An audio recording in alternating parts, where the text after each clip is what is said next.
to get some Manny Mota stick on his bat. Rain it's really picked up again. Yeah, it's not good. So while we have a little time, Jason Worth's horse didn't.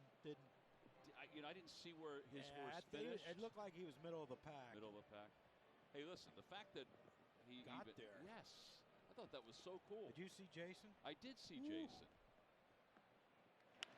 Off the mound, backing up on it is Stott. And he gets it across to Harper. Nice little play by Stott. There's Jason. Look at that. Our friends at NBC and Peacock. Dornock finished 10th. Yeah, how's that work? Do all the horses get something for participating? Yeah, everybody does now. Swing and miss. I'm sure I think the top three do. Yeah. The horse gets an extra bale of hay or something? Yeah, and some oats. We'll look and see if there's anything they get. I don't know, John, honestly. I would think would you say, Michael, the top three get something? Win, place, Are or you show. making that up, Michael? What do you mean? The top three get something, but nobody else? Well, no, I mean, if I'm not mistaken, isn't that win, place, or show? Win, place, and show? No, I know, but I thought maybe. But like golfers get something for participating, right? Like they pay the whole field. Yeah, I see. Exactly. They very well could. For it's called bull. I'm sure. That's called bull. He knows a lot about horses. Here we go. We got I'm sure you'll get this answer real quick. First place received $3.1 million. So ball's in the air. First base side. He doesn't see it. Nobody sees it. Now it is. He makes the catch. Oh man, that was fair too. Windshield wipers looking up at that thing. He was saying, I didn't see it. It's like Cody Clemens last year. Well, Bryson didn't see it either. Bryson had his hands out like, oh, you're on your own here. Yeah, I can't see it. And then right at the last minute, he sees it. Thank goodness he was in the neighborhood. That's a helpless feeling, isn't it? Well, you didn't ever miss him. Hell, 9,000 gold gloves. For us mere mortals. Swing at a foul tip. So you most likely there's some kind of a check for making the Derby. We have the top five. It's 3.1, 1 million, 500,000, 250, and 150. So that's all we have right now. So you got to finish top five. Huh? I think so, yeah. Tom Murphy, the batter. 0-1 to Murphy. Just to say, I had a horse that ran in the Kentucky Derby. Sure, yeah. And then, don't they put most of them out to stud? And they I was just going to bundles. You know what that's worth after you've been in the Derby. Yeah, my neighbor in West Virginia had one of Secretariat's offspring. How'd that go? It didn't go well. Oh. He had nice barns though until he pulled a gun on us. Well, we were young and he had a refrigerator in the barn. The barn was carpeted. Swing and a miss. And we used to go up there and borrow some beer from him every once in a while. And he came out one night and shot at us. A lot of fun there. 1, 2, 3 go the Giants. Good answer from Ranger. We'll be back.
fans, never miss a walk-off win, a Harper homer, or standout pitching from Rangers. Stream all of our games on your device with the NBC Sports app. Download it now.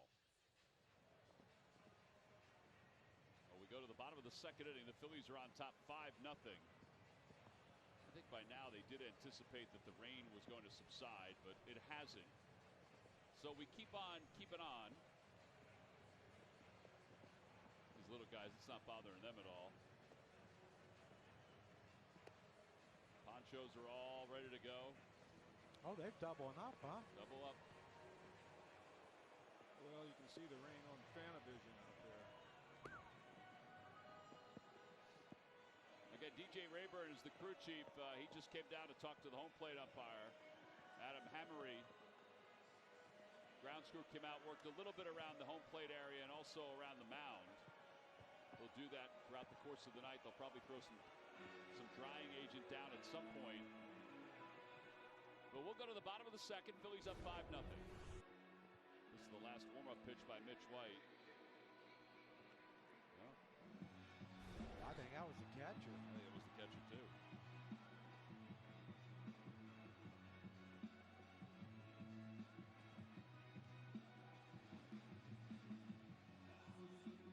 Well, look at that. Looking at the rain on the monitor again. We played an entire postseason game. I believe it was against the Dodgers. And Tommy John. Fly ball right field, pretty well hit. Slater's going back toward the wall. It is off the wall. That's 3, baby. And JT's on his way around second, going to third. The throw won't get there. It'll be cut off. It's a triple for JT. His first of the year. That is something to see. Ball hit well in the opposite field. JT right out of the box. This is why that's why I think without Trey in the lineup, he should stay in the 2-hole. He has that ability to hit the ball the other way, and he has the ability to hit the ball the other way for power. And that one there, you know, once that ball got past Slater with the way JT runs, you knew it was going to be an easy triple for him. Oh, they can see 3. Yeah, they can see, but I don't know how. Infield is in. Harper up. That one gets away. Shoots up the third base line. No chance. Scoring standing is JT. 6-0 Phillies.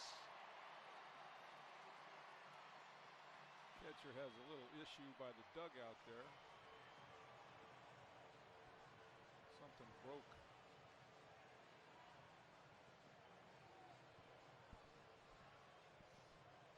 Giants shin guard? can't afford to lose more catchers. Yeah, because they're. Did he slide on that? No, he didn't No, he didn't slide. It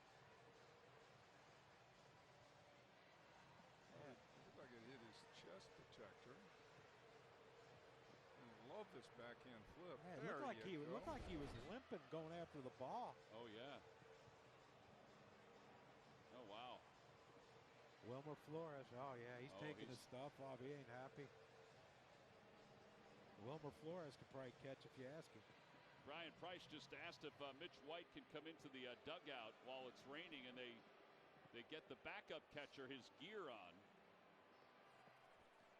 Well, this is one of those games where the guys in the bullpen are thinking, man, if I pitch at the Giants, he said, if I pitch 3 innings, probably won't be here tomorrow. That's true. That's just the way it is now in baseball, right? They added Blake Sable today to their roster. The Giants did, because Patrick Bailey was placed on the 7-day concussion IL. Yesterday, he was hit with a foul ball and then got dizzy. Who would be their emergency catcher? I think it might be Wilmer Flores. But I don't know that. I really don't. I bet if you ask him, he would do it. He seems like that type. He's played everywhere, right? When he's with the Mets, Giants, no matter who. Yeah, outfield, infield, doesn't matter. Yeah, third, first, second, short if they need him. Field's just getting wetter and wetter. While we have a moment, this past Wednesday, the Philly Fanatic made a surprise appearance on behalf of Philly's charities at Project Home's 35th anniversary gala. He jumped on stage, presented a check for $1 million to the organization.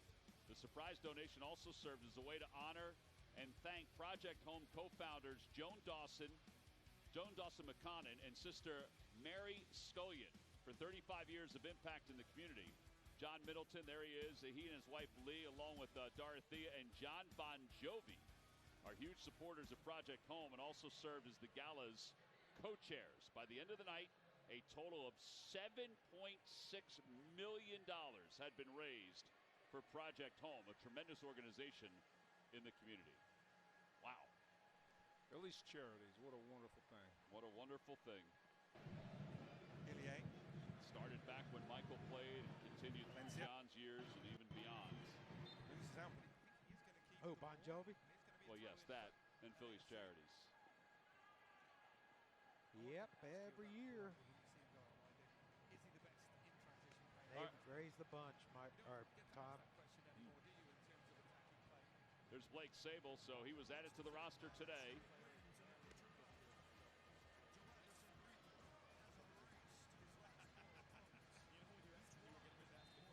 So 1 ball and no strikes to Bryce Harper.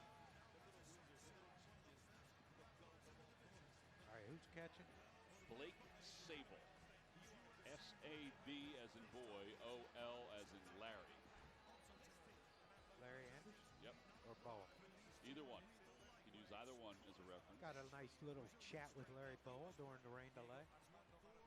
Always a pleasure. 1 ball, no strikes to Harper. 2-0. Did you hear Larry Boa in the locker room during this pregame time when the rain was coming down? What kind of mood would Larry be in? Positive like always, Michael. Everything. He was like Ranger in a lot of ways. He smiled, always happy on the field. I can't even pull that off. Mike was trying to go with it with He you, was. too. I appreciate it, but man, I just couldn't keep that one going.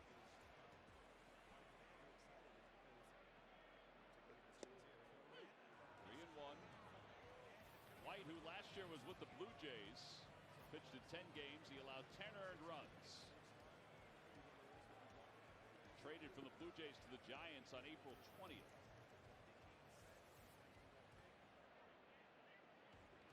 And ball 4.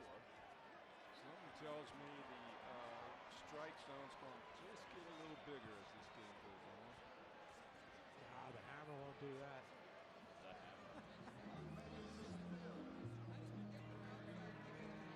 I know one thing. That phone rings in the Giants bullpen. I hope it ain't for me.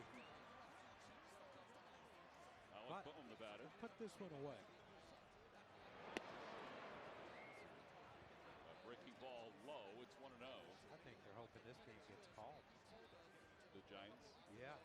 There is some puddling going on out there behind third and first. Yeah, they're going to have to do some work on the field at some point. Kitty litter. Oh, no, don't get hurt out.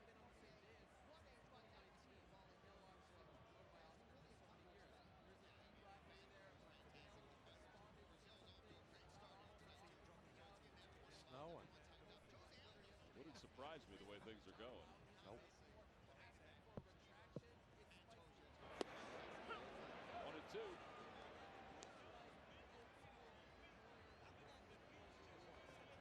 I tell you what, if you want to cure or have a fix for global warming in the Delaware Valley, just schedule a Phillies home game.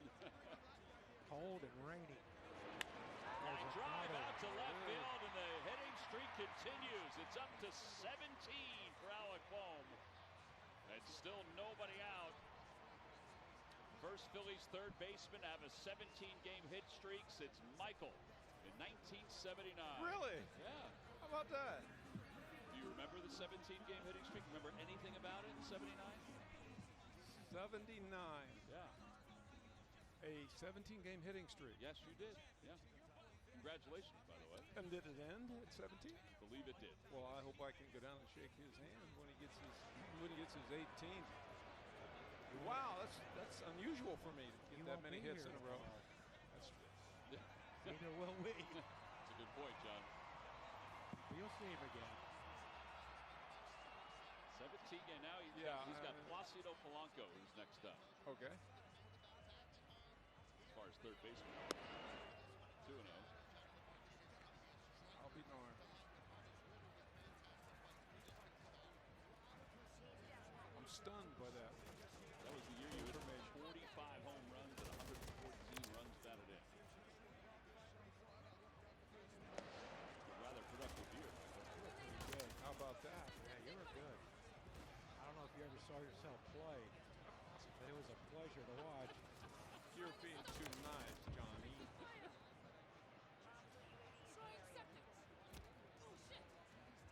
I loved watching you too, my friend.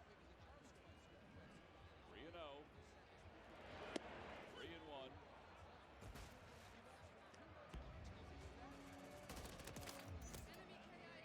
Alec Bohm.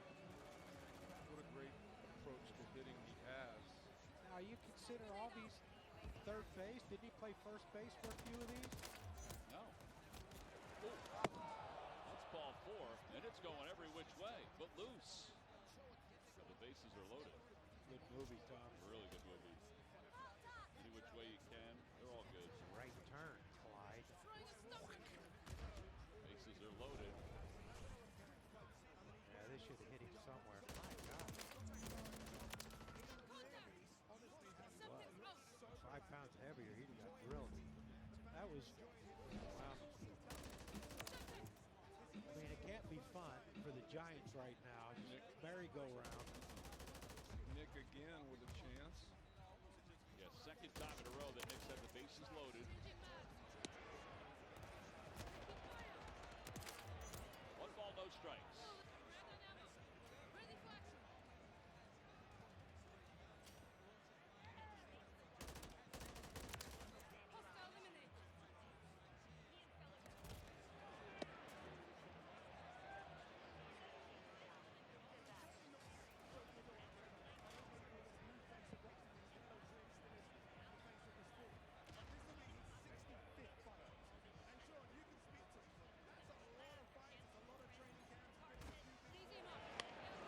Shortstop. Ahmed to second for 1. Over to first. Not in time. Run scores, an RBI this time. 7-0 Phillies.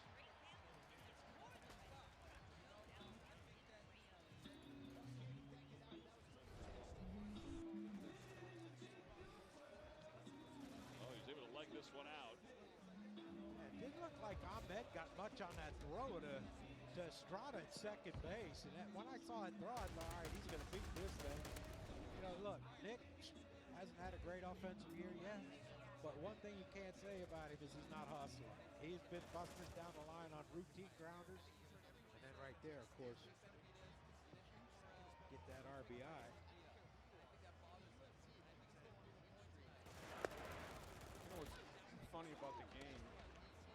As a hitter, I think he beat that ground ball out because his weight went after the ball and he grounded out to short, and he kind of like had that momentum going toward first base. And the last time it happened, he kind of rolled over the ball to third base. So you know what I'm saying, John? Yeah.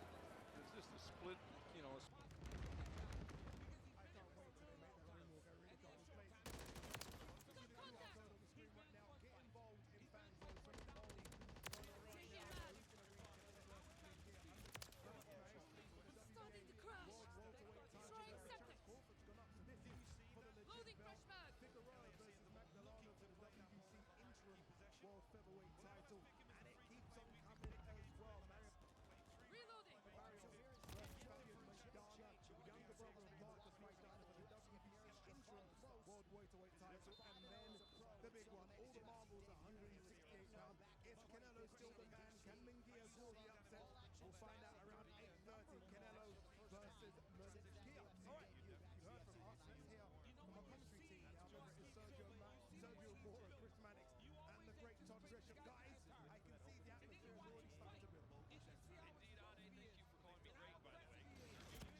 I see Nick. Now, Nick was, I don't know if he was going on contact. Probably was just so they didn't try to turn a double play, but.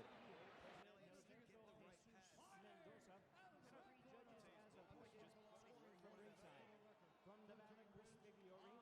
From Connecticut, Don Trylon. And from New Jersey, Steve Weisfeld. Introducing our third man of the referee in charge, Robert Gill. All right, fans, here we go. 12 rounds of boxing scheduled for the WBA Welterweight Championship of the World. Introducing to you first, the challenger on my right, fighting out of the red corner, wearing green, white, and red trunks, and hailing from his home of Barcelona, Venezuela. He weighed in at 146 3/4 pounds. He is undefeated in his young career in the professional ranks, with a record of 6 wins, no losses, 1 draw, with 5 big wins coming by way of knockout. Here is the acclaimed 2012 and 2016 Olympian, the former interim WBA welterweight champion and the current world-ranked welterweight contender, introducing Gabriel El Capitan Maestre.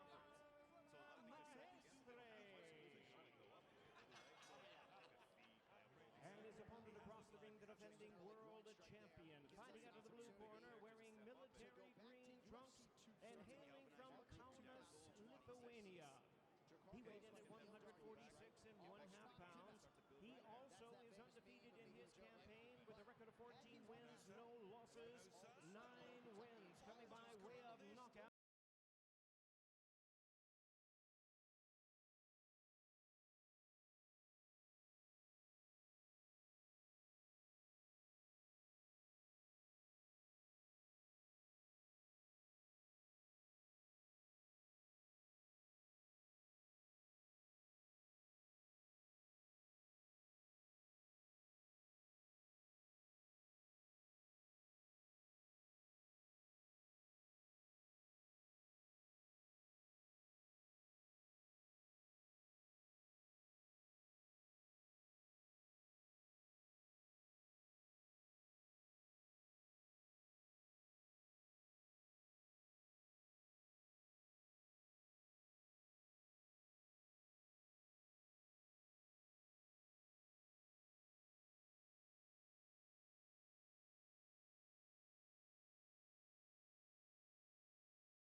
absolutely killing it. And June 29th, get access to your favorite athletes, live programming, meet and greets, and all the fan favorite activities. Tickets are on sale now. Scan the QR code, and we will see you next month in Las Vegas. LAFC's away issues continuing.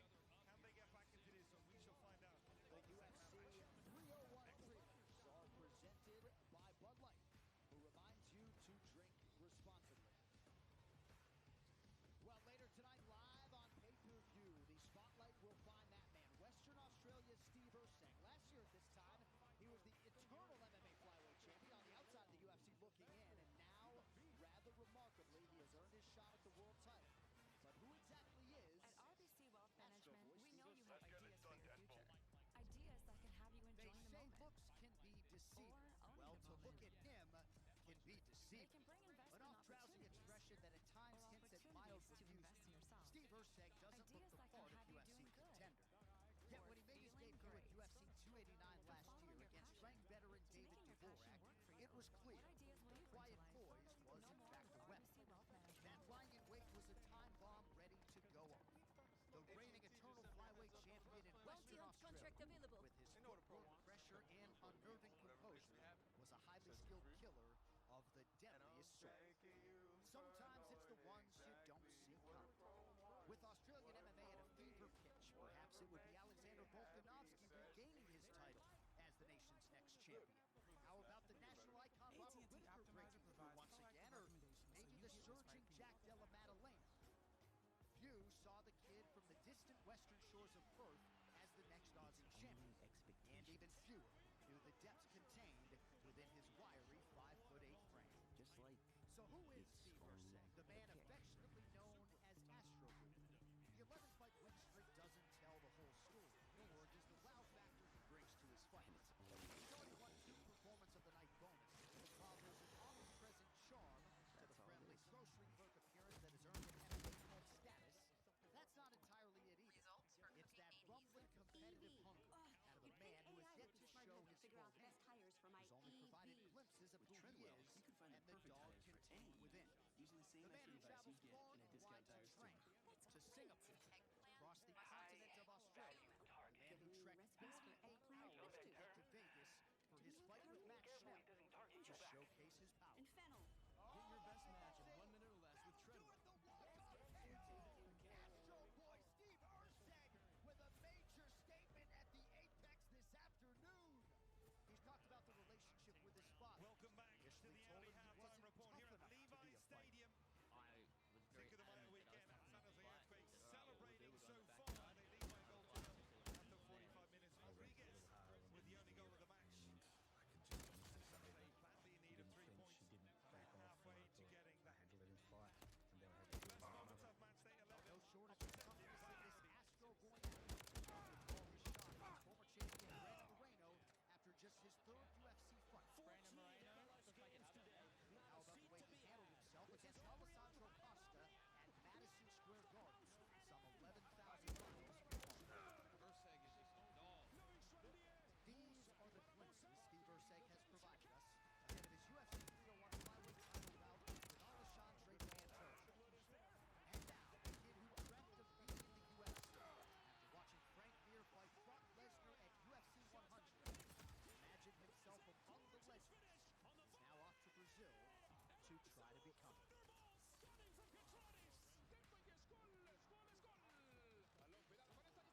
impressive, but three because, rounds. I mean, We go to the you judges' saw the pace on that scorecards for ball, decision. right? The pace on that All ball, and then that three little judges touch at score the this last minute. contest It's sometimes hard to react, but 29-27 for the the winner expectation, by I would imagine, from the fan base and decision. players alike is that Maurice can maybe do more on that. Overseas return, the win probability up to So Magdeburg 98. I mean, just about as much of a lock as you can be. 13-1 You're still and a 1 challenger, now as right? a pro. You're still He challenging that extends probability. his overall winning streak to 8, and he is I 2-0 didn't challenge the last here one. I just said, in the you want to UFC. go ball toe to You're toe right, with the John. computer. That knockdown at the end of the third round. Players coming in a moment. Omar Campos Saddle. All right, well, the prelims have been fantastic, but you know what it is later tonight on pay-per-view. Alexandre Valencia. Pantoja looking to defend the flyweight throne. He takes on the hard-charging Aussie Steve Bruno Erceg. Wilson. Also, tonight marks the return of the Hall of Famer Jose Aldo, who faces rising bantamweight contender Jonathan Martinez. Tonight's the night, UFC 301. You can buy it now on ESPN Plus, UFC.com/PTV, everywhere else around the world. All right, big fight in terms of the future and the present of the UFC strawweight division. Let us get to it. Well, with rapidity, Yasmin Lucindo has proven herself to be the future of the UFC strawweight division. But veteran contender Carolina Kovalev is on fire and out to show she remains a major problem. One of the brightest young stars on the roster, 22-year-old Yasmin Lucindo makes her fourth Reactivated hostile deleted. and after decisioning Brogan Wall and submitting Poliana Viana in 2020. Momentum is on her side as she steps in here against Polish contender Carolina Kovalev. A former world title challenger, Kovalev is currently on a run that is actually surpassing the one that got her to a title fight the first time around. And she is confident she will extend that 4-fight winning streak here against the seemingly formidable Sergey Love. Coming up next, we'll get Carolina Kovalev versus Yasmin Lucindo. He's also replaced. And again, the reference she made in Buckle terms up. of Kai Kamara being more of a traditional number 9, like they're going to have this summer with Giroud coming in.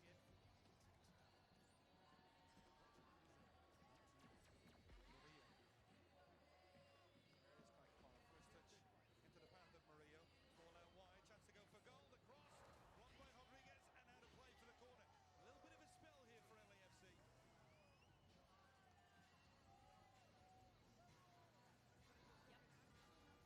All right, well, no number next to her name at present, but Yasmin Lucindo is the betting favorite here tonight as she makes her 4th UFC appearance. And Karen Bryant, she does so at 22 years of age, youngest woman on the roster, 4th youngest fighter overall. Coming without injury, this is a tough fight looking to get her third straight win here in the UFC. Well, absolutely. And you know what? She got some great help in this camp by none other than the GOAT, Amanda Nunes. She was able to train with her.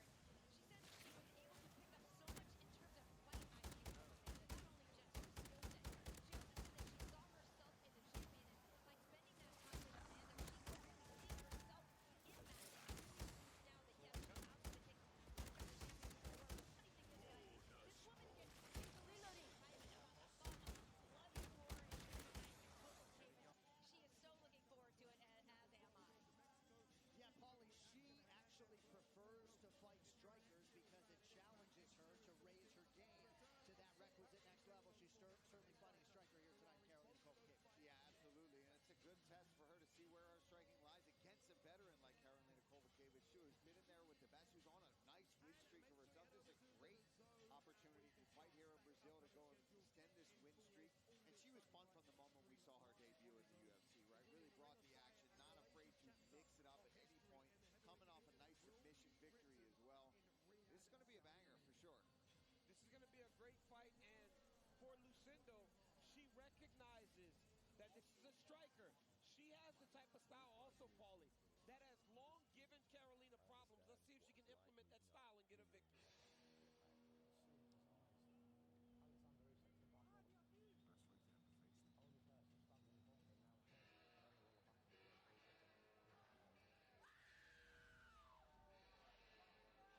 With the usual emotion pouring out, enter Carolina Kovalev for her 17th UFC appearance. And I got some numbers for you, DC. The age gap in this fight, 5,929 days over 16 years. That eclipses Macy Barber and Roxanne Modafferi back in 2020. Biggest age discrepancy for a women's fight in UFC history. Don't matter, J.A., that's a grown woman right there. I was watching her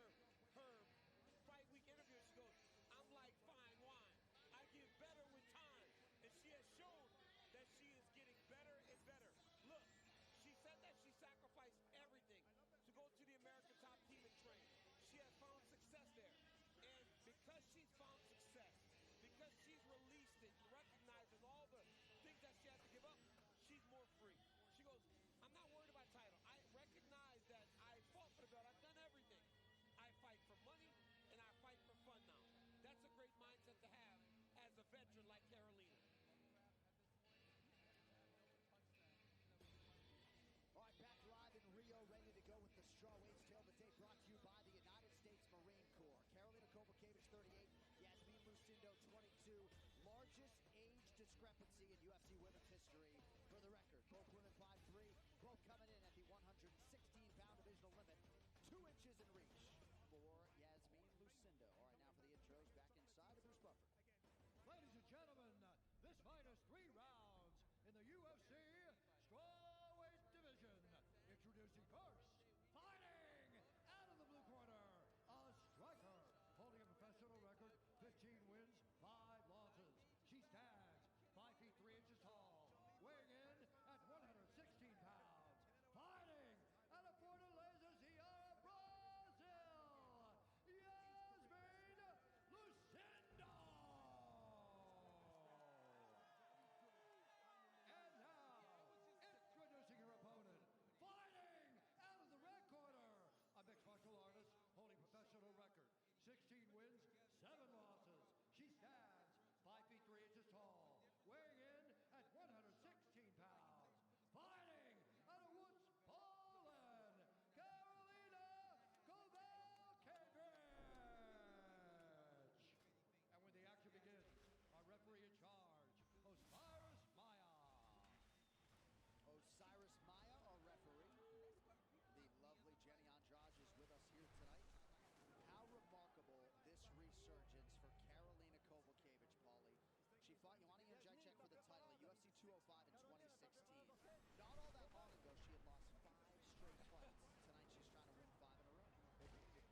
It's incredible. I mean, to go through that and still have the mental strength to stay in the game, to still believe that you're capable of going on a win streak and winning fights at all. I mean, you'd be so down on yourself, right? Everything you're doing, you're trying to train hard, you're doing the right things, and it's just the outcomes are not coming. And she stayed with it. She kept changing things. American Top Team found the right coaches, stayed strong, changed the diet a bit, got a little bigger and stronger. She talked about over these last 4 fights that she's won. Yep. And it's not like she's gotten faster. She hasn't done much. She's pretty much the same in terms of her gifts, but she's applying them much better. Her mindset has gotten better, and with winning comes confidence. And when you start gaining confidence again, you think you can do anything. But Lucindo does have the type of style, that aggressive style that has normally given Karolina problems. Because she's not that fast. Well, next Saturday, the all-time knockout king and heavyweight contender Derek Lewis heads to St. Louis. He'll take on a Brazilian smasher on a 4-fight unbeaten streak, Rodrigo Nascimento. Entire night simulcast on ESPN and the Plus main card at 7 p.m. Eastern. The wrestling and grappling improvements for Kowalkiewicz under Pahumpa and everybody else American Top Team have been undeniable. Oh! She ate a big left hook there. And that one strike nearly shut Kowalkiewicz's right eye. Yep. Look at her eye. And she's had eye trouble before. She's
Perfeito round, tá muito bom. Ganhamos muito bem. Respira, Well, vamos breathe, respirar. let's breathe. Ótimo. Muito, Great. muito, muito bom. Você Very tá good muito round. mais rápido na mão. You're Tá? much quicker with your hands. Quando ela tá vindo já desesperada, só combinando o golpe. When Ela tá she's sem coming in, distância. she's We're back desperate. from She's the just throwing T-Mobile punches. Arena here in Las Vegas, Nevada. Canelo Promotions and Premier Boxing Champions presents our next world title attraction, this time in the featherweight division.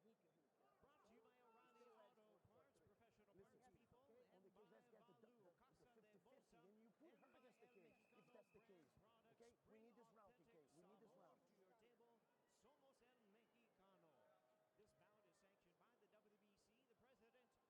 Introducing our three judges, scoring from ringside. All Won't from be the long state now, of folks. Nevada. Later tonight, we're live on pay-per-view. Alexandre Pantoja in defense of his flyweight title against Steve Erceg. Also the return of Hall of Famer Jose Aldo taking on the rising bantamweight contender Jonathan Martinez.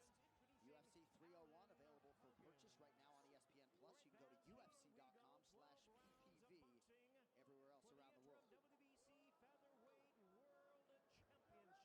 Introducing to you first, Yasmin Lucindo met Amanda Nunes after her UFC debut in 2022, and Amanda actually visited her during this training camp. Can't do much better than that. Fighting out of and representing his hometown Amanda, right here in greatest Las female fighter Vegas, of all Nevada.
matchup of those last 5 fights.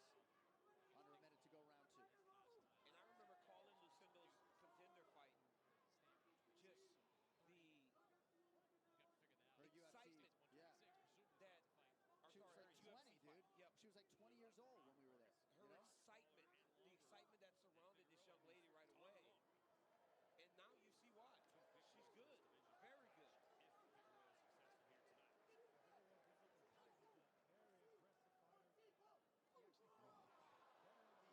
few of those flying knees, too. That was in San Diego, right? But right now, you got to give credit to Yeah. That was her UFC debut, August 2022. On the main card, right? Yep, in San Diego, 2 very young women fighting. Tremendous fight. She's only gotten better since.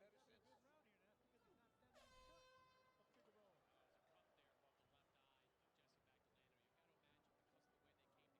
Magdaleno. You got to imagine because of the way they came together, that was caused by a headbutt. Some frustration there you see on the face of Jesse Magdaleno. 6, 5, 4, 3, 2, 1. Was a much better round.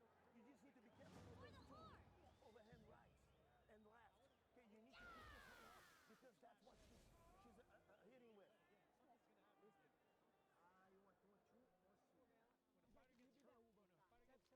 When a fighter gets hurt, Take her We down, protect the take her eyes. back, and we're going to take her. She's not expecting this in this round. I am glad We've to traded see punches for the past 2 rounds. She doesn't expect that. Take her down, close the distance, and get her. If you go back to your feet, no problem. Same job. You're doing great.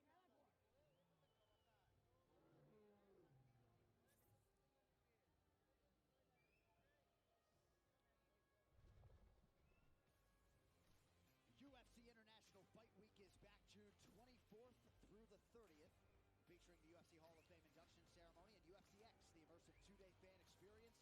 Of course, it all culminates with UFC 303 on June 29th. Go to UFCFightWeek.com for more information. All right, Yasmin Lucindo in yellow, Karolina Kowalkiewicz in red. Third and final round. Lucindo's corner wants her to get a takedown now. They said that because she's traded in round 1 and 2, she will not expect the takedown, and she tries it. Yeah, listen, right away. Lucindo, former state jiu-jitsu champion in Bahia. She grew up in poverty in Fortaleza. Fortaleza tells you Lucindo's not worried about the heat tonight. That is like on the equator. Yeah. I've never been there, but I imagine, I think you've been there before, John. I remember sitting at a studio in L.A., and you guys are in Fortaleza. You and Brian Stan You're exactly are those right. types of places. John, I think we were in Fortaleza tonight on the 17th floor of our host hotel gym. That's what it felt like. It was hot. Oh, my God, DC. So Lucindo strategically doing exactly what her corner wanted her to execute. You love to see that, John, from a young fighter, 22 years old, got instructions, went out, did it. You definitely want to make sure that your athletes recognize what you're telling them and try to implement it. For all of her skills, being coachable is one of the greatest assets an athlete can have.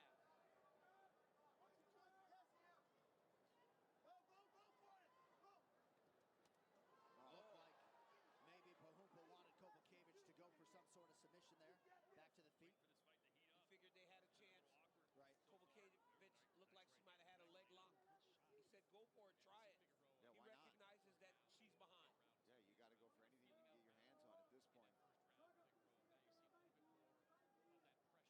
you got to go for anything you can get your hands on at this point. She's just behind. The speed is really giving her issues here. Yasmin Lucindo about 3 minutes away from putting a punctuation on one of the more memorable weeks of her life. Just the whole atmosphere for a young Brazilian fighter with Jose Aldo on the card, Charles Oliveira and Alex Pereira creeping. It's been a really special week for these 13 competing Brazilian athletes. Well, yeah, she said that as a kid. She watched Jose Aldo, and to be fighting with him, it's like seeing one of your idols become a contemporary. There's nothing like it, right? The only thing that even rivals it is when you look up to someone and you got to fight them. Yeah. And you're like, man, I've come a long way. But for these Brazilians, man, the Anderson Silvas and the Big Nas,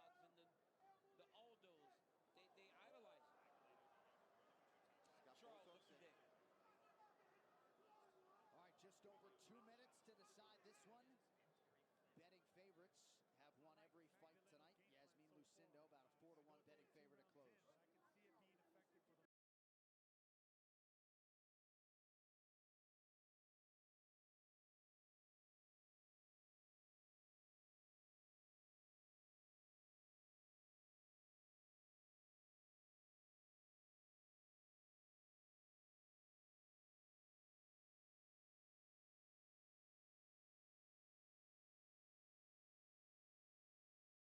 being effective for the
People were poking fun at Adam, to put it lightly, but the masses started to question if this was all a distraction. I mean, why would you let your newly wedded wife, who you just had a kid with, sleep with another?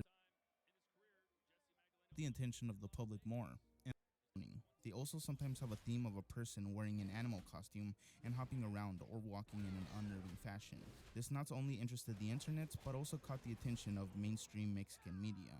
And in one instance, they even posted a video titled Selena, which references another rabbit hole about a 20-year-old broadcast on Channel 5, depicting a girl who went missing, kind of working like an Amber Alert at the time, like we have here in the United States. Selena Delgado Lopez was 18 years old at the time she went missing, and the only good photo they had of her at the time was this one, leading some to question if this was even a real person, as the quality of the photo was so bad. Not only that, tons of children were creeped out by the photo. But was this a real person? After digging around, nobody could find any public records showing that she was a real person living in the area, turning the whole fiasco into a classic Mexican urban legend. Okay, but why is Channel 5 posting these strange things? Well, it's most likely for publicity's sake, as they have garnered tons of attention due to the posts. We can even find the original source materials used in their tweets on YouTube, meaning that they weren't originals from the company themselves. They simply added a creepy twist to it. Either way, you can't deny that it's a strange marketing move. Now for a Reddit theory. Climate change is real, and Big Oil has funded anti-climate groups for decades. If you don't believe me, please read this whole thing. Think tanks funded by oil and gas companies have been proven to exist since the 80s and 90s in an attempt to delegitimize the science behind climate change. They were one of the first ones to understand the impacts of climate change and how it would affect their business. There are a ton of studies to back up this claim. The only reason I bothered to post here is because a lot of people in this sub fell for it. I've linked some of these articles at the end of this post. I've been a student of environmental science for years now, and it pains me to see so many of you write climate science off entirely. The main argument I hear is that it's a ploy for control, whatever that means. Tell me, who is more likely to be the bad guy? Educated climate scientists trying to warn people for decades, making $60,000 a year, or huge oil and gas companies that rake in billions of dollars in profits from drilling and in subsidies / taxpayer money? Money talks, people. They'll do anything to hold on to it as long as they can. To think 97% of climate scientists are all malicious and evil, working towards a new world order, ooh, big scary world government buzzword, is ludicrous, and you need to stop watching Fox News. Even scientists like Carl Sagan in the 80s recognized the future climate crisis. Do you trust him? I would hope so. Please give it a listen if you can. This is exactly the same battle against cigarette companies long ago. Crazy, profitable, and very harmful for humans, so they tried to buy their way out of it. After many conclusive studies, we found that they're very carcinogenic. This was back when we trusted science, though. Anyways, though the point of this is to draw attention to the fact that the anti-climate movement is paid for in oil and gas. It means an end to their billions in profit, so they'll do everything in their power to stop this movement. Anything in the name of profits and bonuses. If you have read studies and heard people saying it's all a hoax, I urge you to look into who's propping them up. It's usually someone completely unqualified to be talking about it, or misinterpreting and cherry-picking graphs from a real study. Ask yourself, who benefits the most if we decide not to invest in renewable energy? The orange in the box theory. Hey, look at that. It's a box. Not just any box. The box is perfect. It's perfectly sealed tight in order to not allow anything to come in or out. No contaminant whatsoever will be able to get through, except for this single orange that we somehow put in there. But that's not the point. Okay, the orange is in there. The box is still sealed. It will now begin to rot, turn into dust, and then the chemicals are only left, getting very hot. Nuclear fusion occurs, leaving only ion nuclei and photons. Now, let's just wait about a few billion years or so. No biggie, I'm built different, right? What do you guys think will happen? Well, in beta decay, the once neutrons will turn into protons and other fundamental particles. As the orange sits inside that perfect box, its particles will go through every possible state that it can. Though it's limited, it's not infinite. Eventually, it will begin to repeat the states it was in before, meaning that at least one time in a long enough time frame, the orange will reappear in its original state, in the same kind of way it was when we first placed it in the box. This theory basically posits that everything will eventually repeat itself, a concept elaborated upon by German philosopher Friedrich Nietzsche. He believed that everything that occurs in the entire universe is said to repeat itself. It's fate. Everything we do right now will repeat itself again. This idea, known as eternal return, means that one will have to live their life over and over again. Every feeling ever, the highs and the lows, it really gets you thinking if you may be one reality of existence within an infinite loop. And this is known as the Poincaré reoccurrence theorem, named after Henri Poincaré, a French mathematician, theoretical physicist, engineer, and philosopher of science. His theorem was simple. If we wait long enough, everything will eventually go back to its original state. This finite space we live in only has so many variations. At some point, all molecules will be at the same position as they were in the beginning, applying to large complex systems like Earth, if not the entirety of space, which just trips me out when I think about it too much. But this isn't true if space keeps on expanding forever and never stops, basically an infinite universe. Though if scientists are able to prove that space does in fact stop expanding and instead goes through cycles of shrinking and expanding, it would prove the theory to be true, as space would be finite and limited. The Mark Zuckerberg hoodie. If you haven't ran into this clip yet on YouTube, it depicts a young Mark Zuckerberg hoodie. If you haven't ran into this clip yet on YouTube, it depicts a young Mark Zuckerberg being interviewed. Asking him to take off his hoodie, he starts sweating bullets and begins to get very nervous. He's even hesitant about showing it off, which we later found out has something placed in the inside, a patch of sorts, depicting a strange symbol that some claim has occult connections, and it also had the Facebook slogan at the time on there. Also, Mark looks completely anxious and upset in the clip, making some question his reaction to the discovery. Was it something he was trying to hide? Is that the entire reason he was always sporting hoodies wherever he went? Makes you question. AI actors. There's an episode from the dystopian sci-fi series Black Mirror where an ordinary person's likeness is digitally copied and made to star in a hit TV show on a parody streaming service called Streamberry. All this taking place without the person's consent, and that's basically the creepy factor about that episode. But it seems like if it were occurring in real life, it would be more detrimental to someone's career. And it is happening, as you most likely wouldn't need live background actors anymore. Instead, you could opt into using artificial intelligence to fill the screen, simply by scanning the likeness of a person a single time and using their image in whatever next Hollywood project there is.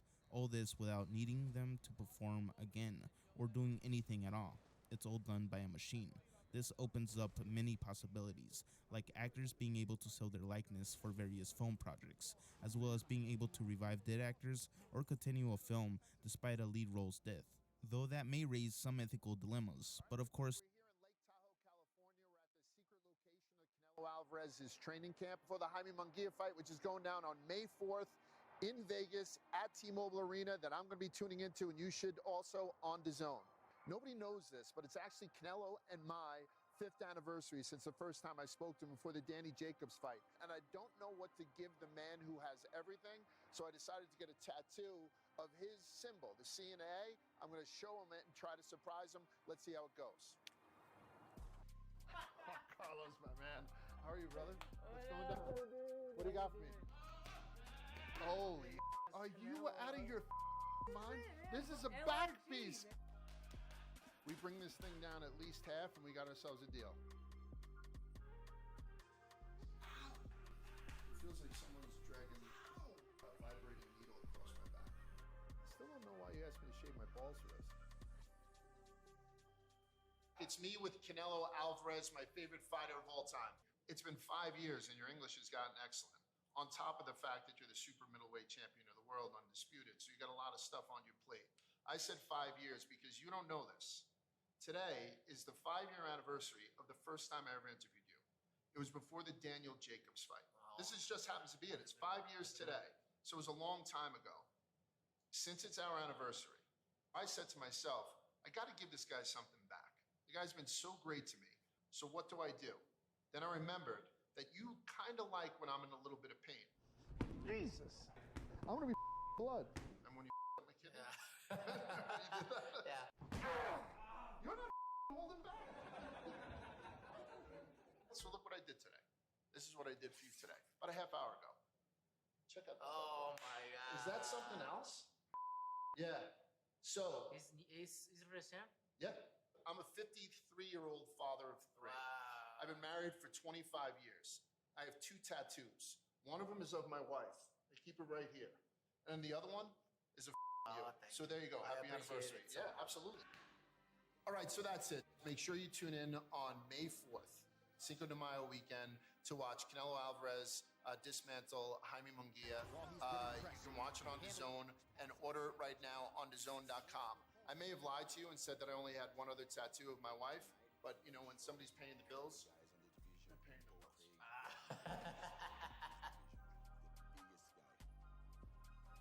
All right, champ. So I'm going to see you in Vegas. Make sure you stay safe.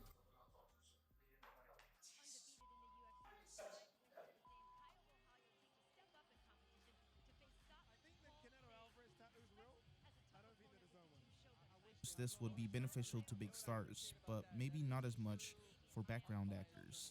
This is one of the many issues that force actors to strike, asking for safeguards to be put in place so their likeness is protected and so they are properly compensated for it. It's a pretty valid key issue for writers and actors and would cause a lot of problems if left unaddressed. Some believe that Hollywood was already getting us prepared for this to be a common occurrence, getting us used to things like CGI actors like Paul Walker from the Furious 7 movie, or the popular use of face filters from TikTok and Snapchat. It seems like everything was leading up to this occurring one way or another. But would you really care or even take notice of the film and television production studios switch to an all AI cast? It's really something to think about. Money doesn't buy happiness. Money doesn't buy happiness. You hear this cliche a lot, whether it be on social media, television shows, music, and in movies. It seems like it's a fact that more money doesn't increase happiness. But is this the truth? Because I think everyone I know would be more stress-free if they didn't have to worry about paying rent and bills all the time. You even have rappers and singers perpetuating this myth that money doesn't buy happiness, all while being able to afford luxuries that some of us can only dream of. I mean, it sounds absurd to someone with little to no cash.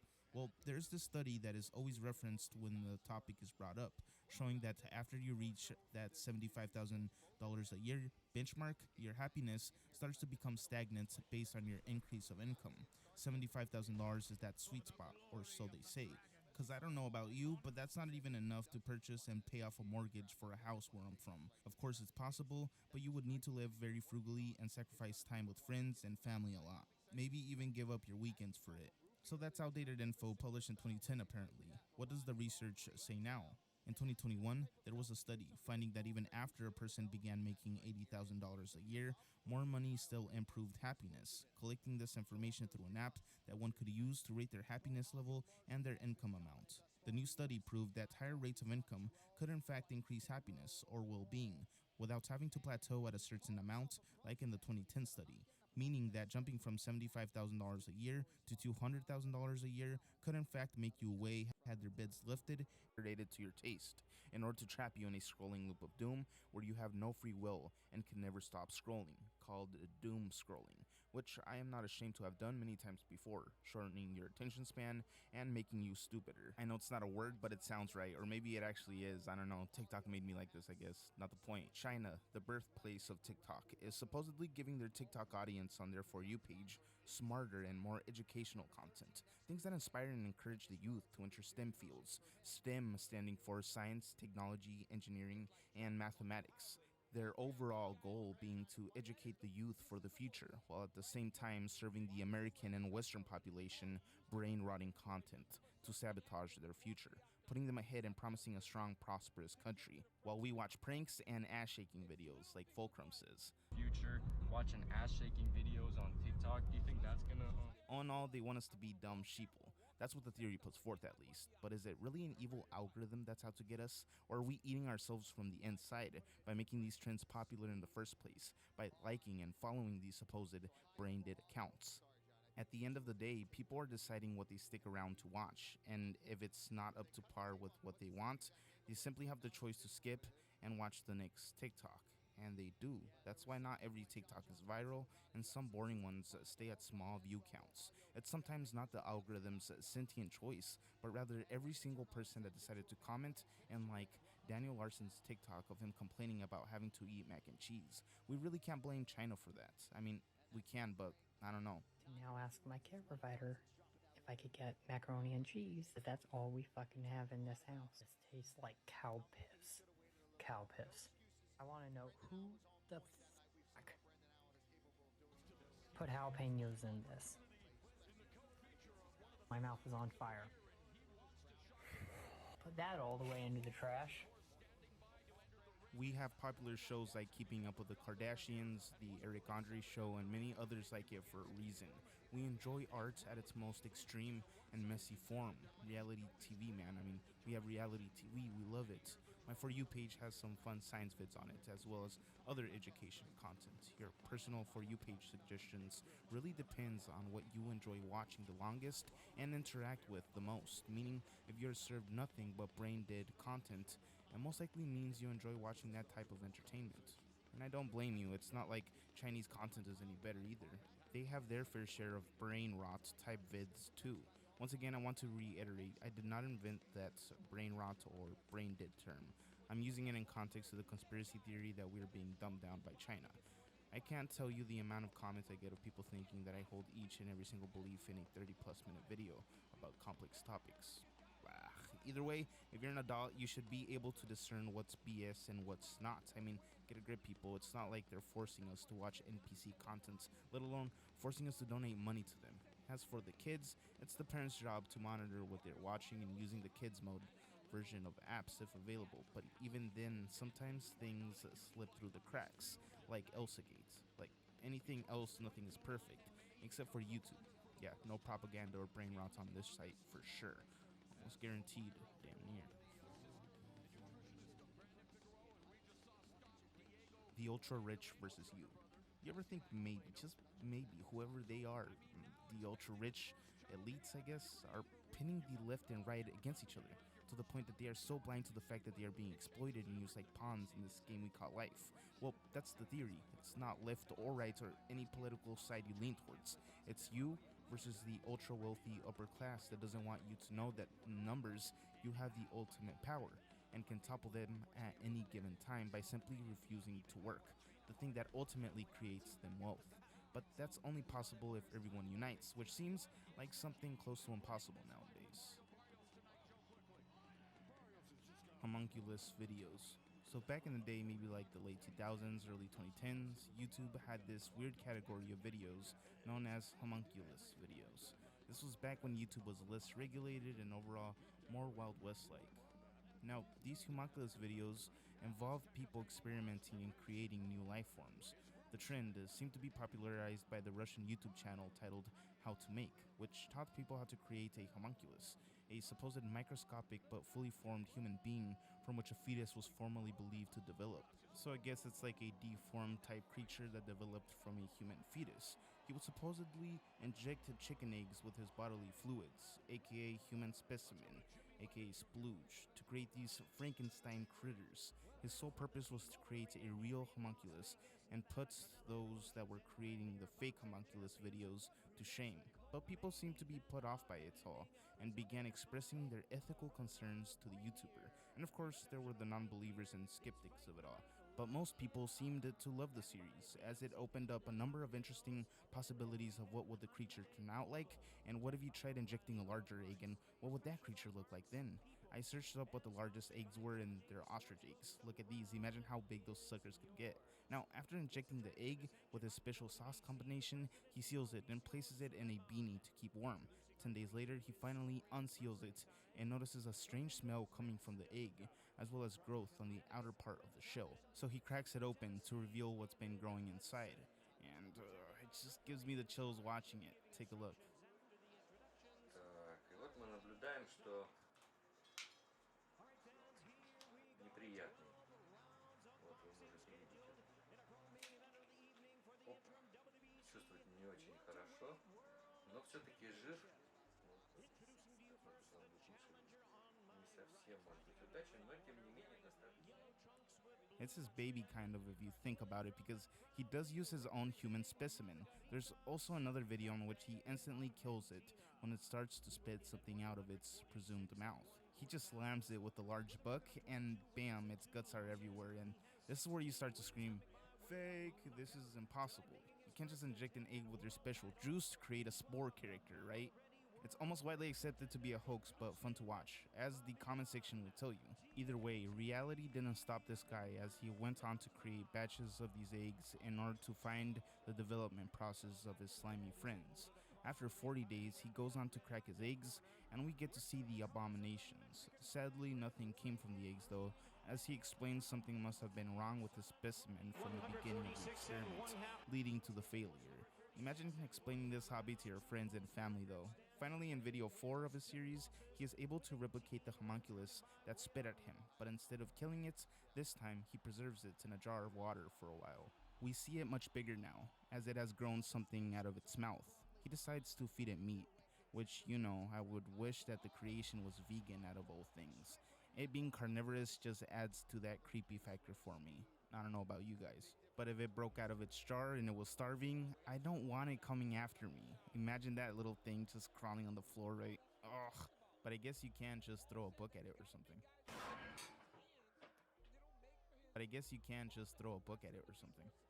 Rent your home forever. There's a theory out there that says Wall Street does not want you to buy a home. Treated as a spiritual phenomenon, Western cultures tend to simply view it as a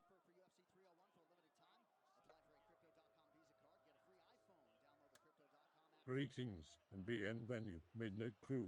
Thank you for returning to this broadcast. And welcome to new viewers joining us for the first time.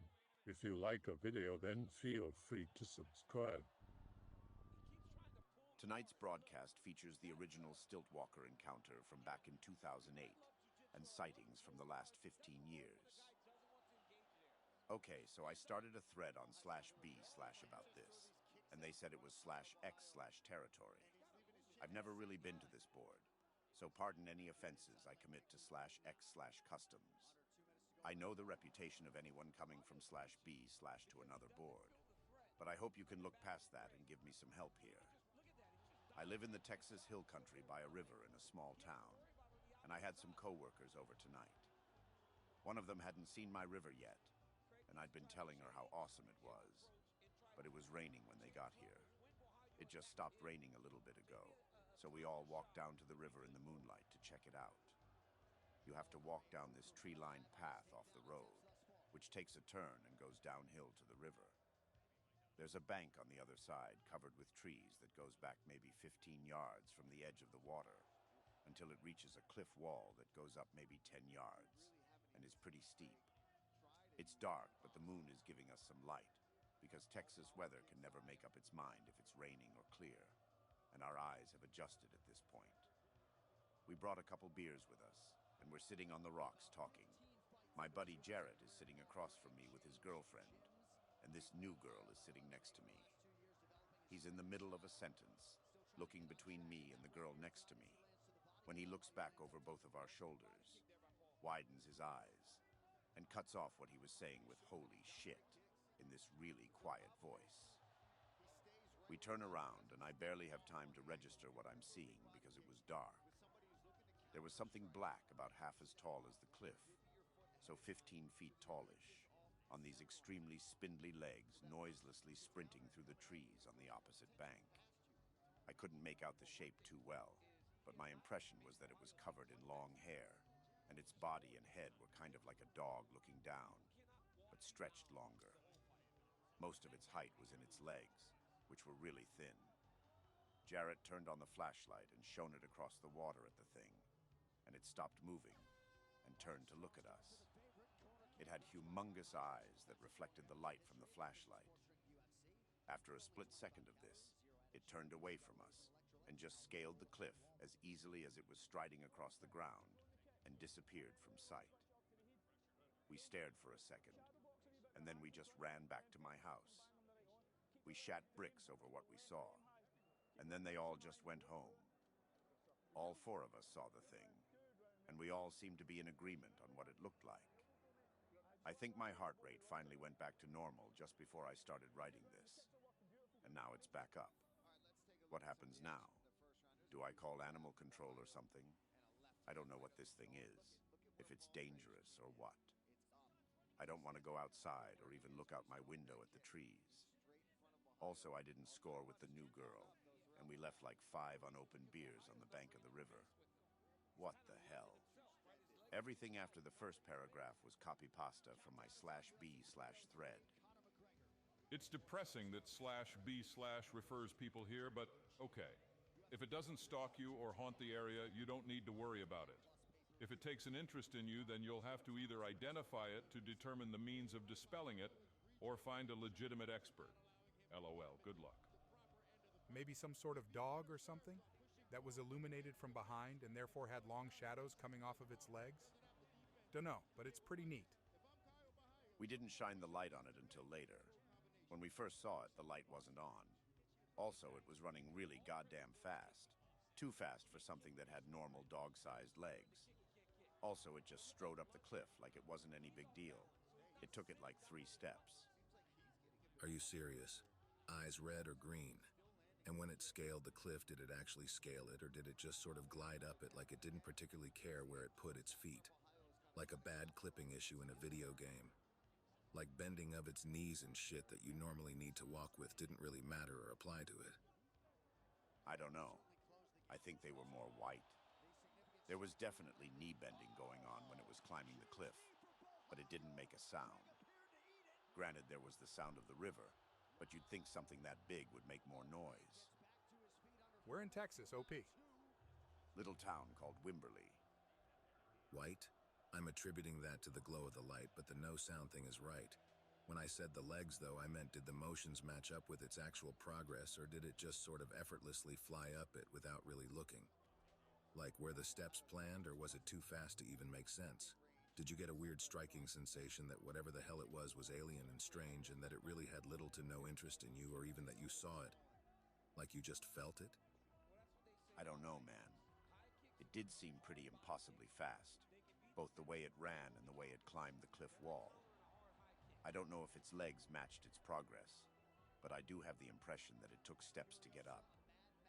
I couldn't tell you if that's how it actually happened, or if that's my mind filling in the details, though. Last question.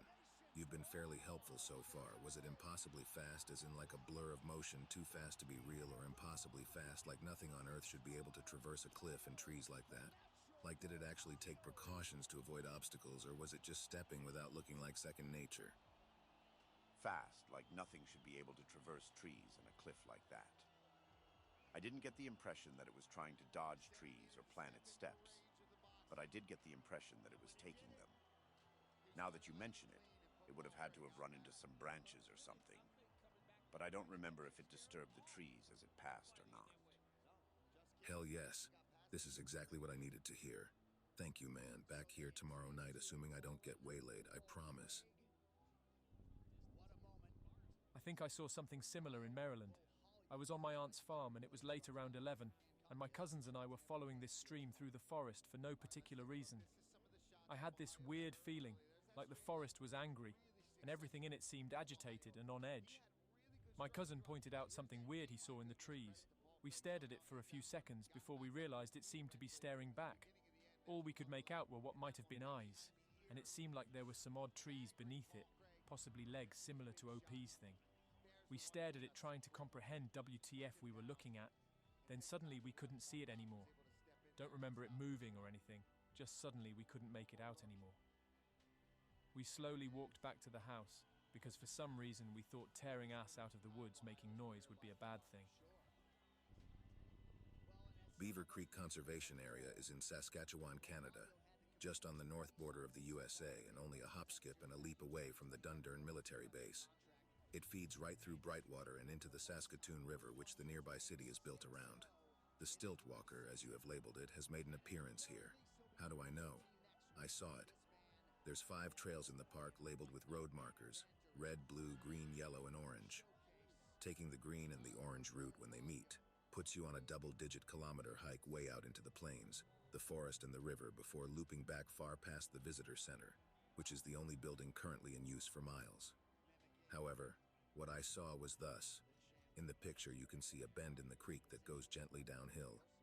The water is very shallow this time of year, and there's all sorts of beautiful foliage around here. I am the white dot, roughly to scale, The little ones are the trail back to the red path out from the center that I had strayed off towards a dam built by the creek's namesake off to the right. The creek really swells and rages in the spring, though after the 80 feet of snow we get in Canada melts and the dunes and banks are composed mainly of clay and fine silt and sand, so it's common to see 10 to 20 foot high walls around it, layered with multiple colors of clay like a birthday cake. A 16 or 18 foot high one is directly across from me, with me being almost at river level crouched on a dune poking minnows with a stick. After sitting there almost a full half hour, I clue into the fact that everything has gone really quiet, and save for the creek's soft babbling and my own breathing, it's almost completely silent. It's very late in the evening and starting to get really dim as winter approaches and the light goes out faster. I'm washed over with a sudden feeling of anxiety and a weird alienness sort of pervades the area. All of the birds are gone or silent, perhaps hidden among the poplar branches, and the whirligig beetles seem to be the only thing intent on staying. I look up straight at the trees cresting the opposite bank, pouring their roots over like blood welling from a shallow cut, and I see movement. The place is known for deer, muskrats, and even mountain cats occasionally, but what was odd was despite the brief flicker of action, there's no rustling going on and I hear nothing. Freaked out but adolescently excited, I pursue. I rush off across the top of the beaver dam, not terribly careful of weak branches because of the low water level, and into the poplar and ash grove across the creek. My buds are a ways back and admiring the bridge further back on the trail, and so I figure if I get lost I can just shout. As soon as I break into the grove, the ambient light level drops by about 30%. Poplars grow very tall and straight, and the canopy is very high up, flat, thick, and cool. My eyes adjust to the dim light and my shoes are covered with muck from the rainwater still plopping off the leaves. We came after a storm, otherwise the creek would have no life in it at all. A few breaths pass and I see something. Off a few dozen meters, I see a couple of long, skinny trees moving. My puzzled brain takes a few moments to rearrange what I'm seeing, and I'm hit with it. I get a sudden flash of an impossibly tall thing, striding about the grove. This thing, I would later describe to nobody, was about half the height of the trees, so about 18 feet tall as my guess time it. Almost all legs. The weird shape of it blended in with the forest of straight shafts of wood almost perfectly. The thing is covered in a thick dripping coat of moss or fur or hair or something. The light is too washed out and dim to make out any real color, and the tree's leaves and muck are all white, black, and gray anyways. The way the thing moved was the weirdest part, though. If anyone has watched a hunting spider for a period of time, you'll know what I'm talking about. That delicate, slow motion walk, the way its legs just so everly lightly touch the surface. So slow and clockwork-like, and with a predatory grace that gives off this barely contained feeling of anticipation. Like it could leap up at any moment and sink its fangs into you. Simultaneously precise, delicate, mechanical, fascinating, nerve-wracking, and totally physically wrong. It just glided about like a 20-foot-tall spider, all tips of toes and graceful, soundless brushing, perfect balance and nary a thought to its path. I'll never forget the way it walked. I couldn't tell whether it had 2 legs, 4 legs, 6 legs, or 99 legs with all of the trees that looked just like them. But the lump of shaggy what's-it and crocodilian-shaped head barely even bobbed, so suggesting multiple legs. I basically shat a brick and stood there, just standing, hoping that somehow I could turn into a tree and just watch forever. I was terrified, but not in the way you'd be terrified of a monster. More of the way you would be terrified of aliens or heights, an alert backseat driver fear. The thing was distinctly unspider-like in 2 ways, though. 1, the way in which it moved suggested that. A, it had much better and faster motor skills as it literally strode out of view in only a few instants. B, that it had the apparent ability to ignore closely packed trees, inclines, and rocks. I never actually saw its feet, so I just guessed at them. Nor to this day can I remember what color its eyes were. The thing moved without care or bother, paying nary a thought to its tread, completely unconcerned with terrain that would slow down an expert hiker, soundlessly and effortlessly gliding through the trees. In mid-stride, it cocked its head down and to the left, putting me right in the corner of its gaze. Before I could even react to it obviously seeing me, it simply decided to speed up and sprint out of sight. It avoided me not like an animal who's been found, but like someone moving out of a soon-to-be distasteful situation. Like you would quickly step out of the way of an obnoxious friend with a water gun. It knew I was there, considered me only for a half-second, and just kept going like I wasn't worth whatever effort it was thinking of. Hardly a pause. I was too young, stupid, and fascinated to move out of the way. I simply stood there for this whole maybe second and a half, zoned out of the world around me, but seeing everything lucid and slowly as when you have a near-death experience. As it passed, I caught a sudden, overpowering urge to get the hell out of the grove. On some instinctive level, I recognized that the trees were not safe. The forest was as much something else's element as though you had just jumped back on the boat after seeing a huge shadow go under you while swimming. That same exact eerie feeling of primal fear and alien xenophobic vulnerability. I immediately dashed off down the bank, across the dam, hopped a rock, and was back on the trail just as my friends came around the corner. They saw the rock hopping part, and me being the smooth, compulsive lying bastard I am, I told them I was bored waiting for them, and was hopping rocks in a nervous but surprisingly unshaken voice. I loosened up almost immediately in their company and never bothered to tell them, figuring they would dismiss me as a nutcase. Trip ended uneventfully, and I went home and continued life. Oh yes, and one last thing I forgot to mention is that the second I tried to go to sleep, every dog for 8 blocks all at once started barking their heads off at something. Kept me up half the night, and a person I know commented on it in the morning since she lives close. Yesterday, I found Texas Guy's thread and was immediately struck by a profound sense of familiarity and dread by his picture. Immediately, I felt an odd mix of nostalgia and déjà vu just by looking at these scribbles. Reading his story, it features all of the elements of mine: trees, a creek, a recent storm, and a freaky deaky strider thing. Just reading it, I'm hardcore flashbacking and remembering shit I had nearly repressed completely after 2 years. Just reading the story, I can imagine how him and his buddies felt, what they saw, and how they were affected. Unfortunately, I was packing up and getting ready to leave to go out with some friends, so I had to be very quick and blunt, ascertaining the creature he spoke of was the same. They described it physically a little differently, but the way he was struck by its gait and otherworldly cross-country ability struck a deep chord with how I felt, and I resolved immediately to go back to Beaver Creek, find it again, and tell everyone about it tonight. Unfortunately, tonight, there were so few clouds and the creek was so low there was next to no water anywhere, and maybe consequently I saw shit nothing.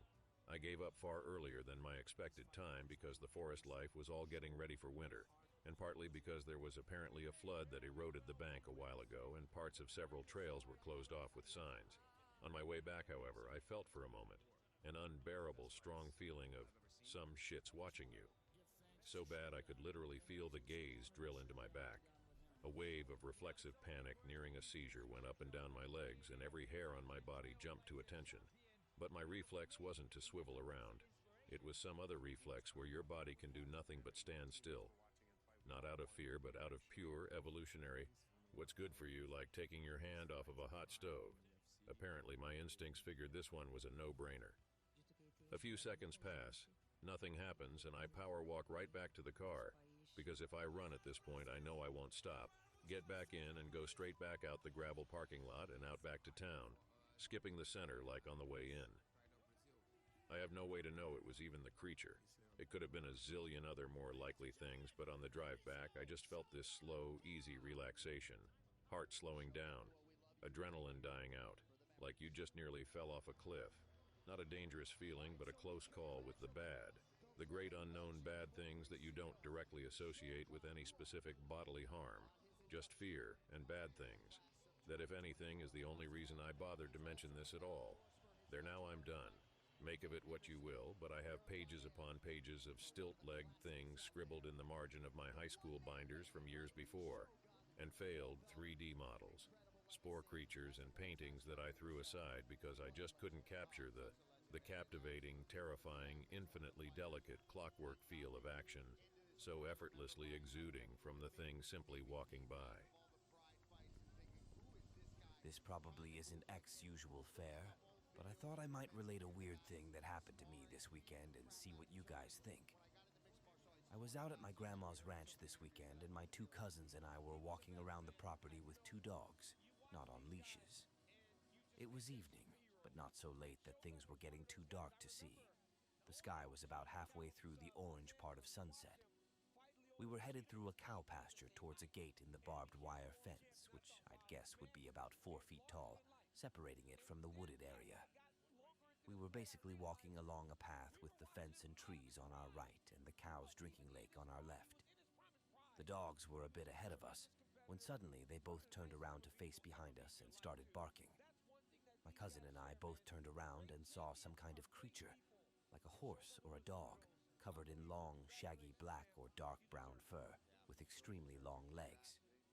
I'm talking like the head and body were somewhere between the size of a large dog and a small horse, but the legs were easily twice as long as a human is tall.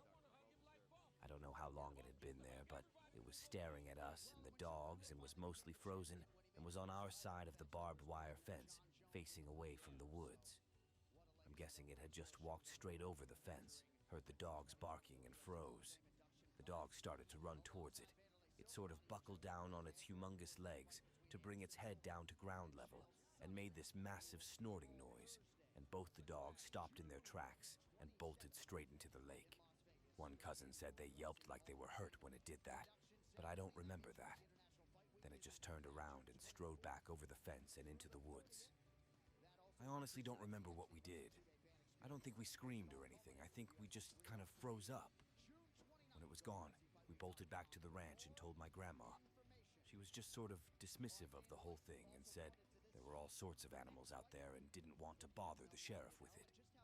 She was treating it like we got scared by a deer and our minds were playing tricks on us or something.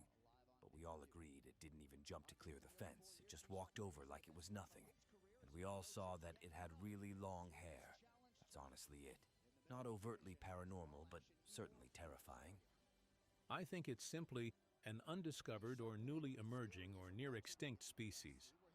Most sightings have been in Middle Texas to maybe upper to mid-Mexico region, usually in Forest Hill areas, although there have been sightings with similar descriptions in other areas of the world. I think the Stiltwalker link and the earlier posts more closely describes what is in the Texas-Mexico region. It's important to consider. Landscape. It's usually sighted in hills or along paths, not dense wooded flatland. Also, what other animals live in the area? What could it be eating or eating it? I'm from San Antonio, Texas, and in my part of town in the woods, there's deer, coyotes, possums, wild rabbits, skunks. I've seen a few armadillos. There's a wide variety of wild birds. Also, I think it's more specific to my area, but there are a lot of bats around here. And they attract the owls, which I can hear whooing at night, and it's eerily relaxing. I wouldn't describe the area around my grandma's ranch as particularly hilly, but it's not super flat either. Actually, on the property on the other side of the road, there are some pretty big hills, steep enough that a four-wheeler has to strain. Other animals are skunks and possums and armadillos and coyotes and snakes.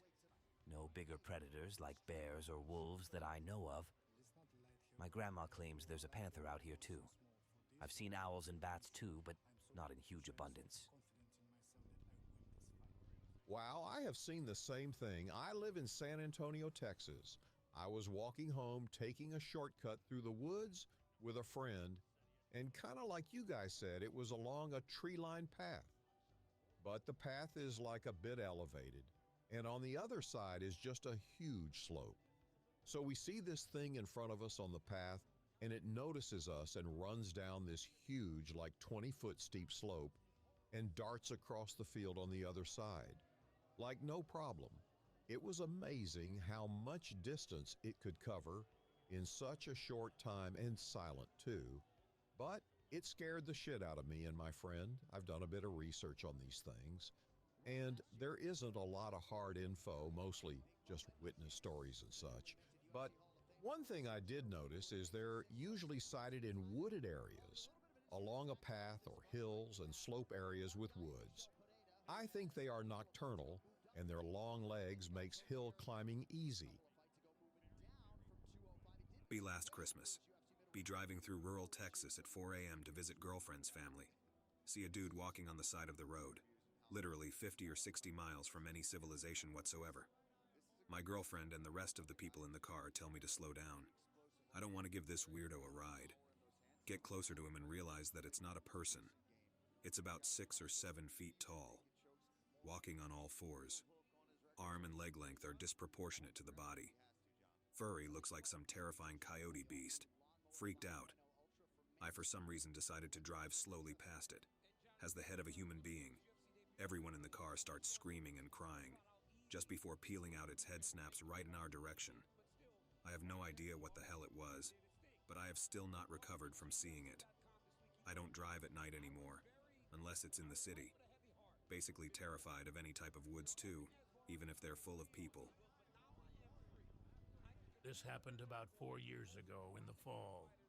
I was born in and still live in Lewisberry, Pennsylvania.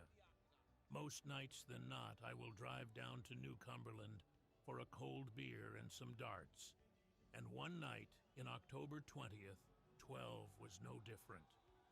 On the return trip, not long after midnight, I was on Route 382, headed east towards Lewisberry.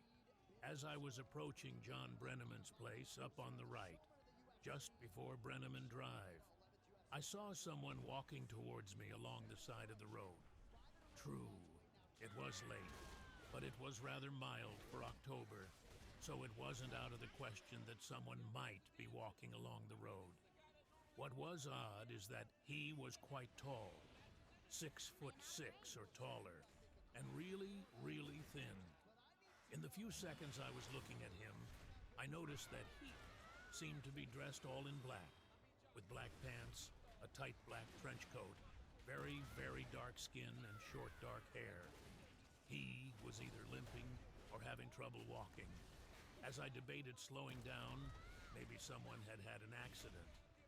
He dropped down to all fours and quickly scampered across the road in front of me. He has a face that was, as I said, coal black with a cross between human and canine face. And then he was gone. When I got home, I hadn't really thought much about it. But over the next day or two, it really started to give me the creeps. I didn't say anything to anyone for a few days, then told a few close friends. Being self-employed and fearing derision, I was reticent to make much ado about it. Although I have always been an enthusiast of the paranormal, cryptozoology, ghosts and such, I have always been a dyed-in-the-wool skeptic. I can't explain what I saw or begin to postulate what it was. I only know I saw it, and it creeps me out. Pic of Texas Stiltwalker included for reference. Yes, indeed, I've seen the Stiltwalker a few times.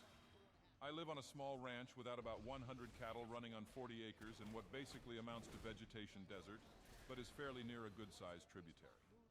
As you might imagine, we put out hay most of the year for the cattle.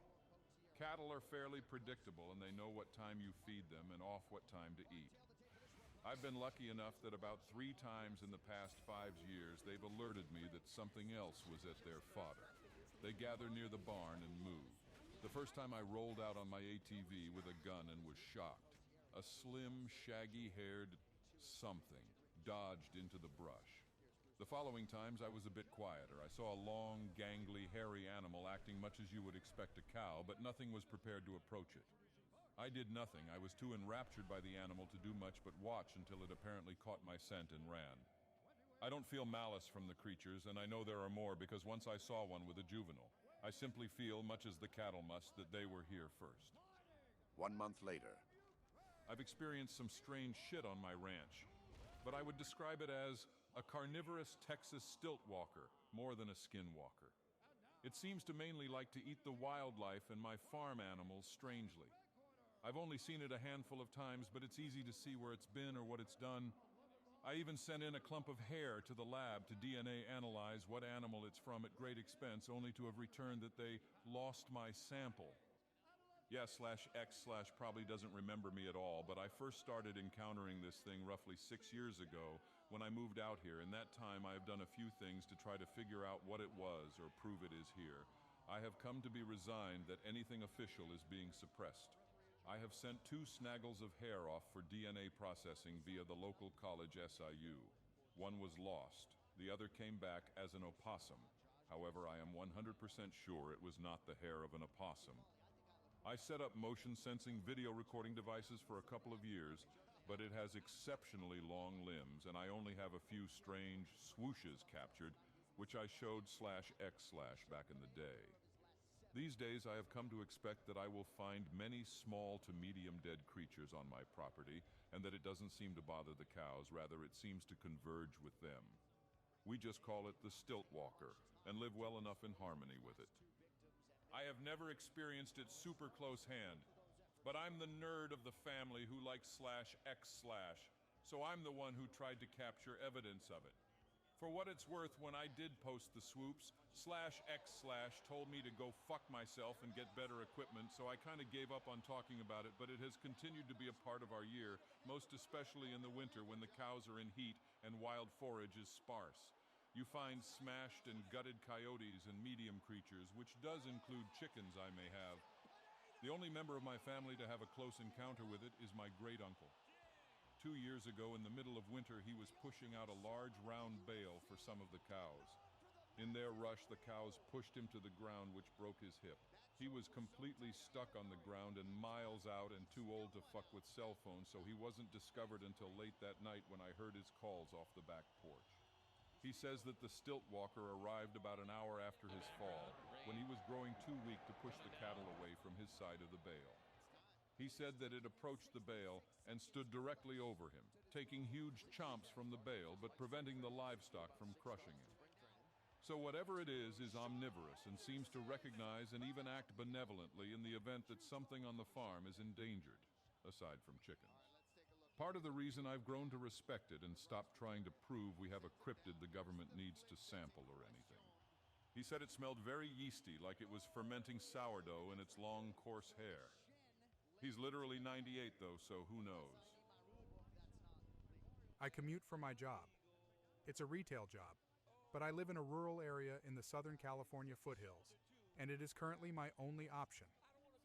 I drive home every night near 1 a.m. when I take the highway. It's always deserted at these times, and some nights were more peculiar than others, but nothing so extreme as this incident. It's not uncommon for me to see a lot of wildlife on these drives. I would just take it slow and be alert. Occasionally I'd see a black-tailed deer, coyotes, raccoons, etc. One recent night, I was only about 10 minutes away from home. I rolled up to the usual four-way stop that I had stopped at hundreds of times before. Not a soul around. As I came to a complete stop, I saw something standing just off the side of the road across from the intersection. It was obviously an animal and it was headed toward the road, so I was going to wait for it to cross. It took me a second to really comprehend what it was at first.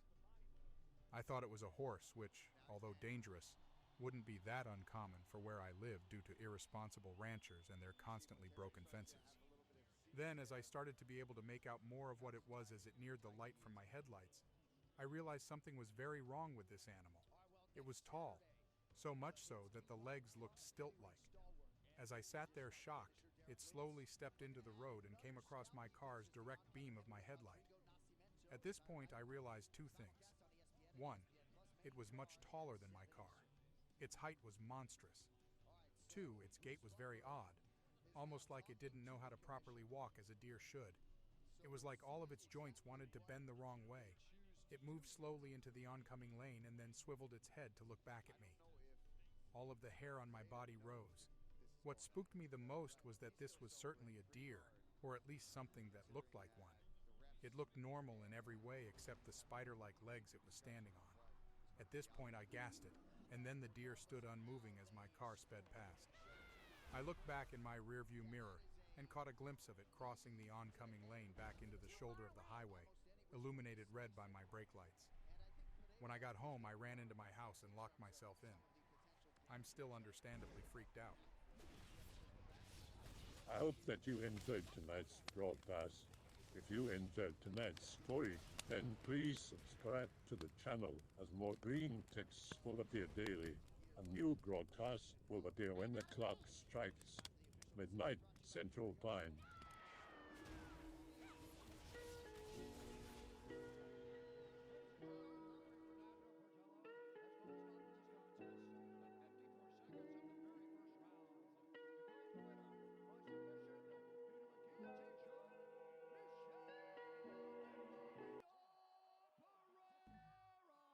I don't browse X often, but I have some good stories to share with you. Tons of creepy stuff happens in the woods I live nearby. Story 1. be 8 years old, exploring the woods alone with my dog one morning. Don't expect anybody to be back there, so dog is off leash and running around, sniffing, whatever dogs do. I'm just following trails set by other animals, using a stick to clear spiderwebs in my way and suspicious looking plants, stuff like that. A creepy feeling gnaws at me the deeper I go into the woods. Hear what faintly sounds like a human screaming in the distance. Dog pokes up and looks at where the scream came from too. It's coming from deep in the woods. I stand there, unsure of what to do. Feeling overly confident, I decide to follow where the scream came from. First time I'm in the woods alone too. Dog just went back to sniffing and running around. After what feels like half an hour, I come across stuff that humans obviously left. A couch sitting in the middle of nowhere. A broken bike hanging in a tree. Lots of beer bottles hanging around. Looks like some teen hideaway. Carefully walk around the beer bottles and avoid all of the crud laying around. After I walk a decent distance past it, I hear a scream from behind me, where I came from. Realize dog has been gone for a while. Too scared to call my dog's name and draw attention to myself, so I just stand there, awkwardly, looking for any signs of anything. Kind of crouch down and walk back. Still bright daylight, so I should be able to see anything off in the distance. 2 minutes later, I hear heavy breathing. It's getting closer, and fast. Start freaking the fuck out. Look around, swinging my stick like a maniac. Suddenly, dog jogs out of the bush, then past me. Bloody murder. Thought some madman was about to kill me. Scold the dog silently. Realize dog should not be going ahead of me. Run to grab dog's collar and put leash on. Continue my ninja walk towards where I thought the scream came from. Did not see or hear anything after what feels like an hour and a half of searching. Walked back home.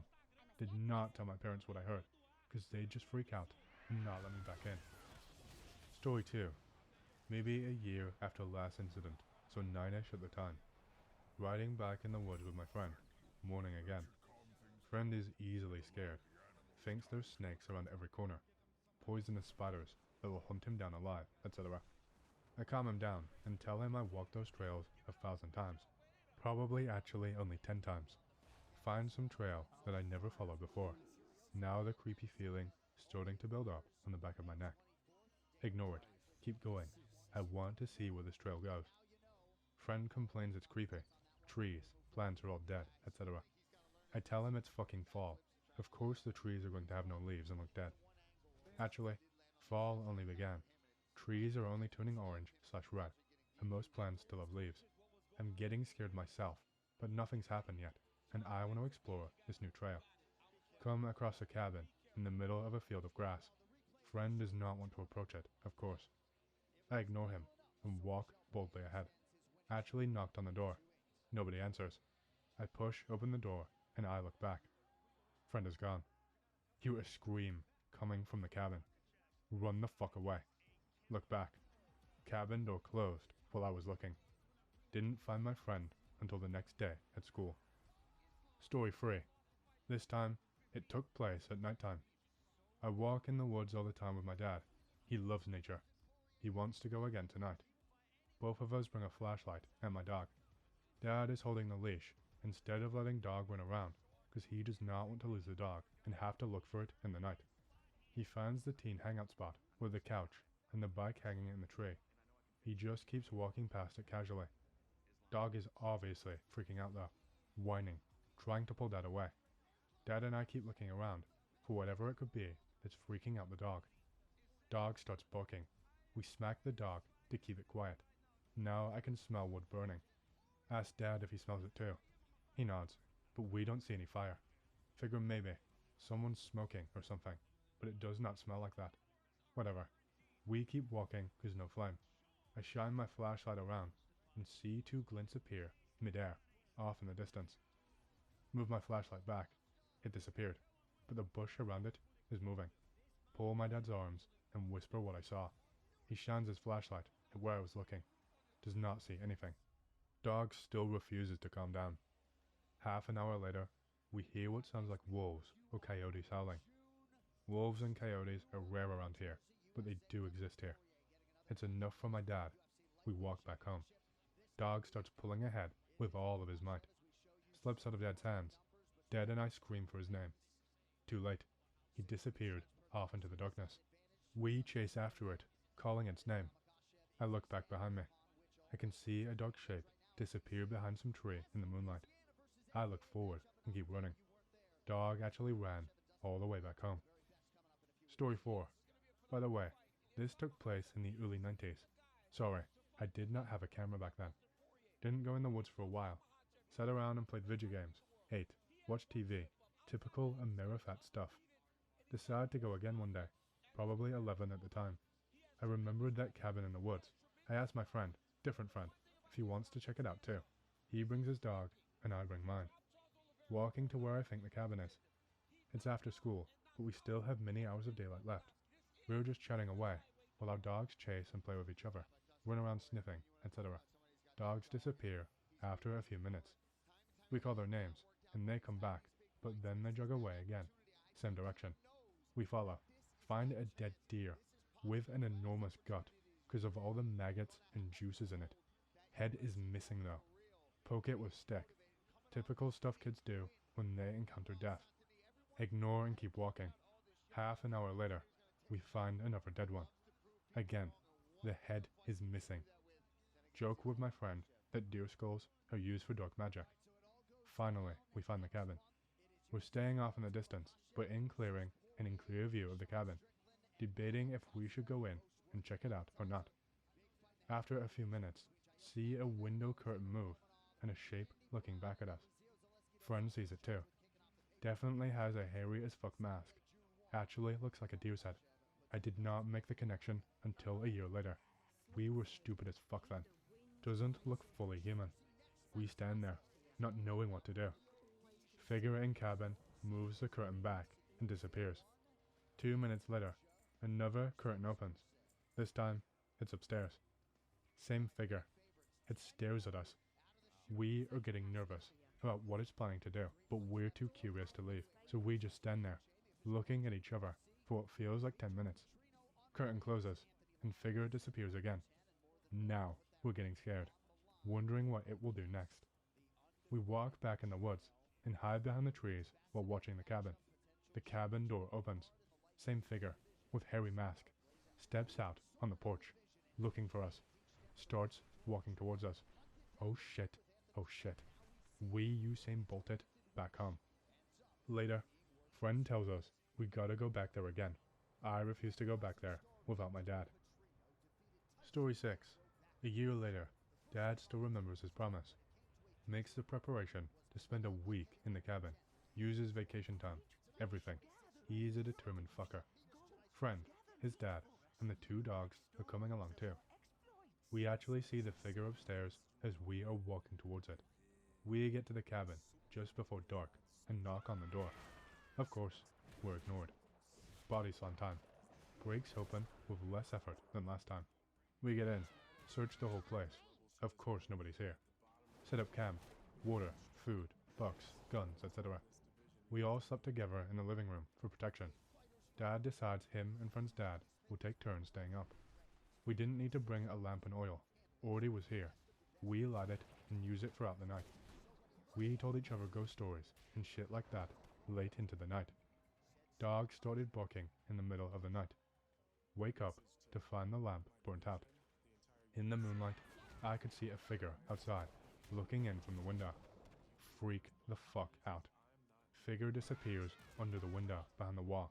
Both dads jolt awake and grab their guns. Nobody else saw the figure, but this time, we were more careful, and all of us shared the watch duty this time. Nothing happened for the rest of the night, but holy shit, I was still freaking out that it got so close without alerting us. Next day, we cooked our food and ate breakfast. Just pretty much a normal camping experience for the rest of the day. We stuck together close though. Friend and I went exploring in the woods with my dog. I was entrusted with a gun. Dad and friend's dad kept the other dog. In the hindsight, it was a stupid idea to let us back in the woods like that. If you fear for your child's safety so much that you have to give him a gun, just don't let him go. So we're walking around following trails, just having fun. Dog is kept on a leash though, because in the back of our minds, We are both terrified. Maybe some 20 minutes after exploring, we find another dead deer without a head. Man, this is getting old, I recall my friend saying. For me, it was just more evidence that it is still around. We find some stream and throw rocks into it. I set down the gun against a tree, and friend lets go of the dog to let it run around as we relax and chat about girls. Eventually, we cannot ignore the creepy feeling anymore. I get my gun, and we call the dog over. It does not come back. We nervously walk back to the cabin, still calling for the dog the whole time. Dad and friend's dad was sitting around in living room, with dog resting in between. When we get back, Dad asked if we found anything interesting. No, but now the dog went missing. He just froze for a moment. I don't think he even breathed. Calmly got up, and everyone went looking for my dog. Never came back. We kept looking around just until before dark. We went back into the cabin, only to find everything thrashed. All of the water gone. All of the gas was gone. All of the food and bullets were thrown around outside of the cabin and stomped into the dirt. The guns themselves were emptied of bullets. Our flashlights were destroyed. Bullets are useless. We don't have any food or water or any light. Fuck. We still had a handful of bullets, one gun, and one flashlight that we brought with us when we went looking for the dog. We decided to spend the night in the cabin instead of walking through the woods in the dark with barely any protection.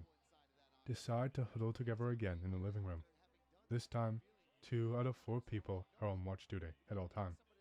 Nobody slept well that night, so really, all 4 of us were awake half of the time. Whenever someone had to use the bathroom, we took the dog and the flashlight with us. Late in the night, we could hear footsteps in the basement. Dog perked up its ears, and I woke up my friend. Dad grabbed his gun, and everyone just listened. Sounds like footsteps just walking around. This continues for maybe an hour, before Dad decides to go and check it out. None of us want him to go alone. We all huddle around him as he holds the gun and slowly opens the door, leading downstairs. By the time the door creaks open, the footsteps have stopped. Dad actually stands at the top of the stairs for what feels like a minute before he took another step. He points down the gun, aiming just in case anything wants to jump. All of us step down after him and reach the bottom of the stairs. Flashlight searching the whole room. Basement is pretty empty. We checked everything. It's just not there. Impossible for it to pass us on the stairs. Suddenly we hear footsteps upstairs. What the actual fuck? How does it keep disappearing and appearing like that? Dad runs upstairs in rage. We all follow after him, trying to stop him. We see the figure already outside, running away in the woods. Dad takes shots at it, then tries to chase after it once the bullets are gone. That ain't happening. .jpg. Friend's dad, friend and I all restrain my dad. Dad finally calms down half an hour later. Everyone stayed awake the rest of the night. When the sun was high enough, we all headed back home without further incident. The next day, Dad and I came back to set the cabin on fire, so it had no place to live. Moved away a year later. Friend did not. Still have more to tell. 3 years later, I called my friend just to get in touch because we have not talked to each other in so long. Wasn't long before we started talking about our experience. Friend said he went back a few months after we moved away. Said the cabin was still burnt to the ground, but something is weird around the cabin. He hesitated to go further. Of course, I had to ask what was weird about it. Friend tried to avoid my questions, but I persisted. When he went back, the rubble from the cabin had been rearranged. It now formed a perfect circle of charred pieces around the perimeter of where the cabin stood. Nothing inside the circle except for one solitary thing. Sitting in the middle of the circle was a headless, almost completely decomposed body of an animal. Another deer? I asked my friend. No, he said. Your dog. Okay, Kay. I've put some thought into this, and I have decided to share my what the fuck /Innerwood story with you. I wasn't going to do it, but after seeing a few other threads with people discussing weird stuff, I figured I might as well. And maybe I'll get a solution for my one and only unanswered question. What I'm about to tell you is the 100% honest truth, and I'll try and be as detailed as possible. Firstly, some brief background info on me, which I only offer so you might understand my behavior and my mindset. I am in my early 30s. I'm an active duty Marine who's been in the Corps for over 15 years, a GY sergeant. I have quite a bit of training along with real-world combat experience. I am a rational, logical, and skeptical person who does not believe in the supernatural or spiritual, and I'm a long-time lurker here at K and 4chan in general. So, this all took place in the Californian Mojave Desert at a place called the Joshua Tree National Park 3 weeks ago, over the Thanksgiving holiday. I often go out on short camping trips, and this time I was out for one night of camping before the weather got too cold to tolerate it. This is a huge desert area with almost no vegetation other than scrub brush and cacti, large mountains with very flat valleys, and hardly any wildlife to be seen. I go out there to do some hiking and get away from gadgets for a while and relax. The sunsets, sunrises, and starry nights are really amazing. When I go out alone, I leave my wife a map of where I'm going on my trip, identical to the one I also carry, along with a set timeline. I usually take a ruck with Duraflame lock so I don't have to burn the already sparse vegetation. Basic survival gear with food and water, and I also carry a Ruger 77/357. It's a bolt-action 357 rifle that uses 5-round rotary magazines, of which I take 3 more. I carry this because it's a national park, and no one gives me a hard time about it. It's reliable, very accurate, light, cheap to shoot, and powerful enough to kill a coyote from 100 yards if I need to. The coyotes out here aren't deadly, but they are pretty damn fearless and are used to people, so it's a necessity.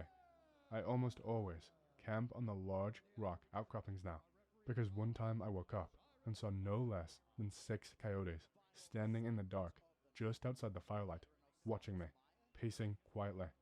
It was actually kind of neat to be so close to them, and we sat watching each other for a while, until one started edging in too close, and I had to shoo them away with a warning shot. Anyway, this particular night was uneventful, aside from the coyotes making a ton of obnoxious noise around 4 a.m. It was also pretty damn chilly, and since I was awake already, I started heading back before the dawn even broke. I can make pretty good time and distance on foot, so my campsite was about 4 miles out, farther than most people would bother to venture. In fact, I've never run into anyone that far out, now that I think about it, even though it's not that far. So I'm heading back, and I'm hiking down a large hill that has boulders and crevices all along it. Nothing too crazy. Definitely not rock climbing or anything. I stay away from dangerous areas since I'm alone. I get no farther than 400 or 500 yards from my actual campsite, and there, lying on the ground in front of me, I see a blue and white knit beanie, the kind with the tassels on the sides. I stopped and started scanning the area, but I saw nothing out of the ordinary. I called out with a hello and got no reply. I walked over and reached down to pick it up, and as soon as I touched it, I heard a faint hello off to my left. I stood up quickly, but saw nothing.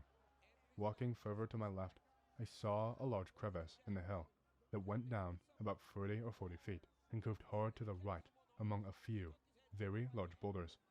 I couldn't really see anything down there because it was still too dark and the angle was not good, but as soon as I had got a look down into it, I heard a much louder hello come up from above.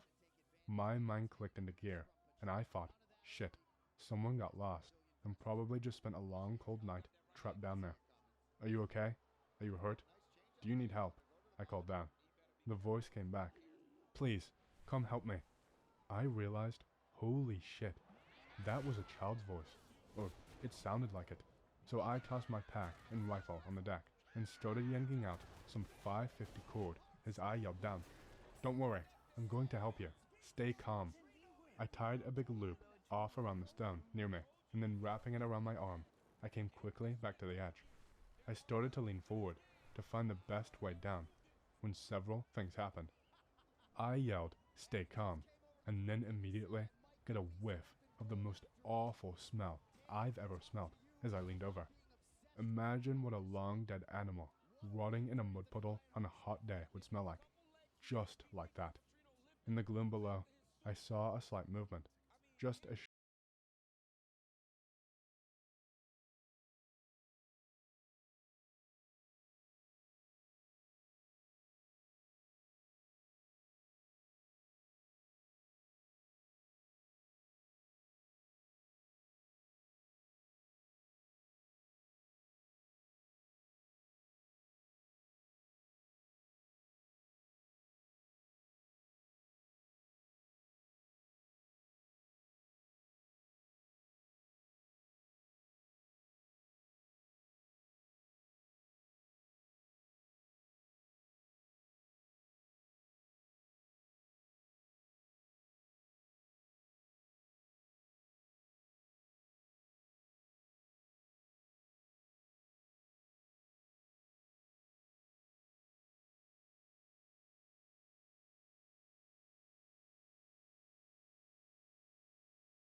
Ladies and gentlemen, the time has come for the bout you've all been waiting for.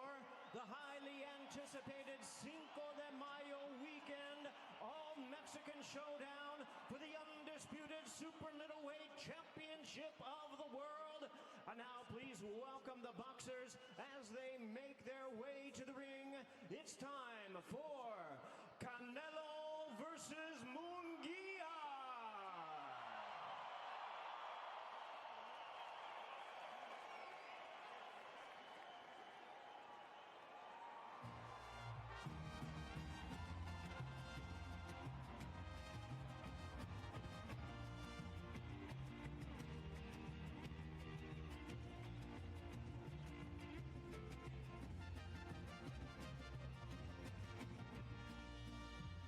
6 years ago, Jaime Munguia was scheduled to fight Triple G until it was canceled by the Nevada Boxing Commission because they basically said Munguia wasn't good enough.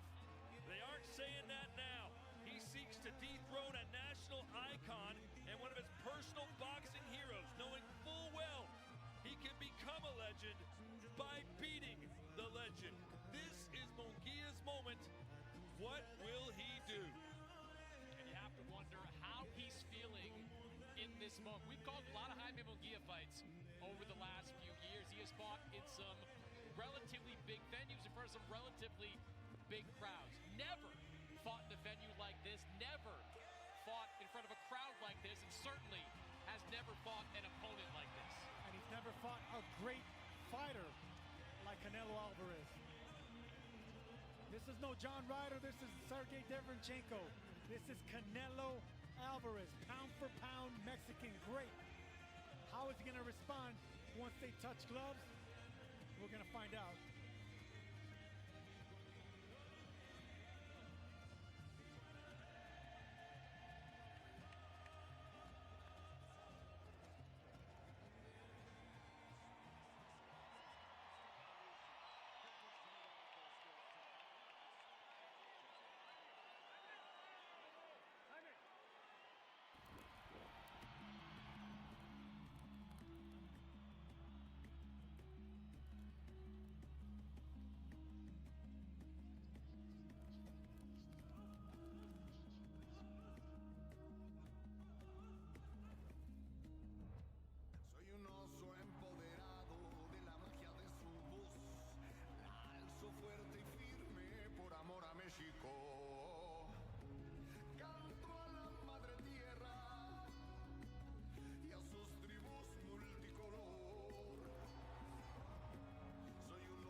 to the weekend that Canelo made his Golden Boy debut right here in Las Vegas. He was a star then, but as you can see and hear from this crowd tonight, he is arguably the biggest star in boxing today.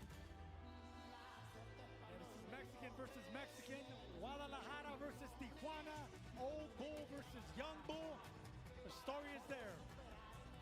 And just to clarify something that was happening over the last 15 minutes or so, the decision to take the glove off was made by Canelo Alvarez. Jaime Munguia's team did not ask him to rewrap. They were told he felt uncomfortable in that glove. They sent a member of their team to watch the rewrap, and it was a decision that was made by Canelo Alvarez.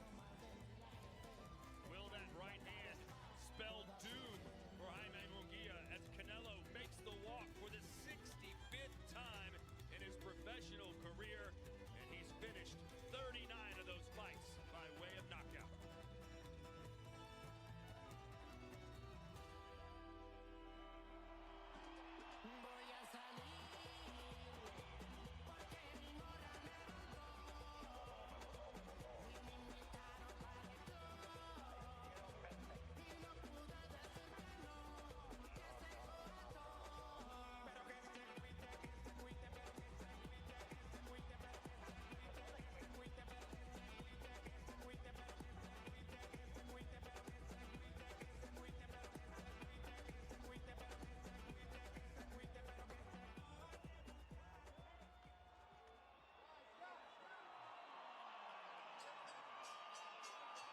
Ladies and gentlemen, welcome to the T-Mobile Arena here in Las Vegas, Nevada, as Canelo Promotions and Premier Boxing Champions presents the featured bout of the evening, brought to you by Canelo Promotions and TGB Promotions in association with Golden Boy Promotions and Xanther Boxing Promotions.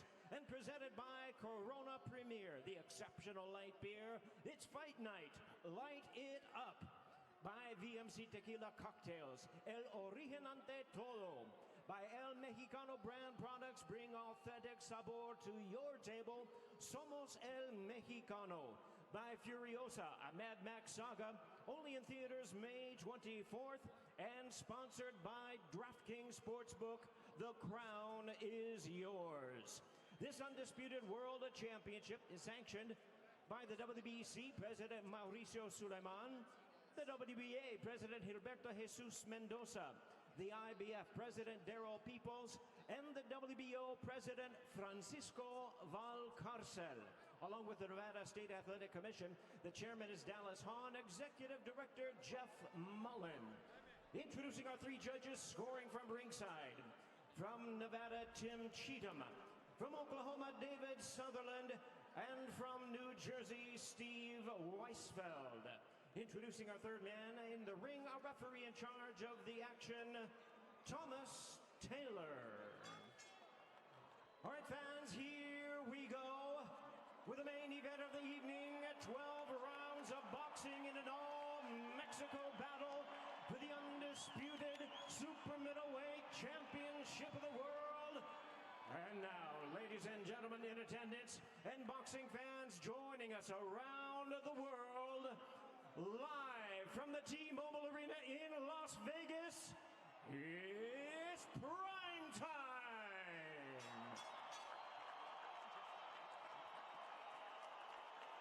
Introducing to you first on my right, the challenger, fighting out of the red corner, wearing colors of the Mexican flag, red, white, and green with black trim, hailing from Tijuana, Baja California, Mexico.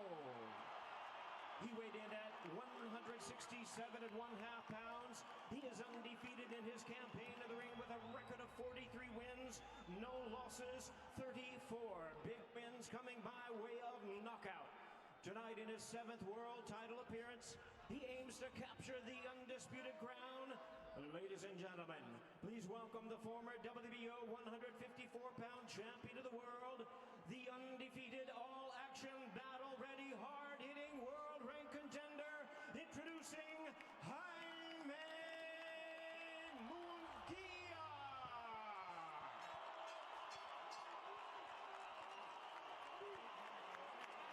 And his opponent across the ring, the defending world champion, fighting out of the blue corner. Entering the ring wearing black trunks with Tiffany blue trim, el orgulloso guerrero de Guadalajara, Jalisco, Mexico. He weighed in at a trim and ready 166 3/4 pounds with a tremendous career and a record of 60 wins, 2 losses, 2 draws, with 39 wins coming by way of knockout. Tonight, making the 4th defense of his undisputed title, here is the sensational star of boxing, the 4-division world champion and pound-for-pound great in his 25th world title appearance. Ladies and gentlemen, please welcome the renowned, the current, the reigning and defending undisputed super middleweight champion of the world, presentando a Saul Canelo Alvarez.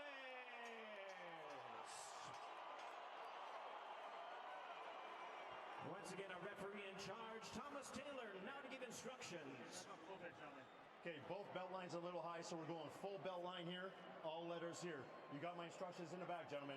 Protect yourselves at all times, listen to my commands. Touch them up, back to your corner, gentlemen.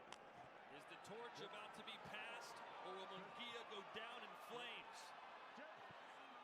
Tijuana versus Guadalajara. Munguia versus Canelo. Mexico versus Mexico on Cinco de Mayo weekend. Sergio, how big is this? Mexicanos al grito de guerra, get ready for a Mexican war in Las Vegas. The crowd seems split about 50-50, but they all want the same thing: excitement and entertainment, and this fight promises to deliver. Munguia wearing the black, white, and green shorts. Canelo obviously in the black and teal. You see Munguia coming out right away, throwing 2 jabs at Canelo Alvarez. Munguia's team believes that is their best attribute, their best weapon in this fight tonight. Against John Ryder, Munguia averaged about 23 jabs thrown per round. He wants to get at or more of that level tonight against Canelo. Munguia looks massive in there. Yes, he does, and he's using that mass and that size to back up Canelo. Now Canelo's boxing right now, trying to get the timing and the gauge of Munguia, but Munguia doing the right thing, having the star on the back foot. You got to establish dominance when you're the young bull right now. Show you that you're ready for this moment and not intimidated. Canelo saying he was going to knock Munguia out. Munguia heard that. He said, good. That means there's more opportunities for me to knock him out as Canelo throws a right. Yeah, Munguia actually would want to welcome war because that's going to benefit him. He's a little bit more youthful, definitely bigger and stronger. Triple jabs there from Munguia. And Munguia has come into this fight with a good game plan. What concerns members of his team is what happens when it turns into a firefight, because Munguia has a habit of throwing that game plan right out the window and engaging in that kind of fight. That's not a good fight for him against Canelo.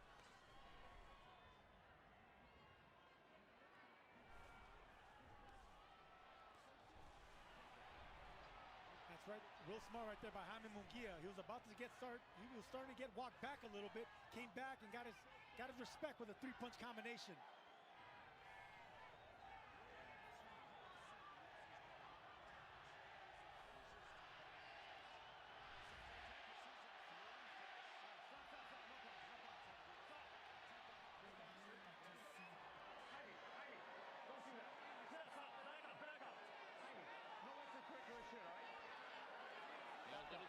Disrespect between the two have been a pretty friendly promotion up until that point, but Jaime Munguia throwing a punch on the break. Well, Munguia, that was a big shot by Canelo Alvarez. That left hand landed clean. Munguia said, I respect Canelo to the ends of the earth, but once the bell rings, it's a different story. I respect him no more. Good shot there. Left hook from Munguia. Yeah, but Canelo landed the left of his own. I thought Munguia looked a little wobbly there.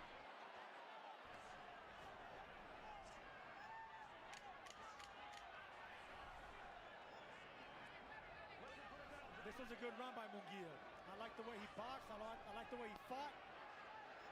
You can tell he has a strategy and a game plan.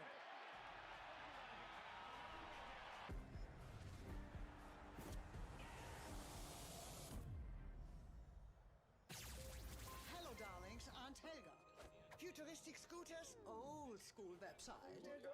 Relax, web upgrades, I own them. Better design, e-commerce, and smart AI. Now you're fit for the future. I scoot off now.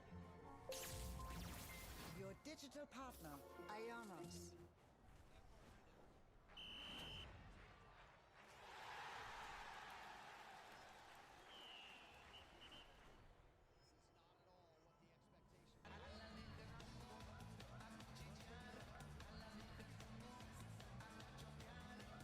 I agree with what you're saying, Sergio. Good round for Jaime Munguia. Established that jab. Probably got it up to 15-20 thrown in that round. But two big shots I saw land by Canelo Alvarez. Both left hands that got around the guard of Jaime Munguia.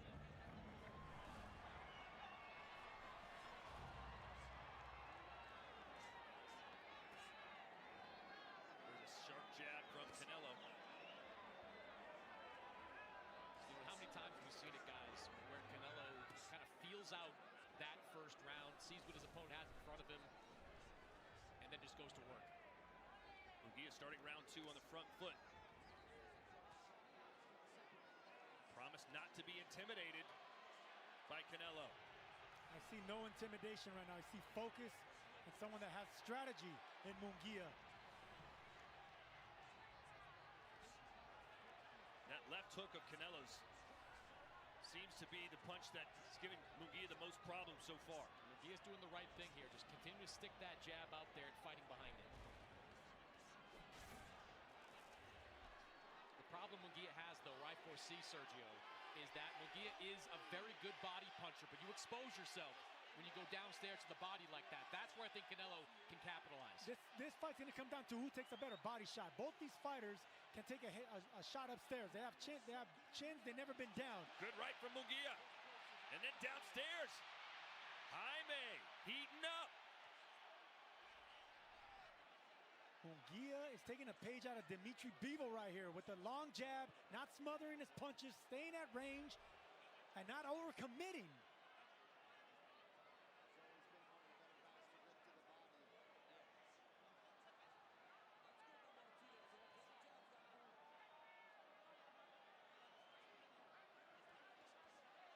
Good straight right hand on the end of that combination for Canelo.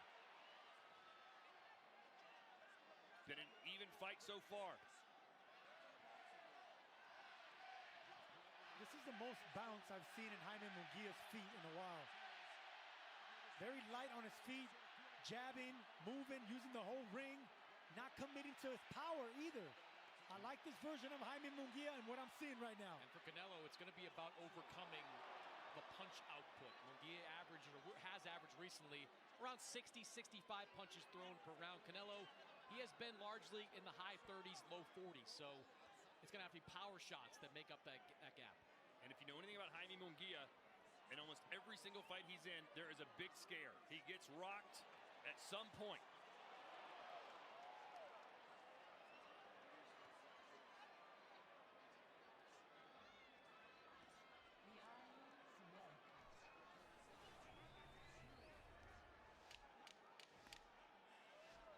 Good body shot by Canelo.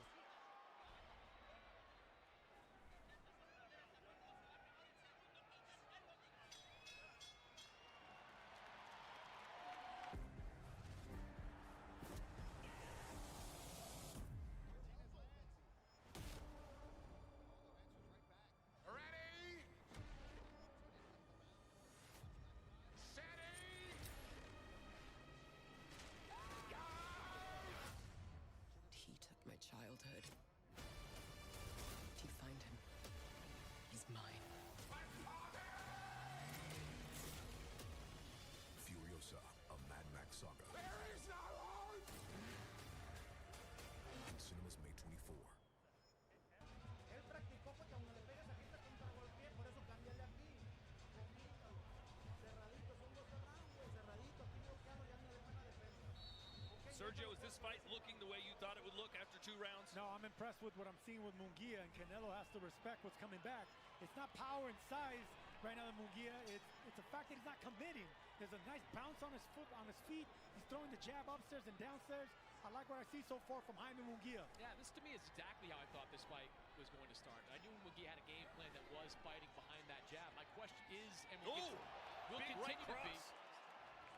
what happens when this becomes just a firefight in the middle of the ring? We're about to find out. There's no way this doesn't turn into a firefight. Jaime Munguia is not a boxer. We've seen flashes of it, but that's not his temperament. He never slows down, Munguia. He can do this all night.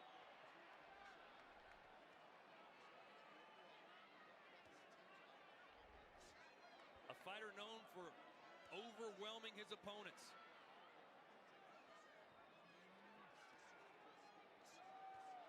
Oh, there's the counter right that Munguia had to be careful. Yeah, and that's what happens when you overextend and miss. Canelo is excellent at taking advantage of those. And that's what happens when you overcommit to power.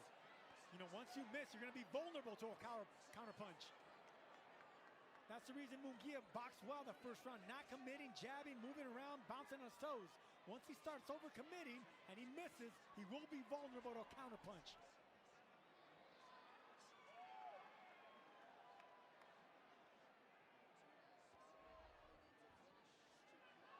Canelo just never looks concerned, always calculating.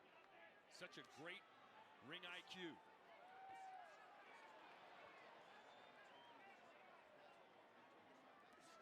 When it looks like Canelo's just being quiet and not doing anything, he's actually setting you up. He dictates your movement. He dictates where he wants you to go to land a heavy, hard, single power shot. This is not a volume puncher anymore, Canelo. He's a strategic power puncher just looking for single shots. Like that, right there.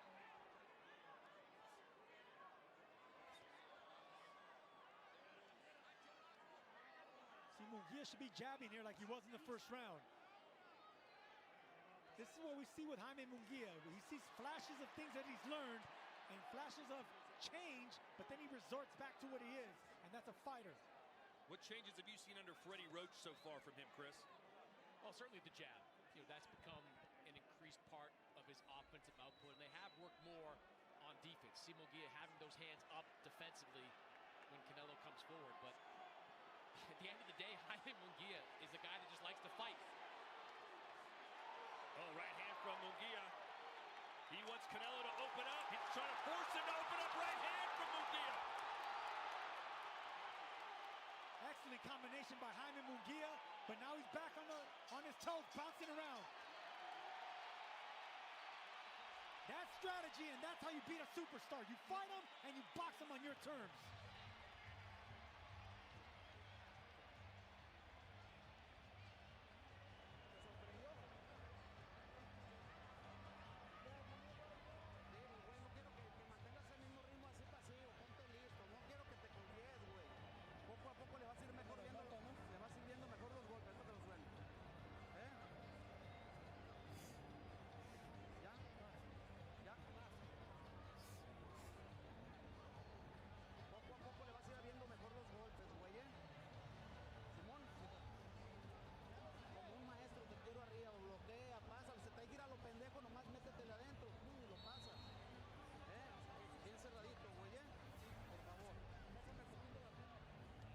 This is the thing about youth and vigor and size. In the long run, persistence like that can be the deciding factor. Youth, vigor, and persistence. Counter-punching. And they'll meet right in the middle of the ring. This is the kind of contest we were hoping for, and we're getting it so far. We're in the fourth round, scheduled for 12.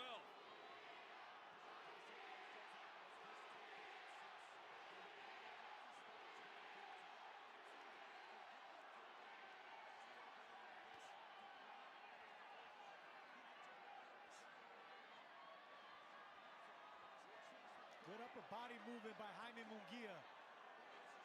You asked about changes that I see with Freddie Roach. It's upper body, it's jabs, it's fast combinations, and not overcommitting to power. Boy, he had to move his head out quickly there, Munguia.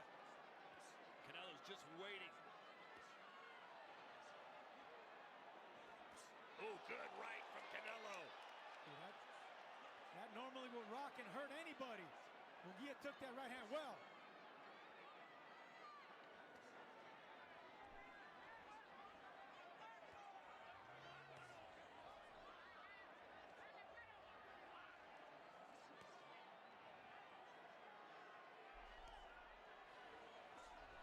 Good jab there from Canelo. Here's the right hand.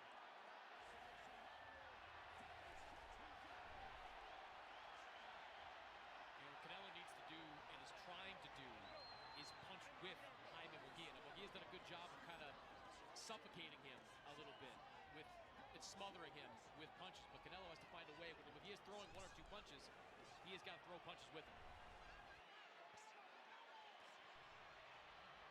I think he'll serve Canelo right to start trying to back up Munguia with jabs, just like that. If you could do that and jab to the chest and back up Munguia, who is not accustomed to going backwards, then you can get let off on combinations and explosive combinations and punches if you're Canelo. Oh, right from Munguia. And he's trying to batter Canelo, who answers with a right hand of his own, and then an uppercut. Oh, Munguia is down for the first time in his career. And this is what's going to turn into a firefight. An uppercut that he didn't see coming. This is what happens. Jaime Munguia has been hurt and rocked in previous fights. He has never been hit by a guy with this kind of power. Let's see if Canelo can seal the deal here in round 4.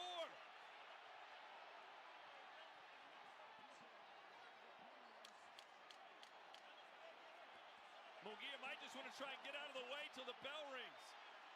That'll be the smart thing to do.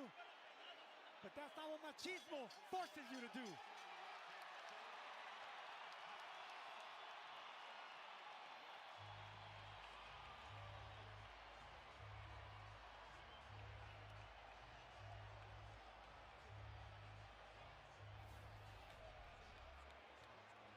What a shot by Canelo. He was waiting for his moment, waiting for his opportunity, and that uppercut right there. Beautiful shot by the shorter man. Threw away that left hook just to land that big right uppercut from bottom. Munguia didn't see that punch coming. Those are the ones that hurt you the most. You know, one thing Canelo's done in these first 4 rounds, even though he's been getting hit by some shots, is he has made Jaime Munguia think about where his punches are coming from. He's been coming around the guard a lot with some of those left hooks, and that was an uppercut that we hadn't seen yet at any point in this fight. We've seen Munguia face adversity before, but nothing like this. How's a younger fighter and former champion in Jaime Munguia going to respond to being dropped for the first time in his career? Is he going to shell up, or is he going to go back to the game plan? I think he only knows one way, Sergio. Forward and punching.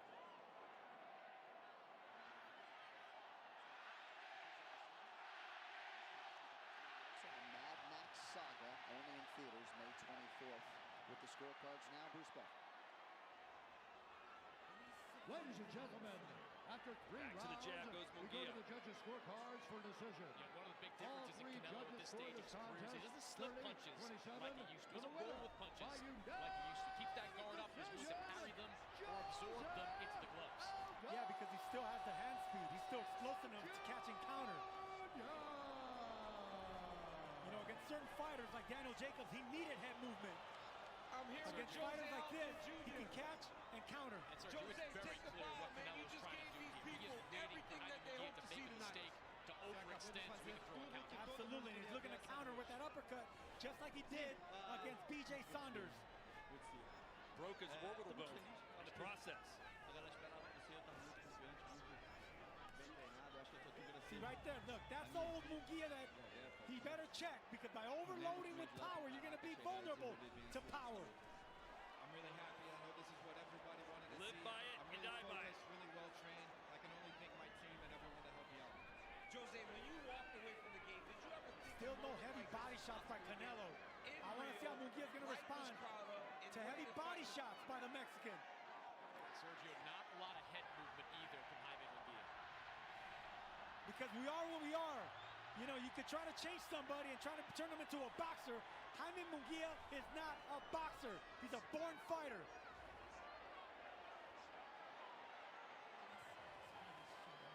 Nice body shot by Canelo. Munguia didn't like that. I was telling you, I want to see how these fighters are going to respond to body shots. I didn't like the way Munguia took that. Munguia landed one of his own. Oh boy, that jab popped Munguia's head back.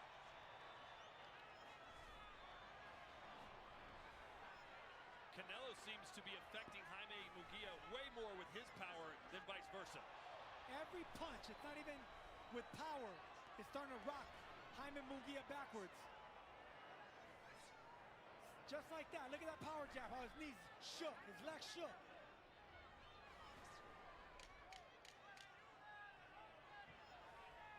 We expected beautiful brutality. We're getting a beautiful power boxing performance by Canelo so far.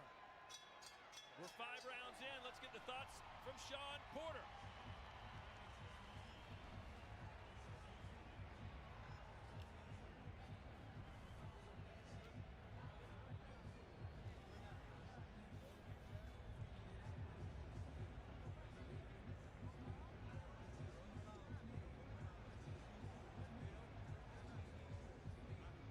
So there you go, 1-2-1. The first 2 punches are blocked, and then that power jab to finish it off.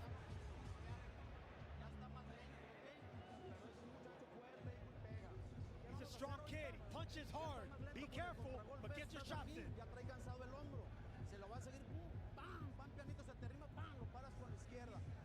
stop him by hitting him in the shoulder. Then you come and hit him with the left hand. Aim at the shoulder.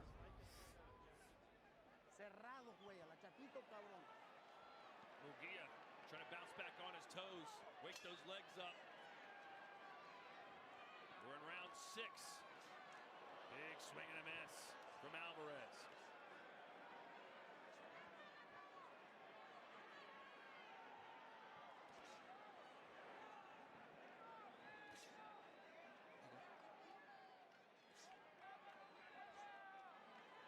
Munguia's aggressiveness has certainly slowed since the knockdown. Yeah, I don't think he needs to be overly aggressive. It's just to keep sticking that jab out there. Whoa! A left hook buckled the knees of Munguia. Snapped like a rubber band. There's a body shot you've been asking for. What a smart combination by Canelo. Threw the jab, faked the jab, came around the guard with a hook, then back downstairs to the body. He's outsmarting the younger fighter. It's punch selection by Canelo Alvarez right now. Now power. It's precision, accuracy, and intelligence by the old bull. He does not look like an old bull tonight. This is the best I've seen Canelo in a while. I got to agree with you. If we wondered if 64 fights and wear and tear were declining on Canelo Alvarez, that ain't the case.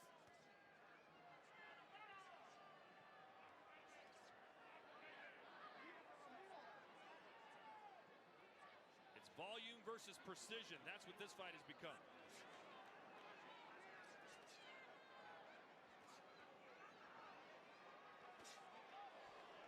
Munguia just looks very uncertain right now in the ring.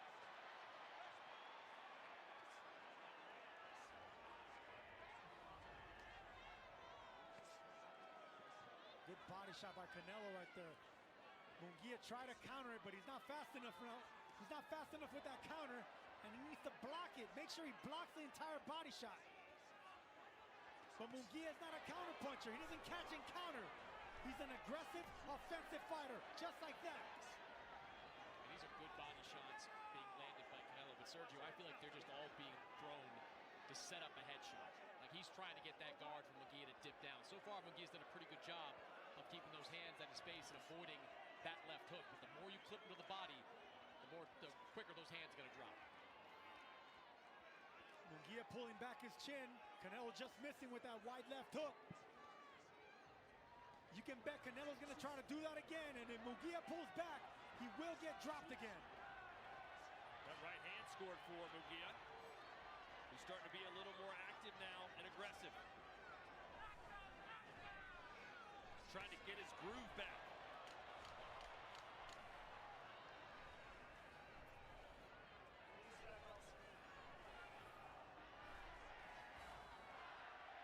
All right, let's try it again. Sean.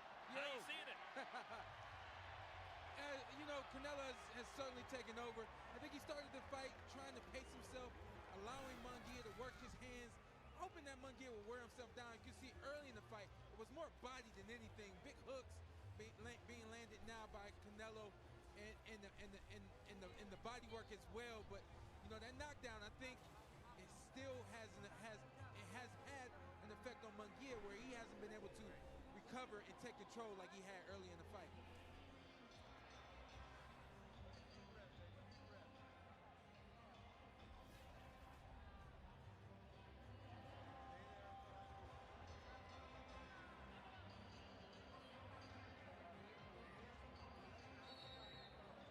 Taylor versus Catchwell 2.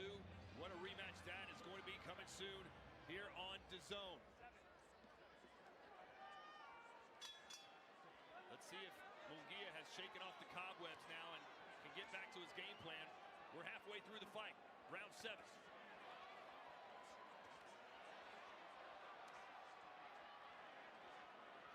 Canelo who strikes first here in this round. Yeah, left hook. That left hook will be there again, but I think he should soften up Munguia with some body shots. Lure Munguia into pulling back again, chin exposed, and that way Canelo can land that left hook again. Go. 1, 2.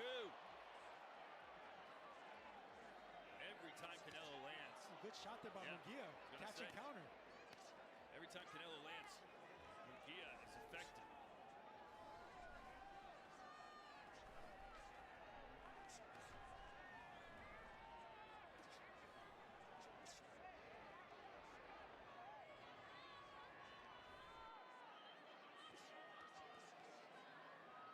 Total punches landed. Canelo 21 in the last round, just for 11 for Munguia. And you see the way that script has been flipped in the last couple of rounds. 27-13 in the 5th, 21-11, as you said, in the 6th. Just a lot of output right now from Canelo Alvarez. Yeah, but most of it to the head. I would love to see him throw more body shots, even if it's just a single hard body shot. Ooh, good body shot by Munguia there.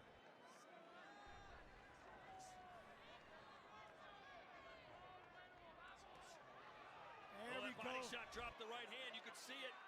There we go. Munguia's hurt to the body. Look at his right hand staying low. Exactly. Which means the left hook can come high if Canelo can land it. Canelo knows that he got Munguia with that body shot. He's playing possum right now against the ropes. Just there another big left hook upstairs. Oh, and Canelo landed it. How did Munguia eat that one? Canelo's way too smart and way too experienced not to go back down to the body.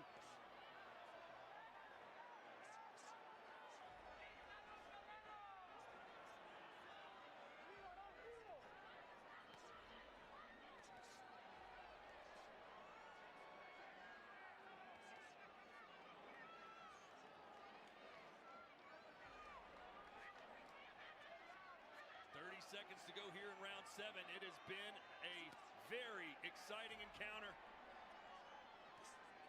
It's what we expected. Munguia started hot, then got dropped, and has cooled down considerably, especially with his output. That's exactly what getting dropped gets you. You get intimidated, you get gun shy, and then the lights get too bright when you're fighting a superstar like Canelo.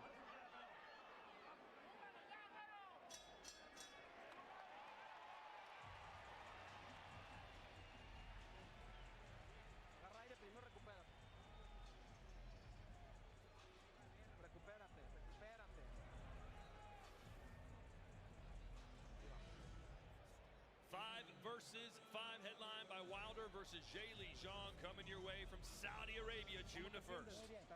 ¿Cómo lo sientes a él? ¿Llama lento? A la desesperada él ataca, hijo. Ataca sin ton ni son. Tira golpes por todos lados. Entonces, ¿qué vas a hacer? Nomás cortito, nomás cierras de poquito. Cuando te tire abajo, nomás un pasito atrás. Déjamelo corto, güey,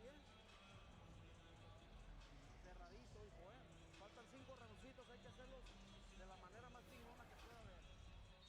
This is what I want to see more. The Mexican liver punch right there. Munguia did not like that shot. Munguia is known for having cement in his chin. but he doesn't have cement in that liver downstairs. Round 8, these rounds are flying by. Yeah, and you can see in the corners between rounds, really just Canelo completely comfortable with where he is positioned in this fight. Munguia, a little bit more urgency coming from Freddie Roach. But the more urgency Munguia shows, and the more punches he throws, the more vulnerable he becomes.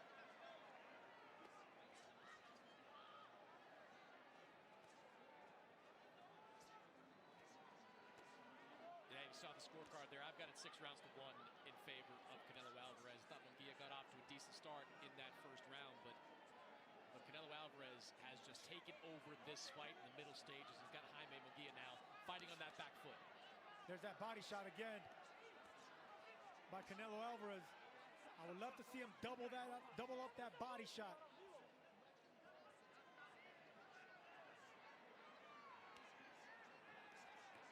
Oh, nice moment here for Munguia. But Canelo just doesn't seem too bothered by it. No, he's looking to counter at the right moment. Punch in between the shots of Munguia. You can tell that he's letting Munguia get overconfident right now.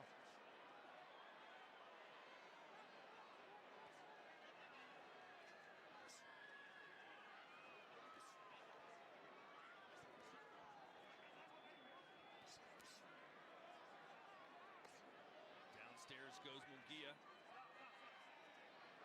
Little low.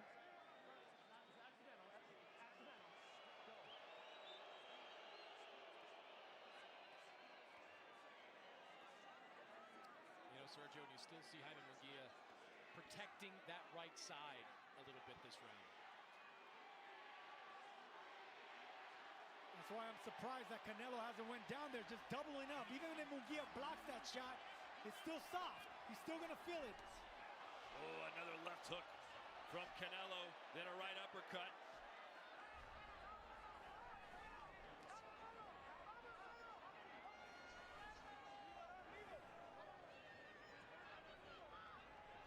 Bouncing on his toes is Jaime. Haven't really seen him do that much in prior fights, but tonight we've seen it a lot.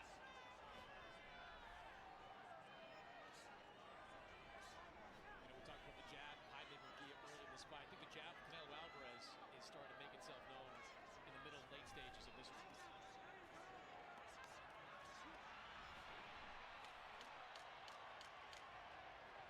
Kind of a shake of the head there from Canelo after Munguia came in with that combination. All right, let's check upstairs with Ariel Helwani. Guys, what a fight, what a performance, what a showing from Canelo Alvarez, enjoying this thoroughly up here. And you know, I agree with you guys. Jaime Munguia, I thought, won 2 of the first 3 rounds. Obviously, Canelo dropped him in the 4th, and it's been all Canelo since.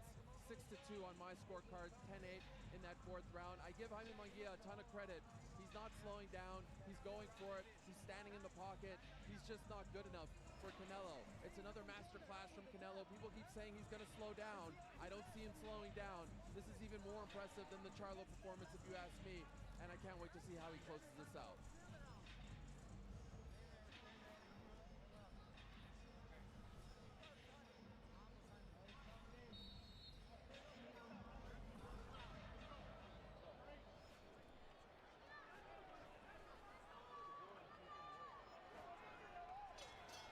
Did predict a knockout win. He's already put Munguia down once. Let's see if he starts picking up the pace to try and put him down again.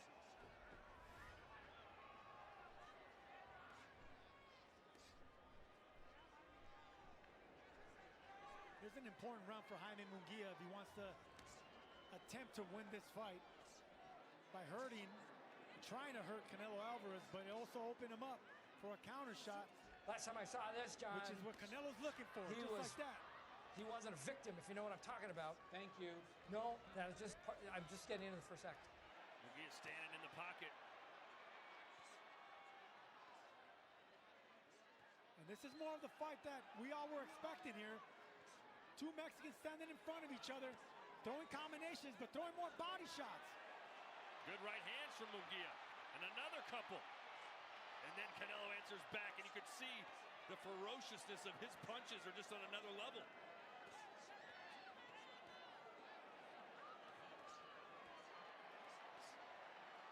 Body shot, you can see it. The right hand comes down again. Yeah, but Munguia doesn't like those body shots. That's going to open up the left hook upstairs. I think Canelo finally knows that he's breaking down Munguia.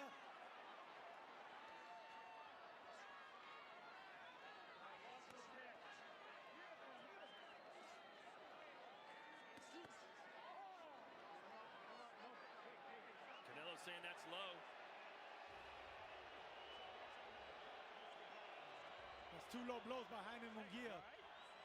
Sorry, hey, accidental. Just don't retaliate, all right? Yeah, Tom Taylor gave Canelo a little bit of a talking to about a round ago, so both these guys maybe straying a little bit low at this stage.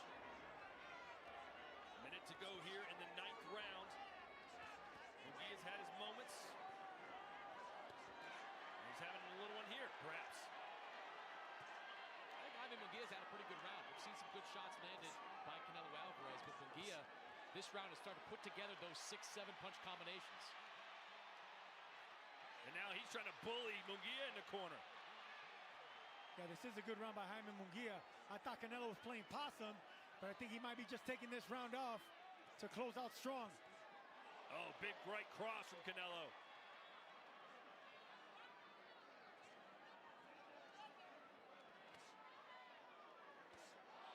Every time he sticks that left hand on the liver area of Munguia, he drops his right hand. It's still very sensitive.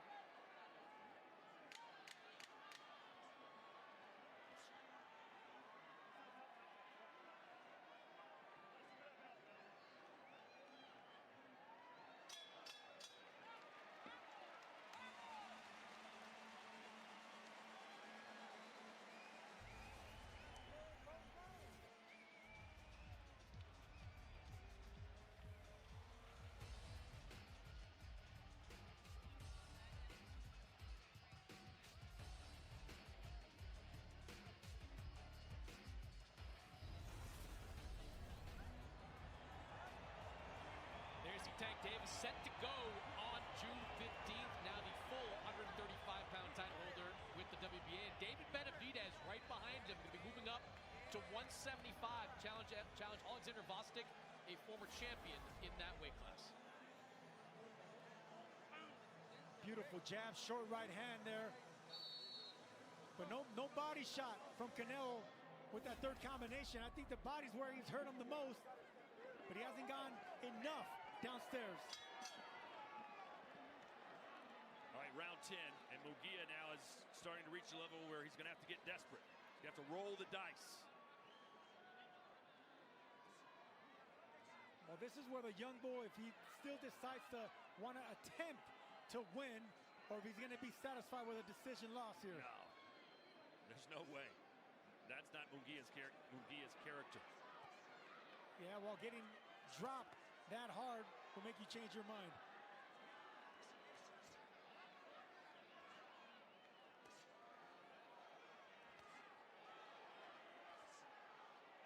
Munguia throws a left hook. Not the same way Canelo does, though. You know, Canelo kind of got caught under the arm of Jaime Munguia there, but it's that kind of shot where Munguia extends, misses, that Canelo's looking for. He's looking to counter exactly that. Ooh, good right hand by Munguia right there. Indeed, and a left to the body as well from Jaime. Munguia's here to win.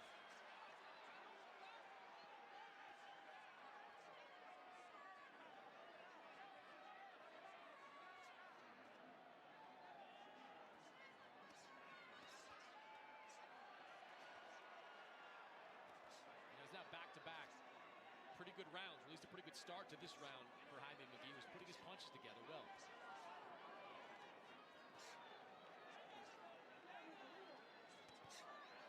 Ooh, good body shot by Canelo right there. Counter. He stepped back instead of throwing the uppercut to the chin, he threw it to the body. Canelo's really gotten great at just barely making an opponent miss, stepping back and coming back with something hard, with an uppercut. Which actually makes opponents not want to commit to right hands because of that. That's a very, very tricky move by Canelo Alvarez. See, there it is right there, just barely pulling back. Uppercut on the inside by Canelo. That's what dropped Munguia in round 4.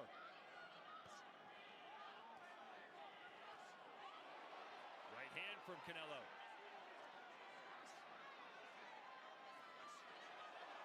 That was another good right hand from Canelo Alvarez. Flurry from Munguia. Trying to punctuate it with that right hand.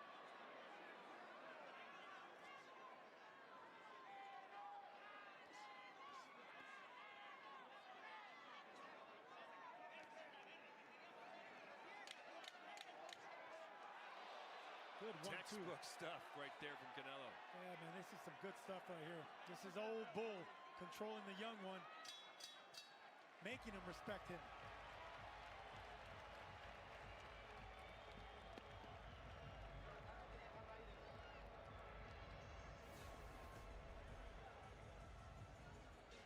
Jaime with a nice right hand right there, but look, that's the uppercut that he was looking for, but it cost Canelo right there with a nice left hook to the temple.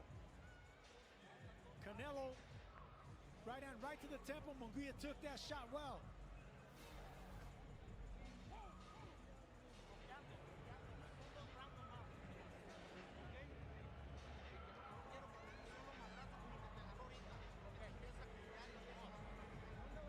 He's more tired than you.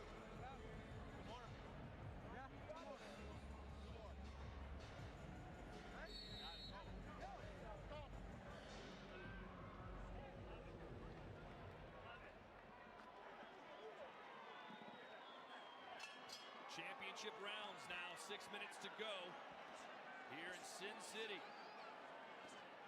Chris, how do you have it heading into this round? Yeah, I'm giving Jaime Munguia 3 rounds up until this point. So far, Canelo Alvarez just in complete control of this fight. 7 rounds to 3 on my card for favor of Canelo Alvarez. Not to mention the knockdown. And you got to remember, Canelo carries his power late. You know, he knocked out Kovalev in the 11th, knocked out Caleb Plant in the 11th. You know, if you're Jaime Munguia, though, I mean, he's had some success later in fights, too. His best moment against Sergey Derevyanchenko came in that 12th round when he scored the kind of knockdown he needed to come away with that fight. So both these guys have shown they can be successful in the later stages of a fight. Canelo's no Derevyanchenko, but I get it. You know, whenever you have 2 different fighters in front of you like that, you're going to react totally different.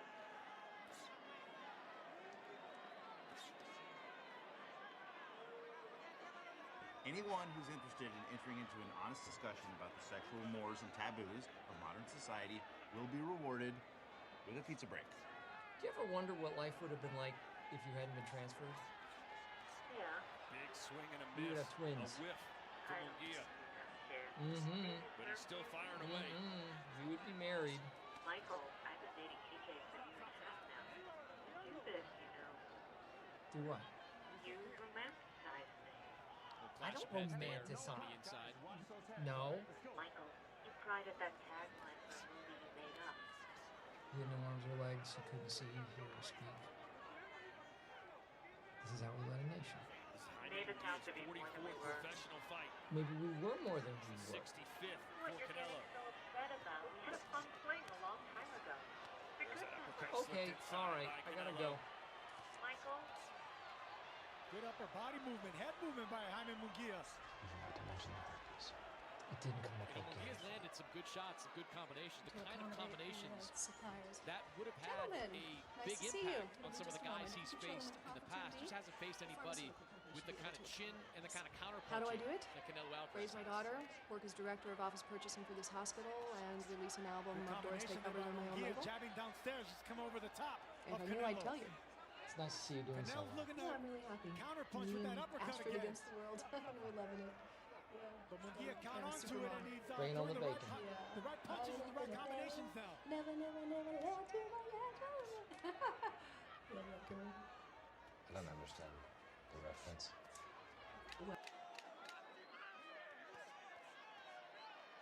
Canelo just peppered. I'm listening to tell you. Are you going to keep me in suspense? And we will head to the 12th and final round.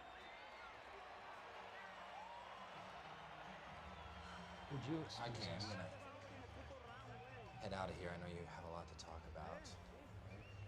Is there an operating theater that's open to visitors? Never mind, I'll find it.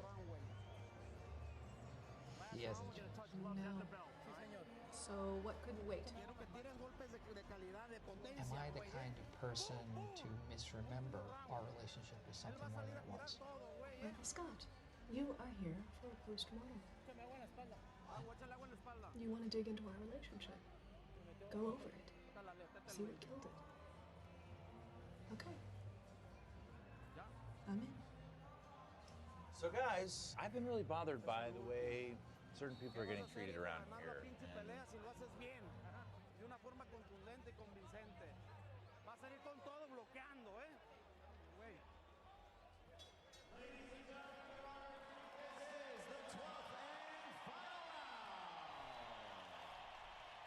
They shake hands in the middle of the ring. 3 minutes to go. Munguia needs a knockout. And I'm anxious to see what kind of urgency Jaime Munguia is going to come out with, knowing that he is down pretty significantly on the scorecard. Does he go for it? Sure looks like he's going for it early in this round. Well, if he goes for it, so is Canelo. On Cinco de Mayo weekend, 2 Mexicans in the 12th round. Of course they're going to go for it. I can see someone going down this round. They're not fighting like it's the last round, and they just want to cruise to the finish line. They're fighting to knock each other out.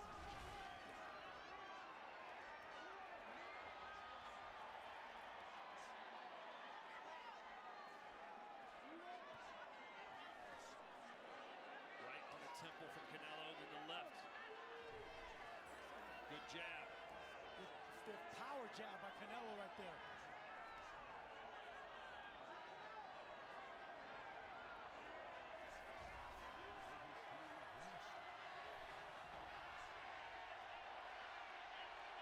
Dueling chants of Canelo and Munguia echoing throughout the T-Mobile Arena here in Las Vegas. A good selection of punches there by Canelo. Going up and down, going around the guard.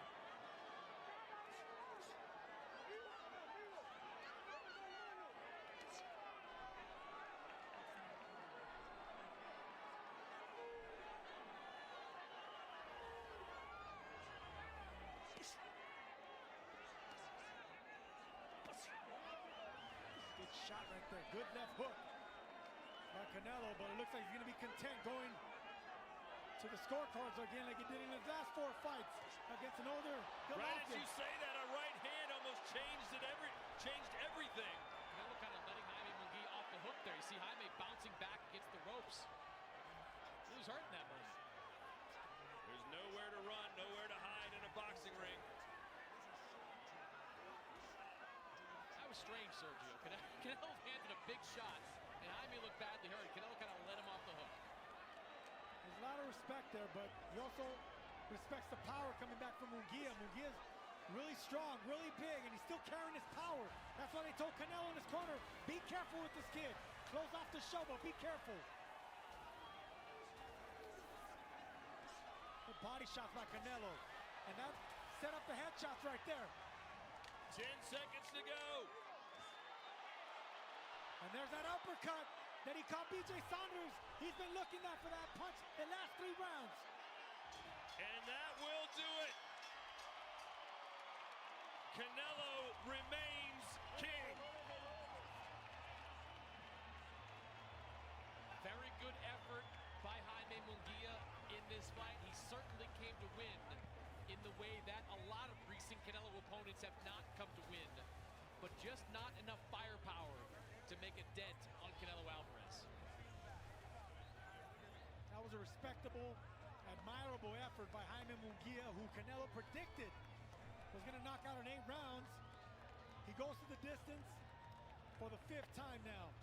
Canelo Alvarez. You know, I'd love to see a replay of that right hand, I believe it was, that Canelo landed with less than a minute to go. That really looked like it shook Jaime Munguia. Canelo looked like he let Munguia kind of hold on a little bit. Sort of looked over into the crowd for a moment. That looked like an opportunity for Canelo to get a knockout. soaking it all in as he appears to be victorious on yet another Mexican holiday weekend. You know, everybody's kind of wondering what is the state of Canelo, right? Like, what level is he at now? I don't believe we'll ever see the version of him that stormed through middleweight and super middleweight between 2018 and 2021. I believe that version of him would have stopped Jaime Munguia, but this version is still very fast, still hits very hard, and is probably a lot smarter fighter, Sergio, than he used to be. Well, that's what happens when you get older. You get smarter and more patient because you don't have the vigor you once did when you were younger. And to touch on what you were saying, he did knock out an older 40-year-old Golovkin. He didn't knock out a smaller Charlo. He went 11 rounds with Plant, couldn't stop Bivol. So this is just a new Canelo Alvarez right now. Picks his shots, and if he can't hurt you with that one shot, then you're gonna allow this. Munguia had his moments at distance, at range, using his size and the long reach. But there's Canelo with that uppercut. Beautiful shot. Threw away the left hook. Came under. Munguia didn't see that punch coming. Munguia can take big shots when they're straight, when they're coming from that angle, but from the bottom, where you don't see that punch, shots like that, those rock you even more. Yeah, and it was the body work of Canelo Alvarez during the middle rounds that really changed the pace of this fight. So Jaime Munguia a little bit more reluctant from those middle rounds on to let go with the same frequency, because Canelo was just digging down to the body and landing really impactful shots. Good shot right there. See that right hand right there? That buckled the knees of Munguia right there. That's the final one right there where Canelo landed that big shot against Jaime Munguia. This is a punch that's just big numbers in favor of Canelo Alvarez. 44% of his punches landed, 50% of his power shots. And there, Jaime Munguia came into this fight with a plan to win with the jab. Well, Canelo, he landed more jabs than Jaime Munguia tonight. And that tells the story right there. Munguia threw more punches, but Canelo was more accurate. Let's get the decision. Ladies and gentlemen, after 12 rounds of action, we go to the judges' scorecards. Judge Tim Cheatham sees the contest 117 to 110. Judge David Sutherland sees it 116 to 111. And Judge Steve Weisfeld sees it 115 to 112. For your winner by unanimous decision, and still the WBC, WBA, IBF, WBO undisputed super middleweight champion of the world, Saul Canelo Alvarez. Canelo Alvarez still the king at 168 pounds. Y sigue siendo el rey, Todd Grisham. Indeed, he is still the king and the face of boxing. Let's hear what he has to say.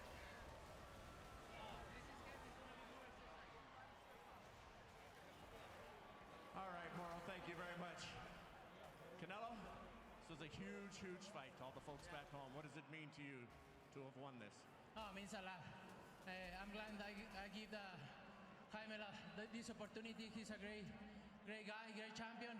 He's gonna continue doing good. So, and I feel very proud pull these kind of fights here in Vegas.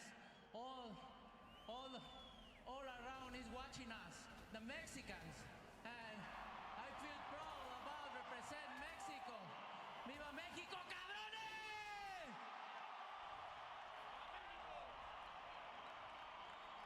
A little slow at first, but you figured him out about the third or fourth round. Tell us about the knockdown and if you thought the fight was going to end there. Yeah, you know, I take my time. That's why I have a lot of experience, yeah? Jaime Munguia is a great fighter. He's strong, he's smart. But you know, I take my time. I have 12 rounds to win the fight, and I did. I did really good, and I feel proud about it. Were you certain that you were going to be able to counterpunch so effectively? Yeah, you know, he's strong, but he's a little slow. I can see every punch. Sometimes he got me because I get so confident, but you know, like I say, that's why I have this kind of experience, because that's why I'm the best. That's why I'm the best, right? You feel you're the best Mexican fighter ever? Best Mexican fighter ever? No, I don't consider myself the best fighter ever. I think when I retire in my numbers, he's gonna say where the position I am. But I respect all the Mexican fighters in the past and the press, and I feel proud about it. I just doing my thing, and when you say the best, so when you say the best, you mean the best fighting right now? Right now, I'm the best fighter right now, for sure.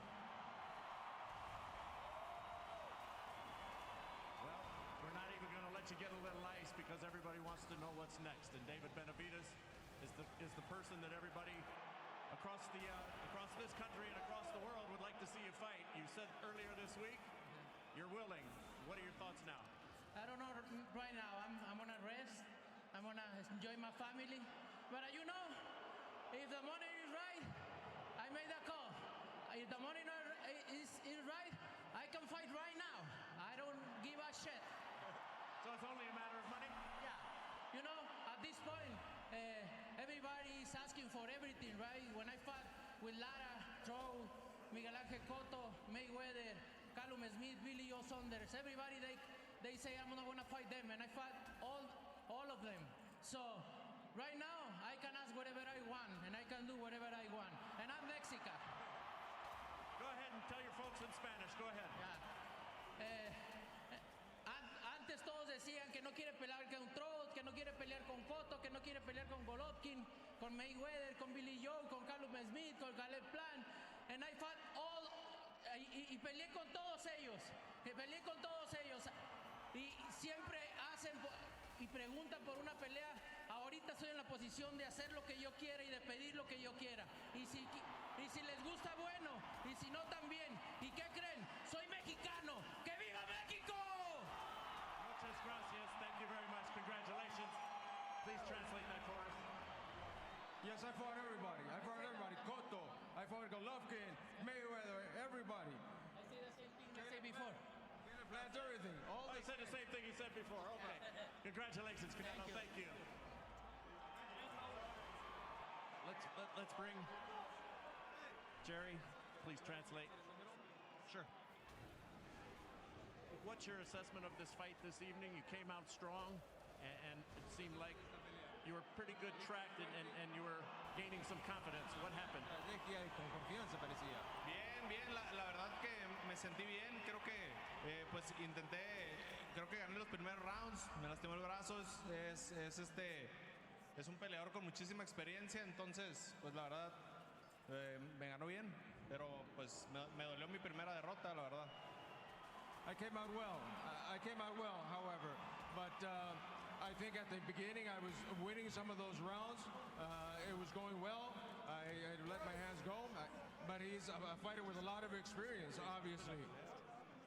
Canelo said he beat me. Unfortunately, he beat me. Definitely hurts. The loss hurts. Canelo says you have a big future. Do you think if you were fighting anybody other than him tonight, you would have won? Es un gran futuro. Si hubieras peleado contra cualquier otro, lo hubieras ganado esta noche. Sí, así es, la verdad que te digo, yo me sentí muy bien, la verdad te digo, es un peleador con bastante experiencia, empecé muy bien los rounds, pero después de ahí pues me empezó a ganar los rounds. Yes, it's no doubt I would have. I felt very well again, but again, he's a fighter with lots of experience. I started well, but yes, obviously, had the problems. Thank you so much. Thank you for your time. Thank you. All right, Mauro, back to you.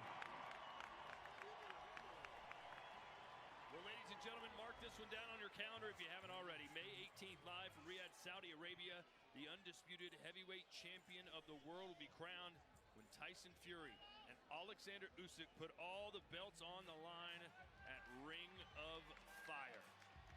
That championship medal and warrior spirit now, just looks a little bit off since that elbow. I think it's the worry of the cut. Coach told him, it's just a cut on your forehead. It's not a big deal. Another elbow, yep. He's got it, that's, ooh. Good urgency there from Steve Usyk. He doesn't want to stop. Nope, but he doesn't want to stop. Oh my goodness. Uppercut and a left hook from the challenger. I think those uppercuts and elbows, that's got to be with, and staying behind the jab for Pantoja. He's got to crash. And before Steve Usyk can start getting those elbows off, he's got to be back on the legs, back on the hips. It's slowing him down. All those weapons up the middle is slowing down his blitzes. Tremendous jab a moment ago from Usyk. Nice right hand from Pantoja.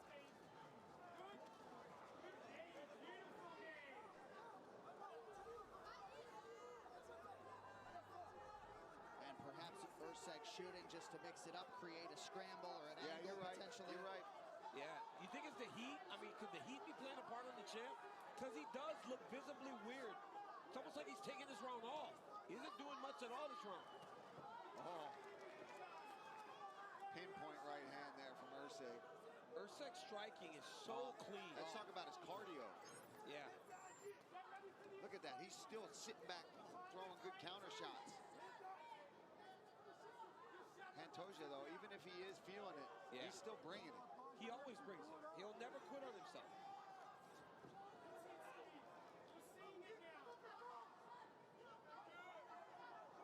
Coming up on 2 minutes here to go round 4. Ursek continues to be in forward motion. Yeah, he's stalking in this fourth. There's a combo back from the champ. Ursek back to work off of that jab. It took 4 minutes or 3 minutes for that cut to open up. So great job by the cut man.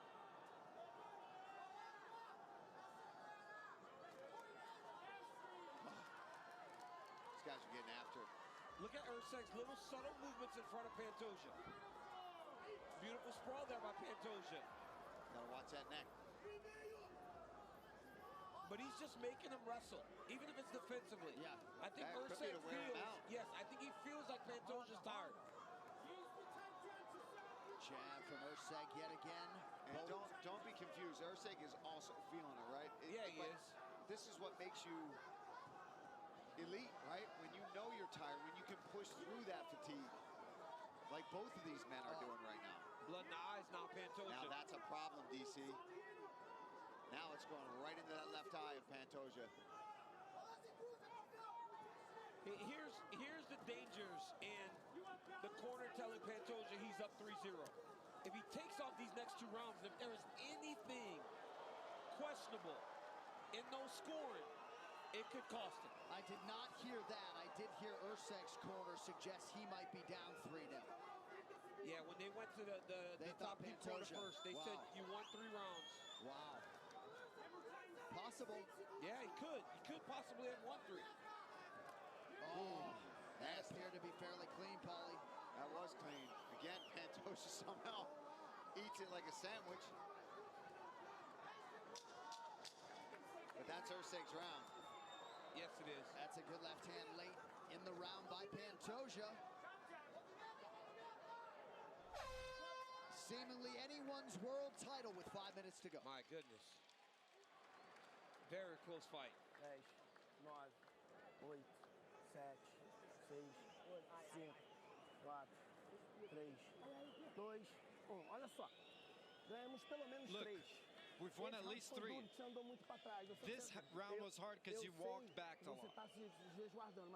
I know that you're saving yourself, but I need 5 minutes from you. It all comes down to these 5 minutes. A mesma coisa que a gente fez. Like Russ, it's just when he's coming forward. And that frame 2 is there. You haven't shown the overhand yet. Yeah. Frame 2, frame 8. Matt?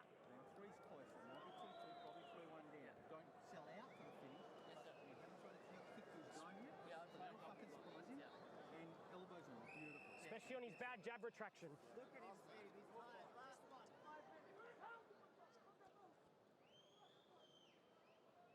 Round 5 is brought to you by Manscaped's Lawnmower 5.0 Ultra, the official electric trimmer of UFC. Visit manscaped.com now.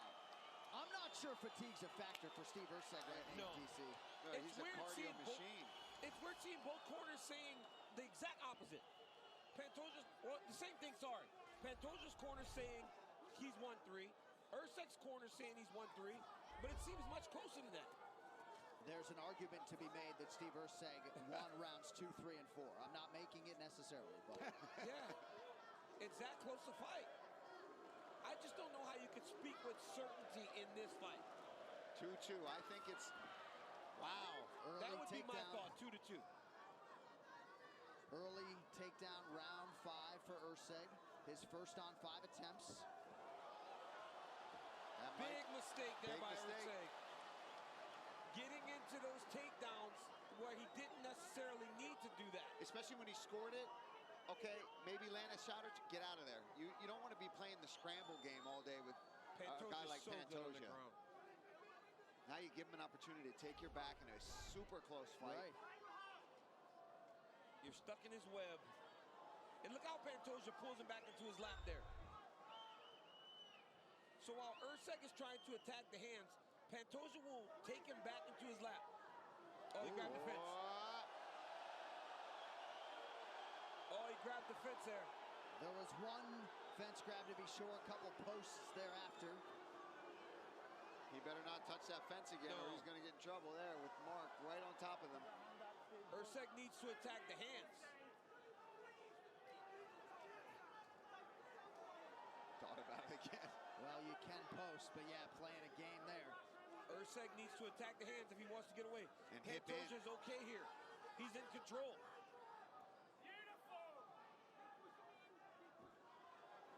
He's got to try to turn into him. He's got to get on his chest.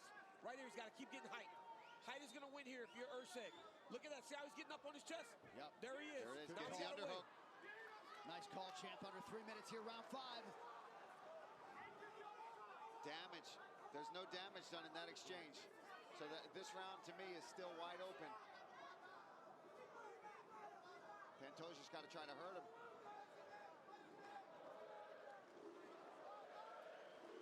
Short uppercut lands for Ursek.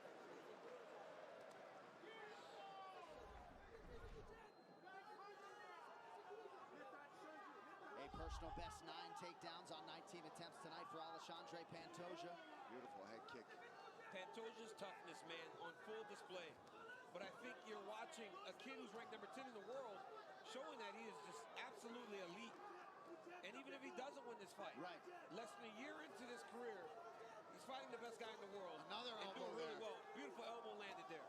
And that appeared to open up another cut on Pantoja.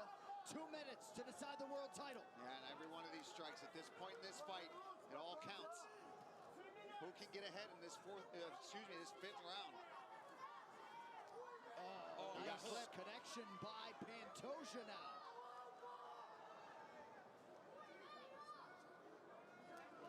Another elbow landed. Ursek with a jab. Ursek goes to another takedown. He goes to another takedown and gets reversed. And that is where the inexperience comes into play. Because while he may have elite skills, he has not done it at this level long enough to know that that's a mistake. Crowd showing its appreciation for their homegrown champion.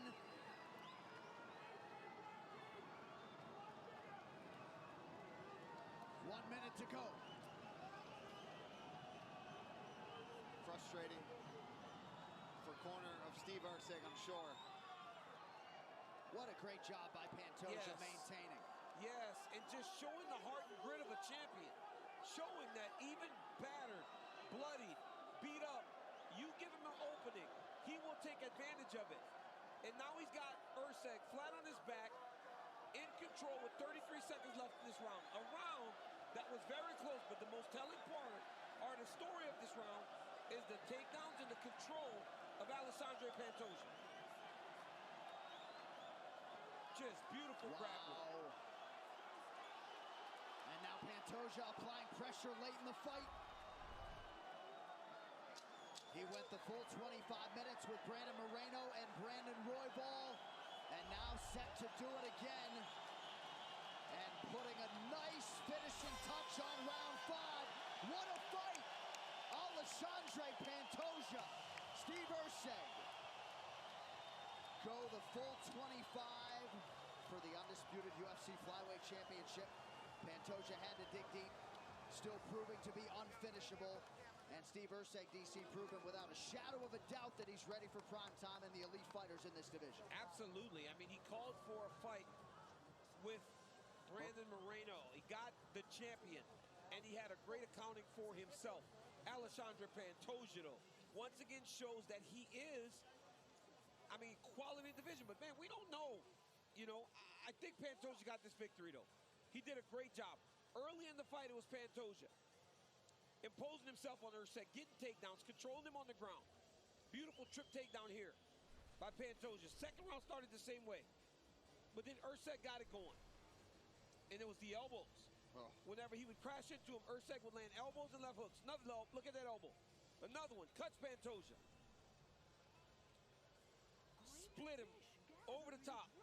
That became a real factor in the fight. The blood dripping into Pantoja's eyes. Then Erceg really started to go forward and work in round 3. Round 4 was Erceg's best round. Pantoja, the whole time though, never quit on himself. Late takedown by Erceg. Look at the Granby roll by Pantoja. Recognizing I'm the better scrambler here. Yeah. Just give me an opportunity and I will control this position and try to retain my championship. If it comes down to that round right there in that moment, Steve Erceg's going to really be upset with himself.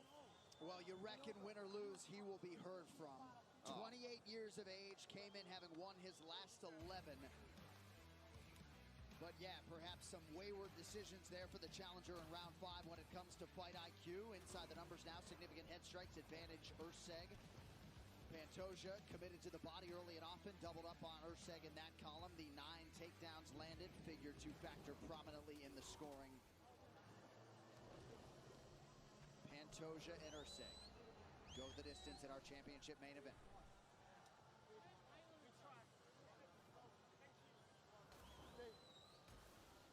All right, the official decision is brought to you by Furiosa, a Mad Max saga, only in theaters May 24th. One final time tonight. Here's Buck.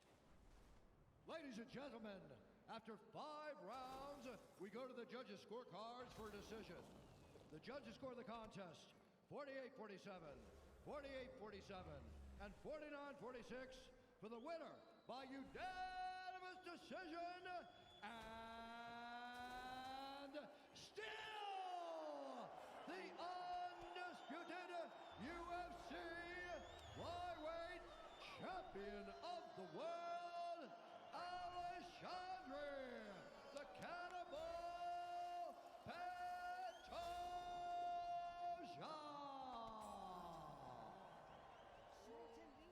I'm here with Alexandre Pantoja.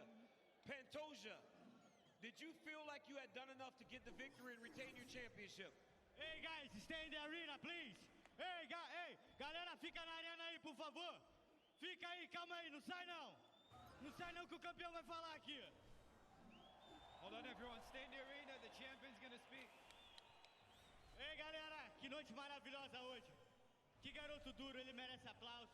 Eu tô aqui para lutar contra os melhores do mundo e esse cara é um deles. Eu tento dar o meu melhor aqui toda vez, mas esses caras merecem respeito. Todo mundo que pisa nesse octógono aqui merece muito respeito. A gente luta muito para chegar aqui. Aqui é o maior evento do mundo. Eu falei para ficar na arena aí, rapaz. Fica aí. Vamos curtir essa noite aqui. Mais tarde tem after. Todo mundo convidado aí. E uma coisinha a mais aí, o Michel falou pra galera. Vamos ajudar a galera do Rio Grande do Sul. Tá ligado? Vamos doar 10 conto, R$1 que seja. Vamos ajudar nosso país. Se não for a gente, não vai ser ninguém. You know, everyone, please stay in here. I'm in here to fight the best in the world, and this guy's one of them. What a tough guy. What a tough division. What a tough opponent to have in here. And Michel mentioned earlier, let's everyone help out the state of Rio Grande do Sul, devastated by the floods. Pantoja, let's look at your work here. Your grappling allowed for you to control him when he was having a lot of success in the fight. Was there anything surprising that Steve Erceg was able to do that really did affect you in the fight? Eu acho que eu tenho que mexer mais a cabeça. Esses caras estão me acertando demais. Mas o meu chão é um dos melhores do mundo.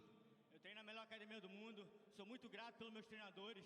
Hoje aqui eu tenho meus 3 principais treinadores. Eu tenho meu primeiro mestre, Albert Reis, ele está aqui hoje. E eu sou muito grato a esse cara aqui que me fez lá de Arraial do Cabo. Ele sonhou junto comigo, ele me alimentou, ele cuidou de mim. E esse cara merece mais do que todo mundo de cinturão. I think I need to move my head much. These guys are hitting me too much. My grappling is the best there is. I train in the best team in the world. These 3 guys right here are responsible for my training now. And this was my first master, the guy that got me out of Arraial do Cabo, the guy who took me to where I'm at today. Pantoja, it's been a real long time since you got to fight in Brazil. You showed a great performance tonight. When you got to that 5th round, did you think that that was going to determine the fight? Que lutador incrível, cara. Realmente, eu fiz 3 lutas em menos de um ano. Eu preciso descansar um pouco. Eu vou para Arraial do Cabo agora. Eu e minha gata estamos ali. Vamos tirar uma semana lá em Arraial do Cabo. Tô chegando, hein, galera? Vambora, quem mandou chamar? What an incredible guy, incredible opponent. You know, I think I need a little bit of a break. I've fought 3 times in the past year, so now I'm going back to Arraial do Cabo with my girl. Everyone, I'm coming. Alexandre Pantoja said it's time for him to samba. Ladies and gentlemen, give it up for your champion, Alexandre Pantoja.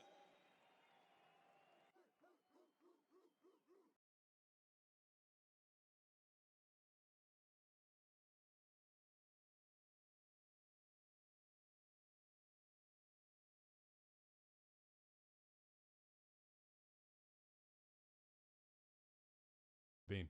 And then I heard the child's voice. Please, come help me. I froze. That phrase sounded exactly the same as before. And I mean exactly. In tone, inflection, cadence, everything. It was so exact. That's what made it weird. A few seconds went by as I hesitated. Then again from below, exactly as before. Please, come help me. Now, I don't scare easily, but I was suddenly overcome with unexplained fear. Not a fear I've ever felt before. Like an adrenaline pumping kind that you'd feel from a car accident or a firefight, but a gut-wrenching predator and I'm the prey type feeling that made me panic. I went into full flight mode. I reeled back, scooting on my hands and feet, and grabbed my rifle, panting. I remember thinking to myself, this isn't enough. I should have brought my M1A. And a second later, I heard scraping and scrabbling sounds coming up the crevice. I stood up and fucking ran, left all my gear behind, just rifle in hand, right down the hill. I heard panting and huffing coming from behind me, and then loud as shit. Please, come help me. I was sprinting in the dawn, nearly hysterical with fear, and then I was back, through the park entrance, and straight to the office, where I started banging on the door. Hell, I was even kicking it and yelling for help. A park ranger came from around the side of the building and told me to knock it the fuck off. Thinking about it now, I realized he had his hand on his pistol, and I very nearly got myself shot with all my bonkers behavior. Mind racing, I told him the only thing I could think of that would make sense. I was coming back from my campsite, and someone attacked me and chased me. He looks at me and says who. I tell him I have no idea, I never got a look, and that I could take him to where it happened, where all my gear was. So after a brief chat with another ranger, this old fella and I get into his ATV and head back to the hill. We get up to the crevice in the rock, and sure as shit, my gear is all still there, with the cord still wrapped around the stone like I left it. But no one else is there, and no blue and white beanie either. The ranger gets a little pissed, and asks me if I've been drinking or doing drugs, and after returning to the office and taking my statement, he tells me, maybe next time you come out here, you might want to leave the rifle at home. Okay, buddy? So that's it. I headed home, took a shower, and tried to figure it out. I decided that either some seriously fucked up kids had just pranked the shit out of me, or that I had almost been robbed and killed by some tweakers in a desert hiking ambush. The only problem with these that I can't figure out is that if either one is true, then what was that fucking awful smell all about? Hello, X. This is a story about my aunt. Growing up, I knew very little about my mother's side of the family. They had basically disowned her after she decided to do the unthinkable and go to medical school at a time, particularly in the deep rural South, where women would never be doctors. My relatives were scowling faces that wandered in and out of holiday gatherings, pausing just long enough to pass judgment and leave my dad outraged for about a week. The only one out of the mob that really made an impression was my mom's older sister. This woman sent me acne medication for my birthday one year, when I had started that awkward breakout phase. She once lectured me for 20 minutes about how since I had inherited mom's desire to work when I got older, no man would ever love me. I was 10. I only give you this background info so that you'll understand how unsettling it was when my grandmother called my mom one evening and asked her to fly down there to see them. My aunt had experienced what they called a severe psychotic break, or something along those lines, and none of the relatives knew what to do, or had the money to do it. My mother dutifully packed her things, and I was somehow swept along for the ride. I was only 14 at the time, and still had not perfected the art of saying no to my parents. The best thing about that age was that because I knew I was awkward and mousy, people tended to ignore my existence. I got to sit in, while the grandparents told my mom everything they knew about this breakdown, and Mom stressed over and over that she was not a psychiatrist. My aunt's latest ex was a meth dealer who knew what kind of stuff they had been brewing and sampling. Also, there were probably diet pills. She'd become obsessed with a Ouija board. Depression runs in the family. She was always a little off, etc., etc., etc. All they knew was that after her work had called them asking for her, they'd found her completely naked in her living room, curled up and talking to herself. She had covered pages and pages of notebooks with nonsensical symbols and equations about God and demons. I think I should pause here for a moment. I understand if you think I'm setting this up as some wild, demonic possession story. I am not. I am a skeptic, and I have no idea if the events following this had anything to do with the paranormal. Methamphetamine psychosis is scary enough on its own, and there were so many holes in her brain at this point. Who knows what she was really thinking? However, the story is a little gruesome either way, and I'm finally at a place where I feel like I can tell it. Anyway, so with few other options in BFE, Georgia, my grandparents had locked my aunt up in the guest room and called my mother.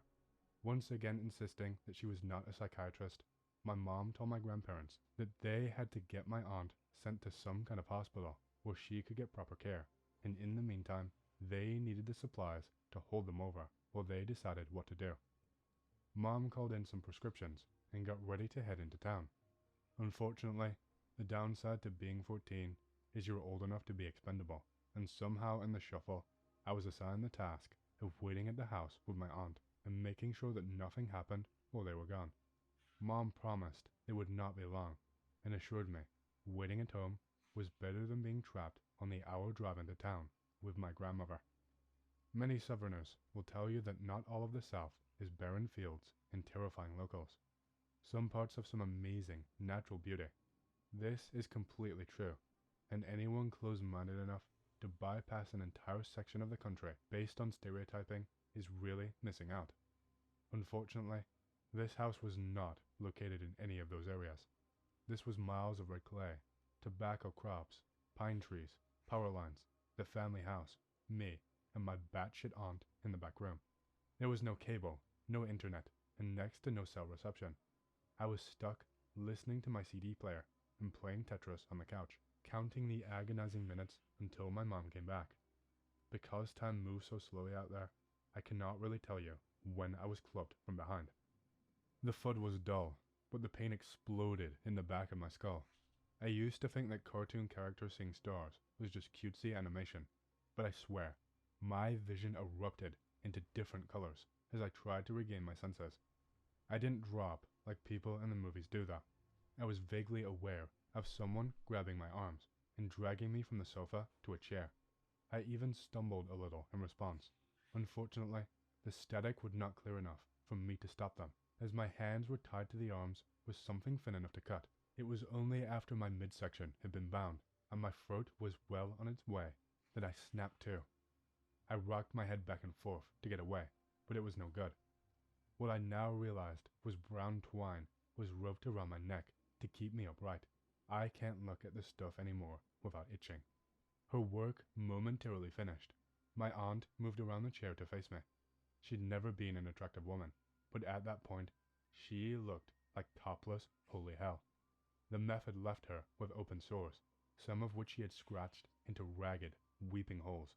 Her arms were covered in blackening holes, all oozing rot. When she grinned, I got a good look at the infamous meth mouth. I can't even describe the smell. That wasn't just from her wounds either. She had caked shit all over her legs, up to the scratches around her sagging breasts. But the worst part was the strange glint in her eyes. There was someone home up there, but it was more feral in person.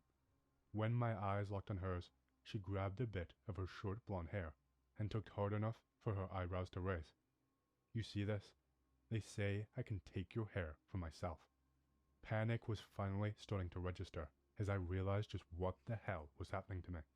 Too tiny to be much of a fighter, I mostly just started hyperventilating and staring. I remember realizing that I could not remember the word for what Native Americans used to do to their war victims, but it was definitely about to happen to me. I started squeaking a little and trying to yell out as she disappeared into the kitchen for a moment and reappeared with a knife.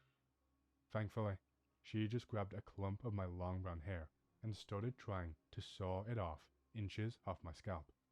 It still hurt enough for me to finally cry out over it. Likely unsatisfied with her results thanks to a dull knife and thick hair, her attention turned back to my face. That's nothing, she hissed. From behind my back, she produced a hammer, probably what she hit me with in the first place. The next swing brought it down on my index finger. The fingernail cracked from the strength of the blow. My sobbing only made my aunt laugh harder, and she tossed aside her tangles of hacked off hair in favor of digging out the nail pieces and ripping them away, one by one. The pain was so bad I nearly threw up. This process repeated for the middle finger and my thumb, though for some reason the thumb took 3 swings to crack thanks to the odd angle it was at. I vaguely noticed, through the pain, that as she yanked the left bit of nail from the bed, her head was tilted slightly and her mouth was hanging open. She was listening to something. She finally stopped picking at my fingernails and leaned over to take my index finger into her mouth to suck on. My mind started desperately pulling itself together.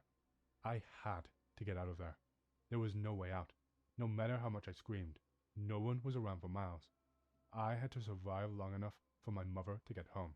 What if this lunatic killed my mother? Somehow, I choked out some version of, "Why are you doing this?" My aunt looked up from where she was sucking and narrowed her eyes, as if indignant that I had interrupted her.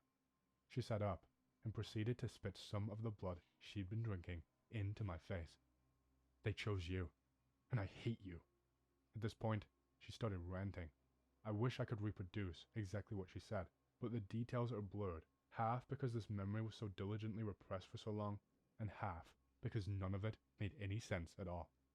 It was something about a Dark Lord and people in the walls, but there was also talk of the government and radio waves. What I do recall is that she paused and leaned in so close that our noses were nearly touching. The smell of her breath was so horrible I could taste it in my mouth. "I know," she whispered. "You can smell my brain rotting. But let me tell you, he's no joke. He wants your skin. They all want you." Her tongue stretched out of her mouth and wormed itself over the lower half of my face. I started sobbing and gagging at this point. She tried to get her tongue into my mouth, but I spat at her, which enraged her. She screamed at me to be quiet and swung the hammer at my mouth.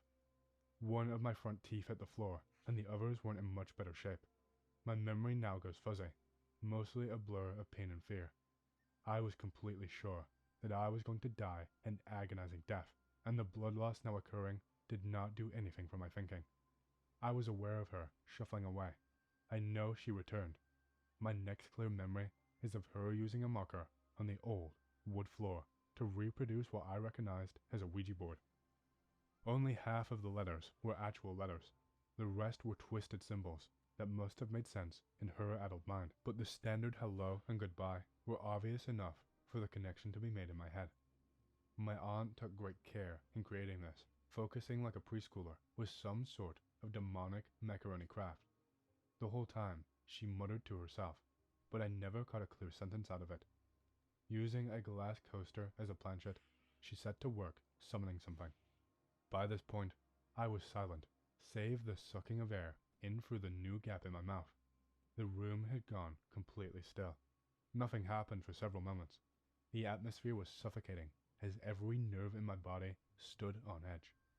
Without warning, the coaster slid to its first destination, making a screech as the wood scraped over the glass. I could not keep track of what it was spelling out, and the nonsense symbols made it all the more difficult, but my aunt watched closely and nodded sagely every so often. I tried to figure out if it was just my imagination that made it look like the coaster was moving, without prodding from her fingertips. The dying afternoon had lowered the temperature considerably, even in the southern early autumn, and shock was beginning to make me tremble. Each shake shot bolts of pain from my fingers, teeth, and head, but I could not take my eyes off the scene before me. I remember thinking to myself, maybe they'll tell her to let me go. A loud crash from the kitchen made me jump, crunching bits of tooth between my molars in the process, and caused my aunt to pause. She raced into the other room, yelled out something giddily, and returned to stalk towards me with feverish delight. That was their sign. This is it. He will be so happy. She grabbed my breast and twisted it sharply. You want this, don't you? This. She scrambled to pick up the knife once more and eyed the pale flesh on my bare thigh. I'd been wearing shorts. Humming random notes, she began to carve the same symbols into my thigh. At one point, she carefully sliced up and peeled back a circle of my skin. This she placed on her nose and grinned at me. Boo, she giggled. You just loved that when you were little. I firmly believe that shock and blood loss, as well as the concussion I no doubt had, were the cause of what I began to see next. While she carved into my leg, I stared at the far corner of the room. I was convinced I saw a shadow gathering there. In reality, it was probably just the setting sun chasing away light, but I was so certain that the darkness was taking shape. I've never experienced sleep paralysis, but the feeling I had was almost exactly the same. Something was watching us. Something evil. It wanted to revel in my torture. The sheer madness of the entire situation convinced me that this was the one my aunt had been babbling about. If there was in fact a creature that wanted my flesh, it was definitely descending upon us. I screamed my throat ragged. I continued to try to get her off, but the wiggling only dug her knife deeper into me. If you stay still, I'll be very careful, she sang. My eyes locked on the shadow, and I began to plead. I begged her to let me go. I begged her to remember that I was her niece. I promised her I'd let her run free. I said I'd never tell Mom who had done this. I told her I'd let her have anything she wanted if she would just please stop this. In response, she put her finger to her lips and shushed me. Do you hear that? She froze, and I held my breath. I strained my ears. Honestly, there could have been nothing but the blood rushing in my head, but my poor brain translated this into faint whispers. My aunt grinned at me. They come. They want you, and he will take it. Yes, he will. Yes, he will take what he wants. She said this with a sort of reverence that chilled me. She used her legs to force mine apart and pointed the tip of the knife at my crotch. I'll slice you wide enough for them all to crawl inside. I'll stuff them into you, all inside. She giggled, though her eyes suddenly became pained. She moved her face in close and clawed at one of the sores on her cheeks. I can feel them crawling out of me, she moaned. She held up one of her arms and showed the abscess into my sight. Can you see them? Can you? You aren't even looking. In her rage, she shoved the abscess into my face, smearing pus and dead flesh into my eyes. It was vile enough to wake me up and renew my struggling to break free. Why was it so cold? Why did I hear those whispers? My aunt was wailing and clawing at her arm, momentarily taken by the need to dig out whatever was killing her skin. I desperately railed against the bonds, enough to make the chair jump. Ceasing this momentum, I rocked from side to side, enough to tip over to my right. Unfortunately, my neck had been tied to something else behind me. I was stuck, trying to position my legs to keep the chair from sliding further and strangling me. This broke my aunt out of her lapse in attention. With a snarl, she kicked at my leg, and the jerk left me gasping for air. My vision was beginning to blur. My gaze moved past my aunt and onto the shadow now. In the darkness, it had begun to spread out of the corner like an ink drop. There were faces. I was sure of it. There were faces in the thing that was coming to claim me. I was mesmerized as my eyes tried to focus on the shifting form. I forced my burning, bleeding leg to keep me propped up, but the darkness was becoming deeper and moved closer. It would take me. it would seep out my soul through all the cuts and bruises in my body. This sounds slightly profound now, but at the time, all these thoughts were occurring instantly together as I gave way to pure panic. My heartbeat pounded a thundering cadence in my ears as they seeped towards me. I didn't even hear my aunt slip away before the scream hit my ears and the lights flooded the room.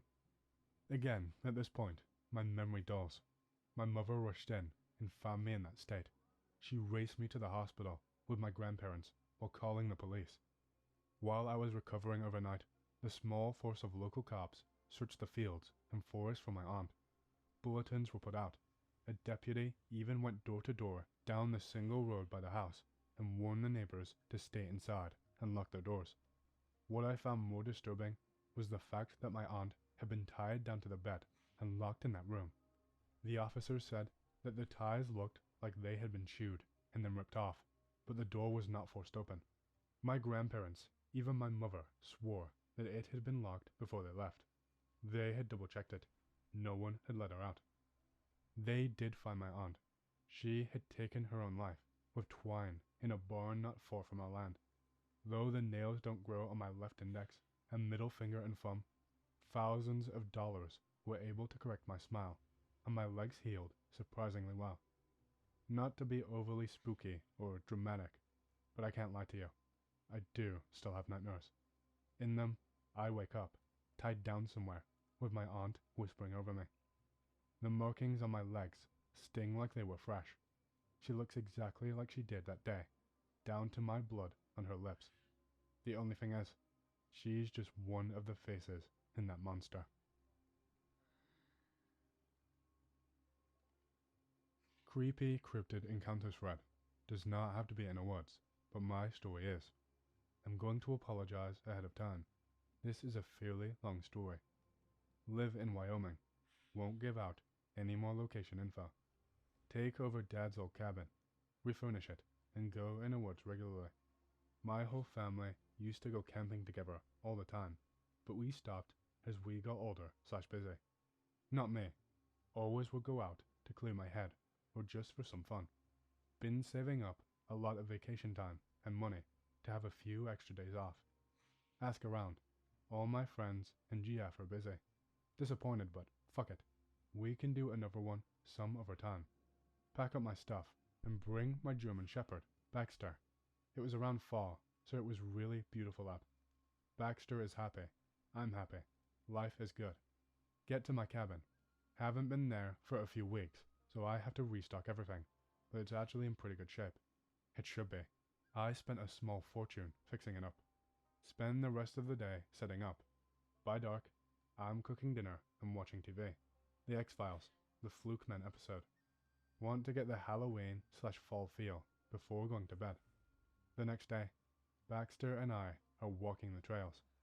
Recently, I had begun to walk over them and explore on my own. Dad always warned me not to stray so far, but that was when I was like 12. I'm a big boy now. We walk on, and nothing is out of the ordinary. Birds chirping, sun shining, walk for a bit. Baxter starts getting anxious, which is weird. He's usually fine in the woods.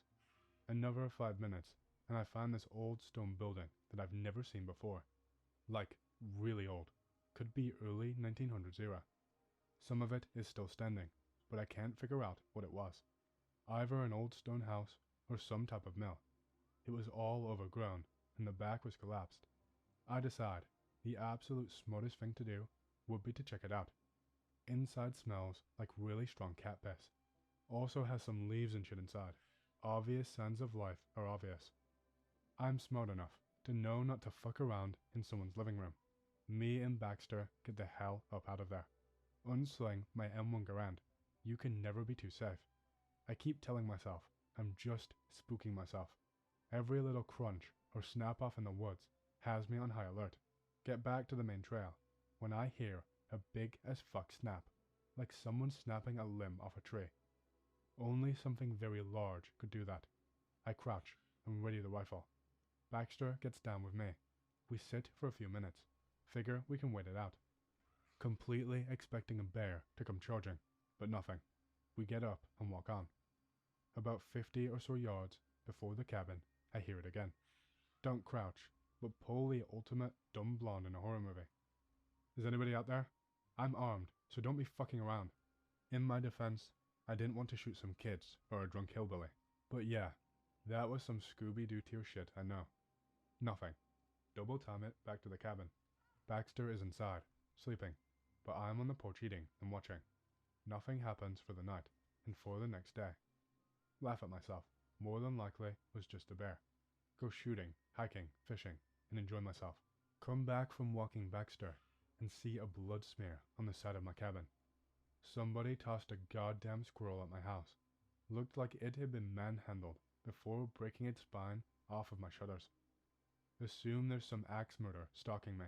Stop going out on hikes and never leave my cabin. Don't want to run either. This place is mine, and I'm not leaving early. Next day it rains. Stay inside and watch TV or read books. Realize I'm an idiot, as I only brought scary horror movies, and books, and murder mysteries to creep myself out. Walk by the windows. Always feel like I'm being watched, but that's probably just nerves. Have a gun in every room. Next day, the rain clears. I get outside, because I forgot some folding lawn chairs, but whatever, they'll dry. All broken. Every single one of them. They were only like 15 to 20 yards away from my house. For future reference, this is when shit starts hitting the fan. I am definitely being stalked. I've been hunting enough before to know that. And again, and whatever it is, gave its last fuck a while ago, and I was late for the show, which is bad. But I've got my cabin, plus my Jeep, plus a surplus of firearms. Thank you, based Wyoming. Which is good. If I had known how crazy it was going to get, I honestly would not have stayed. We've had bears and shit before, and usually if you stand your ground and shoot at them, they leave you alone. Sitting inside, reading Stephen King's It, because fuck it at this point, when I hear another thud. This one, just to the right of my front door. I don't want to open the door.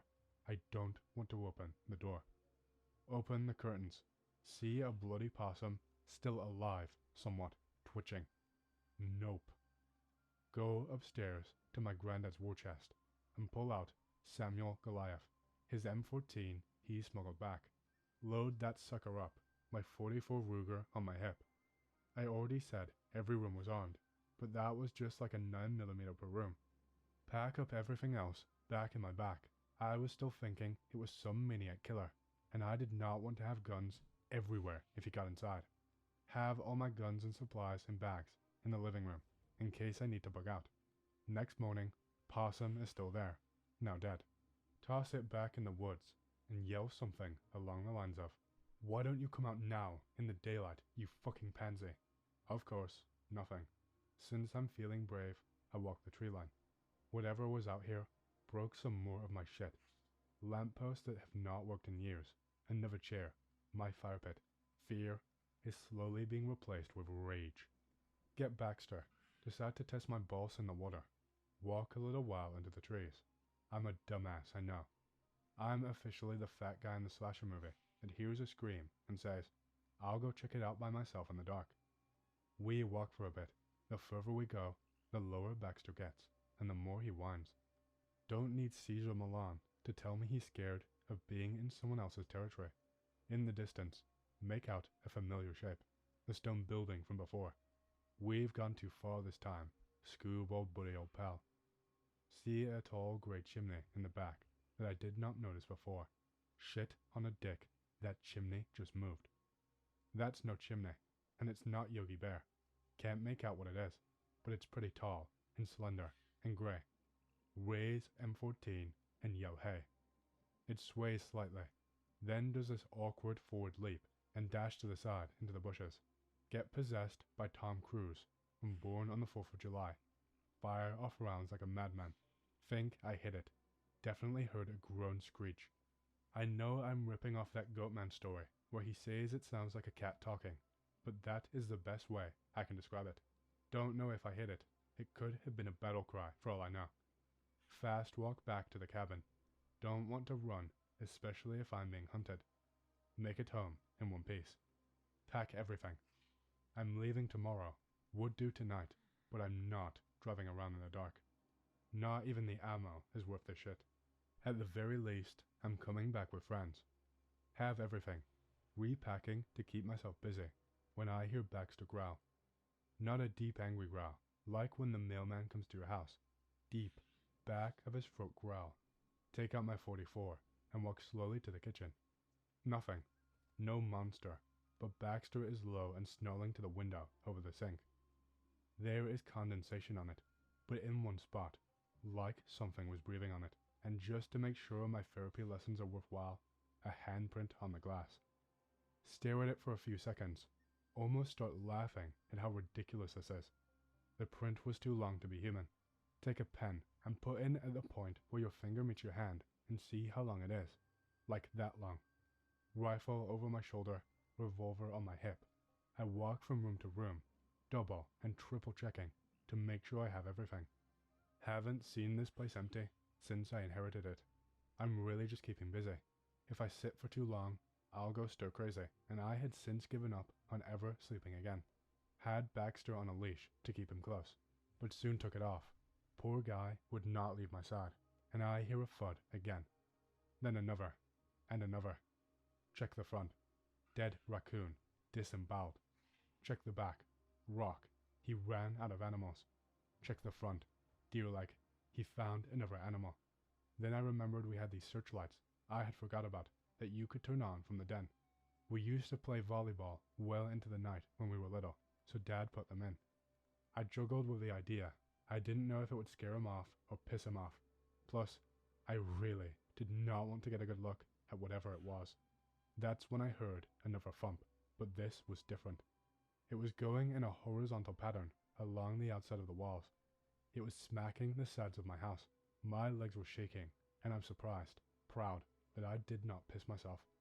Granddad used to tell me stories of Vietnam, how you know the enemy is in there, but you grip your rifle to the point your knuckles hurt, and you wait, but how the waiting is the worst part of all. Fuck it. I turned on the floodlights and walked to each window, and that's when I finally saw this ugly bastard. So I'm going from room to room, and I'm not seeing anything. I'm getting more and more relieved, thinking I scared it off. I went to the window, right under where the lights were, and I saw it. Well, actually, I saw the dead deer first, next to the tree line, all bloody and torn up to all hell. But I then see this thing. Now, I've read through a lot of creepypasta and X-Threads, watched a lot of those hunting Bigfoot goatman shows, and they all have a lot of similarities. 7 to 8 feet tall, red eyes, smelled blood in the air, face like a gorilla, and built like a brick shithouse. And I can get why people who study them think of them as some missing link to evolution. Because yeah, they do look like some long-lost gorilla relative. But whatever in the hell this thing was, did not. It was tall, not really tall, but I'd say around 6'3", and slender, long arms, those long fingers that will molest my dreams for years to come. But its face was not like an ape. It was more like a baboon, long and droopy. When I googled pic related, it gave me chills to see it again. It wasn't colorful, but like a black reddish color that matched his fur, which was surprisingly sleek. Its eyes were yellow, probably the only relatable thing to the other cryptids, and the light surprised it, like when you turn on the light and wake someone up. It then glanced at me, and we had a Clint Eastwood stare down, before it snarled back its lips, showing the yellow, baboon-like fangs. It screeched like a bat, and did that same side-to-side leap back into the woods. I closed the curtain, checked the lock, and curled up with my rifle until morning. When it came, I made one trip with all of my things, and drove like a madman back to town. And that is pretty much it. My friends and I went back a month later. Some of the shutters were broken off, and there were some scratched, but aside from that, it was fine. Last one. Thanks for sticking around if you did. I've been camping since then, but only with a large group. No tents, and not that deep into the woods. I told my friends and family everything. They all more or less believe me. I'm not the only one with a weird hunting story, though I'm sure mine is worthy of some sort of prize. I told my GF's dad, who is an avid hunter, and he just shrugged and matter-of-factly said, yeah, shit happens if you go out deep enough. And then in the most deadpan, serious tone, those woods aren't ours, not all of them, at least. I've been looking into cryptozoology and into those Goatman threads, and I have yet to read about anything like what I saw. I don't know if I found some inbred Bigfoot, or found some kind of new thing that no one knows about. I've been meaning to ask around to a lot of the local Native Americans. They, of all people, would probably have a legend of it. It still bothers me how we spent so much time out there as children, and never saw anything quite like that. Like, it could have been watching us the whole time. I asked my dad, and he just said the same thing as my GF's dad. I still have yet to sell the cabin. Probably never will, but whatever. For all that it's worth, it can be that thing's home now.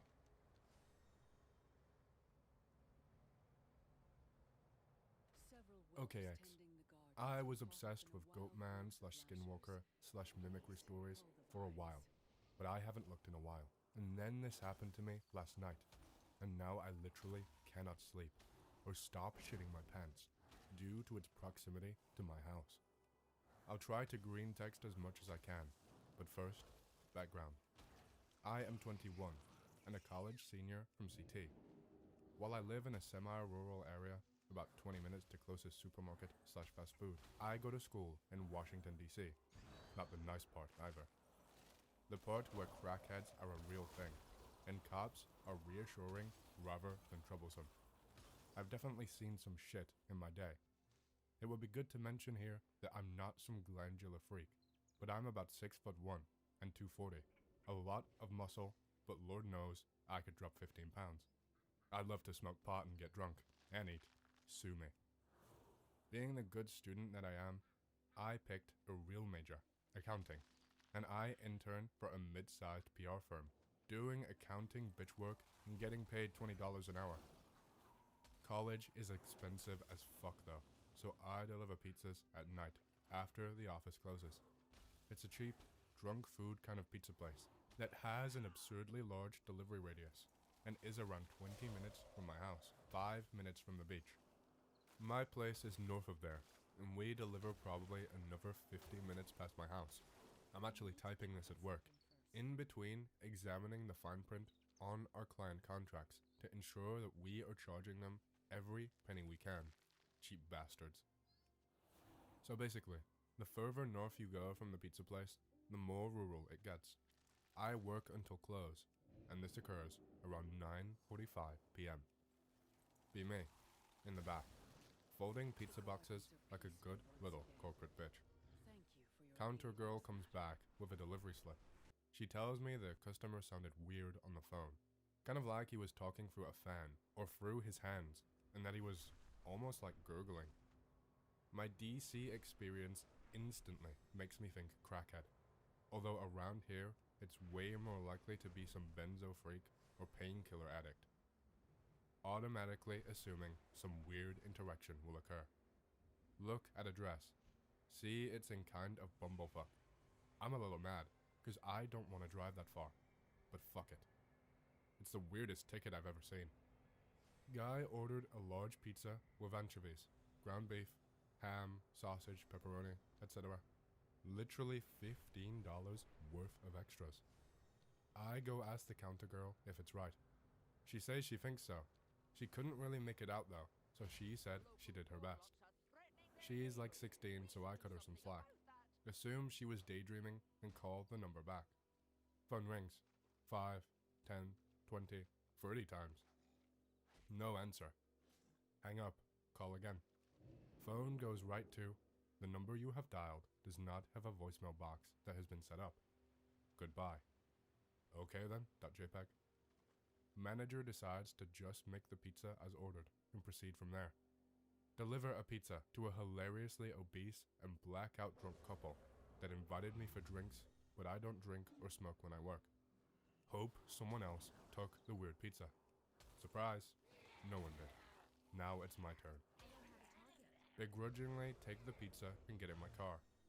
Enter the address into my phone.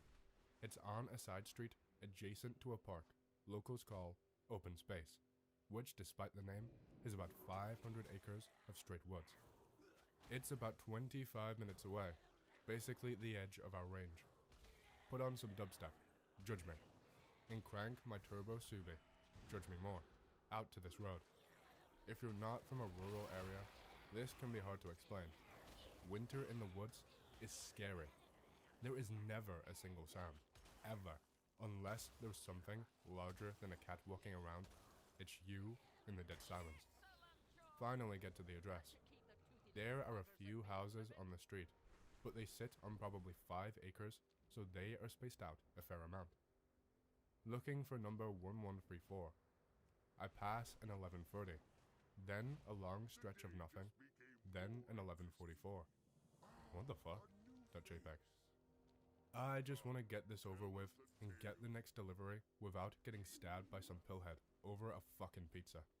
Call the number. Rings. Rings. Stops ringing. There's no sound, but instead kind of like a buzzing or a humming. It's hooked up to my car stereo, and it's getting louder and louder until I just hang up because I don't want to ruin my speakers. Windows are fogging up because at this point, I'm pulled over between 2 houses. Right when I roll the windows down, I'm overcome by the odor of decaying trash, like driving through Newark. Fucking gross. So I put the car in first, and I start pulling towards the next house. At the end of the driveway, there's a stanchion with a light on top. Gonna pull into this house and knock, and ask if maybe they gave the wrong number over the phone. Makes sense for a pillhead. I'm probably 100 feet away when I see someone step out of the darkness into the light at the bottom of the driveway. Good, it's the fucker that ordered. Expecting this guy to be all over the fucking place, leaning over and being fucked up. Guy isn't that fucked. Stop the car about 10 feet from him. Black coat that looks about 3 times too big for him, even though he's probably got 5 inches on me. Don't look at him at first. Getting pizza out of car and getting ticket and change as I talk. Hey sir, sorry about the wait and the calls. This is pretty far. No response. Realize I should be watching him, considering the signs. The smell is still pretty pungent, but I know it's not trash day. I get the pizza on the roof of my car. He is standing under the light on the opposite side of my car, so I got out of the driver's seat and went to driver rear to get the pizza. Put pizza on roof of driver rear. Guy is probably 10 feet away from passenger rear. I finally pay enough attention to get a good look at him. Giant tall, no shoes, ripped up jeans, stains everywhere. Big jacket as mentioned. Look at his face. Sunken eyes. Can't even see them with all the light. Getting real sketched out, cause this guy hasn't moved or said a word. Stop the process and just stare at the guy. He's staring right at me with those freaky fucking eyes. His head is sort of bobbling side to side, but not in any fluid sense at all. Kind of like a car door, like how it stops it halfway open, then you give it another shove, and it stops it all the way open. I watch his head do this in no real pattern, for probably 10 seconds. Starting to get really uneasy, between the stench, and the head thing, and the eyes, and the not fucking answering. I stand frozen, and so does he. Without breaking eye contact, I take my phone out of my pocket, and hold it level with the roof, so I can get a look at the guy and my phone at the same time. Go to recent calls. Call the number for the guy. Call it. Phone starts ringing, but I hear no phone anywhere. Then, out of the quiet of the woods, I hear, faintly, so faintly, a fucking cell phone ringing back in there, maybe 50 or 100 yards away. This is my kicking myself for not getting my CC yet. This is me almost shitting myself. The guy's just standing there still, doing the head thing, but I swear I see that fucker smile. Finally get the courage to speak. Can you please come get this? Also, I think you may have dropped your phone when you were hiding a body or whatever in the woods. Nervously laugh. Still thinking maybe this guy dug too deep into the prescription bottle, or found some PCP or some shit. I see his mouth open, head still bobbing, feet planted to ground. He makes a sort of low guttural quick grunt, then a high grunt, then a low grunt. They are sort of soft, kind of like someone clearing their throat. I've shut the rear passenger door at this point, and I'm ready to book it to the driver's seat if I got to. Just as I go to call that phone again, I hear the words, "The phone's not mine." The pause between the and "phone's not" was way too long. "Phone's not" literally sounded like one word. Mine came off an octave higher. My mind is DEFCON 5, like just full panic. Knees are weak. I'm literally about to peace out. I push the pizza to the far side of the roof, away from me. Finally muster out, "Sir, you're freaking me the fuck out. I have a 45 and less than $20 on me. Please come take this so I can leave." When I say this, the head bobbing stops. His eyes are dark and burning a hole through my skull.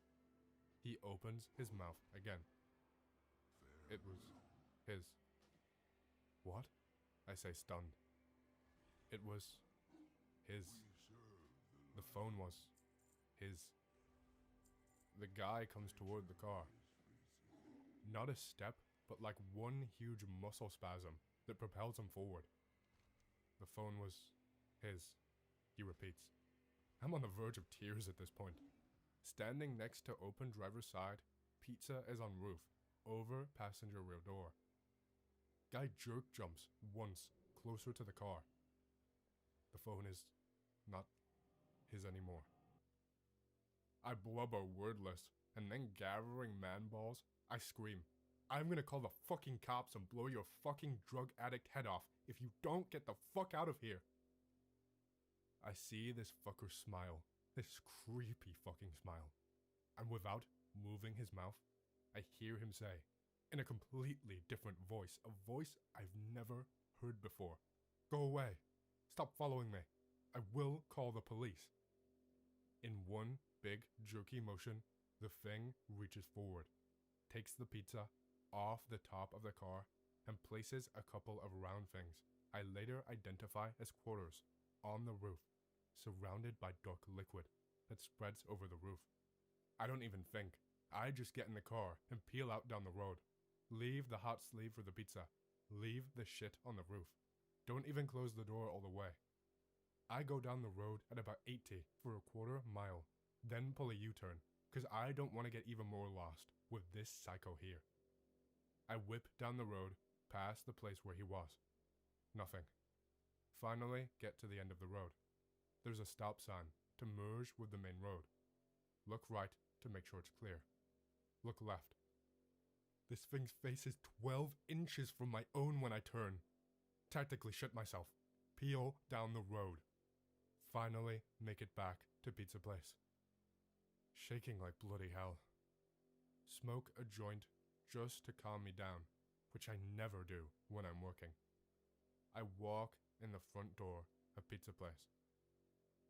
"Hey Anon, the guy at the open space house just called back. He said you forgot some food, but he only ordered the pizza, right? He said come back, I don't know." I start crying. Look at my phone, which had been thrown through the car with my driving. 14 fucking missed calls from that number. Literally in tears. All the voicemails are empty, except for the last one. All I can hear is ragged breathing and those low gruntings. Fucking bawling my eyes out in front of this hot-ass counter girl, and I don't even give a fuck.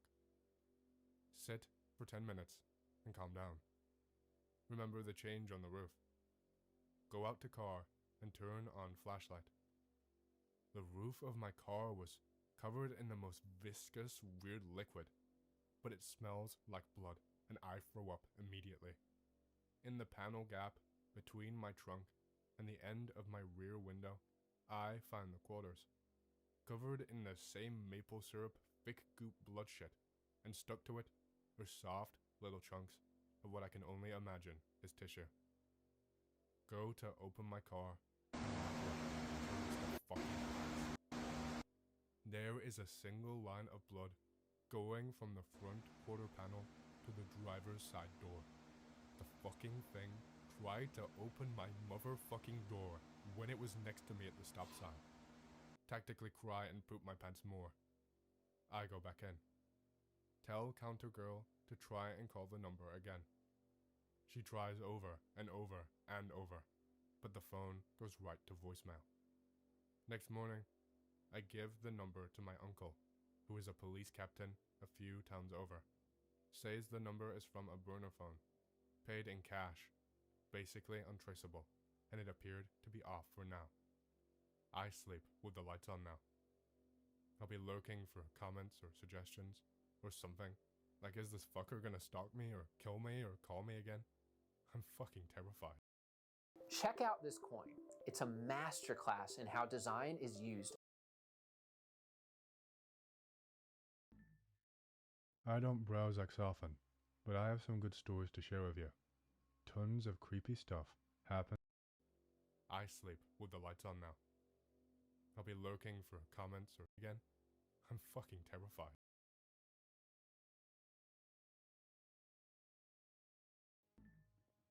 Prison tales. Crying from the vent. Anon. On Devacha recently. I got here precisely thanks to the first, since I have encountered hacks more than once in my life. Here is my first thread. I decided to post your prison stories, creepy and not so creepy. Some happen to me. Some are prison legends, so to speak. I'll try to post everything here in a couple of days. Let's start with the first prison where I spent time in the 2000s, the 5th Central Prison in Moscow. Pre-trial detention center, 77/5. Apparently, due to the fact that one building there is a minor, there are a lot of stories about the paranormal there. The prison is old. They say all prisons in Moscow were built by Catherine II in the shape of the letters of her name, if viewed from a flying height. Whether it is true or not, there is no way to check. There are two buildings on the 5th Central Building, old and new. The new one shows a child. At that time, it was like now. I don't know. The old one shows adults. The buildings are connected to each other by a gut. This is the name given to the long iron corridor connecting the buildings, since it hangs in the air, is poorly lit, and very cold. There are several legends about the prison, the first associated with that same Catherine. They say that at night, in the gut, you can hear the neighing of horses, the clatter of hooves, and even if you want to see Catherine herself on a chariot. The second story is about a little 14-year-old boy beaten to death in a punishment cell with garbage, and his cries can be heard from the vents at night. Just the first story that happened to me in a prison IRL is connected precisely with this legend. The time is closer to 1 o'clock in the morning. The whole house is asleep. I must say that this was a press hut in which the cops threw me for 3 months to hang in wet clothes. Then the hut was scattered a couple of weeks after this incident, about which the story is told, and I was transferred to the human ward. For other huts, it was a people's hut. There were only peaks in it, who, at the suggestion of the Godfather, prison officer, tried to force turnout. There was no way to raise the issue to the thieves, since each of this has a peak. As they say, Mom and Dad are a thief. It is quite possible that this is why we encountered this crap there. Negative energy and all. In short, the time is closer to 1 in the morning. By that time, the hut had already been almost completely scattered. In fact, it had already become human. Only me and the road worker are awake. The roadman is standing on the road. For those who don't know, the road is the connection between the cameras, roughly speaking, a rope outside the windows. I'm just hanging out. If I need to, I'll join my neighbors for a bazaar, etc. Opposite our hut, there were no cameras. The hut next to the left was offended, but at that time it was empty. There were only people in the house next to the right. Communication with the neighboring camera in terms of communication was through an outlet. Neighbors knock on the wall, pull yourself up to the vent and speak. It was 1 o'clock in the morning. It was quiet. Here, crying is heard from the outlet. So childish, so childlike and quiet. I ask the road worker. He says he can hear it too. I hit the wall with my neighbors. They pull themselves up to the outlet. I say, is someone crying? They say no. Well, in general, even when you're a teenager, it is rare that anyone will cry in front of everyone. They will eat you up mentally for something like this. I say, can you hear crying? He says no. I climb out of the vent. The crying continues. There was no cryptic feeling at that moment, just interest. We immediately remember the story about the boy, and then the crying subsides. And outside the windows, the sound of a swinging swing and children's laughter can be heard sharply. Behind the windows overlooking the prison yard, where, of course, there can be no swings and children at all. Here we have already laid down a few bricks. Soon, everything became quiet. Harry Cop. So, it's me again. The following story is also for the 5th Central, which I was not an eyewitness, but I heard it many times as a child. I widely doubt it is reality, but it delivers. In the early 2000s, as usual at night, in one of the huts as a teenager, a road worker suddenly heard a noise on the floor below, as if someone was scratching on the grate. Suddenly, the horse, one of the types of road when a rope is lowered from one of the cells on the floor above for the hut below, was abruptly torn out of his hands, leaving burn marks on his hands. In the hut, they heard a wild roar and saw something healthy and covered with thick red hair running across the grating to the floor above. Then the boys grew a little bolder and, looking out the window, saw a healthy, about 2 meters long, humanoid hairy monster with long claws running along the gut with the road in its paws. Having run through the guts, it jumped onto the administrative building and disappeared behind the wall. Maybe someone remembers, in Sosnichestva, there were such books with horror stories like Obsensky, some kind of folklore. And there was a story about a furry monster that opened tourist tents with its long nail. The description reminded me of him. Among themselves, the youngsters nicknamed him the Furry Cop because the roads were cut off. Queen of Spades in the murder chamber. So, while I have time, I will write another one from IRL. There is almost no mysticism here, but the story is quite interesting. There, at the top 5, while still a teenager, we decided to call the Queen of Spades.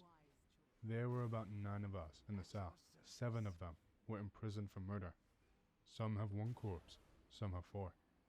Among the characters that deserve attention are Goose and the Perm Maniac. The Goose was rather a strange person, if you don't consider the fact that he and his friends messed around with about 5 people. Maybe more, maybe less. I do not remember. According to him, he could not walk until he was 5 years old because he had problems with his spine, so he was taken in a wheelchair. After that, someone from his family took him to either a witch or a healer, and she got him back on his feet. He began to walk, but he moved by moving his head back and forth, which is why he was nicknamed Goose in prison.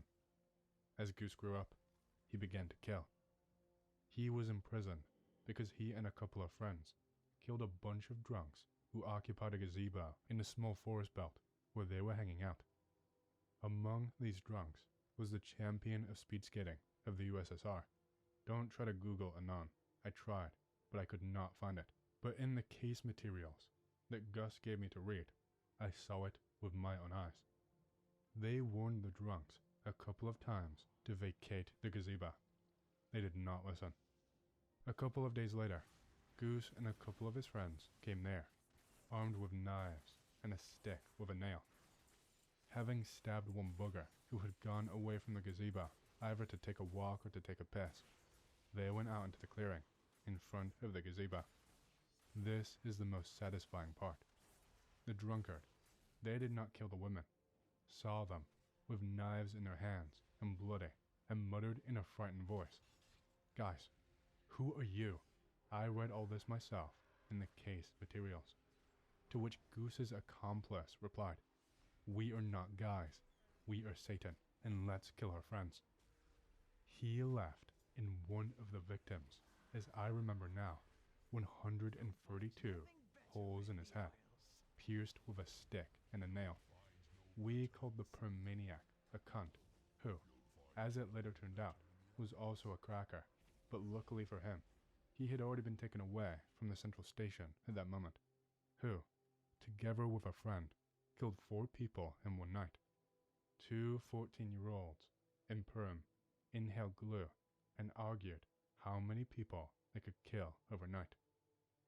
We managed to knock down a couple of men, and with somewhat satisfying details.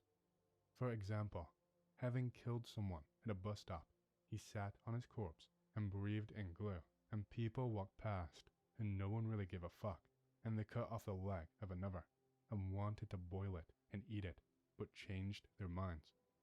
So, it was Goose who suggested calling the Queen of Spades. For children, unlike adults, the lights are turned off at night, and only the nightlight is on. We curtained 2 windows into the hut with blankets and curtained a nightlight. The house became almost completely dark. As soon as my eyes got used to it, I, Gus, and the perm maniac went to the long-distance outhouse, fenced with a partition, an elephant, where there is also a wash basin and the mirror that we need, to call the Queen of Spades. The rest remained on the bunks to watch. The Goose drew, either with soap or toothpaste, I don't remember, a ladder, a dot, and began muttering a call. They began to wait to see what would happen. The perm maniac started to panic wildly, grabbed my leg, I'm much taller than him, and started shaking, and started screaming. "She's moving, moving." I look in the mirror. It seems like the point is in place. And Goose began to make fun of him, laugh ominously, and say, Now, the Dark Virgin is coming," which is why the perm maniac began to panic even more, and yell for Goose to shut up, and wipe the ladder off the mirror. From such matters, I decided to move away and look from the side. I went and lay down on the bunk. The perm maniac is trying to get to the mirror, but Goose will not let him in. Goose was also about 2 meters tall. He started yelling that he would kill him. Gus smiled and said,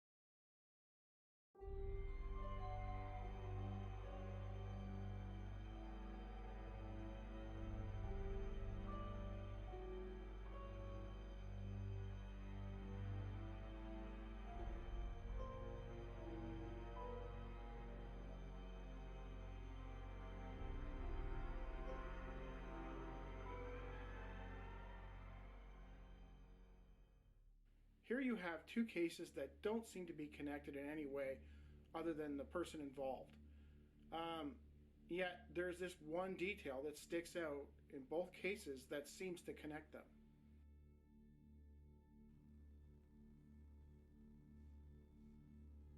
Over the course of 3 months in 1995, Margaret Bergqvist claims that she had several strange experiences. In this video, I'm going to delve into these experiences.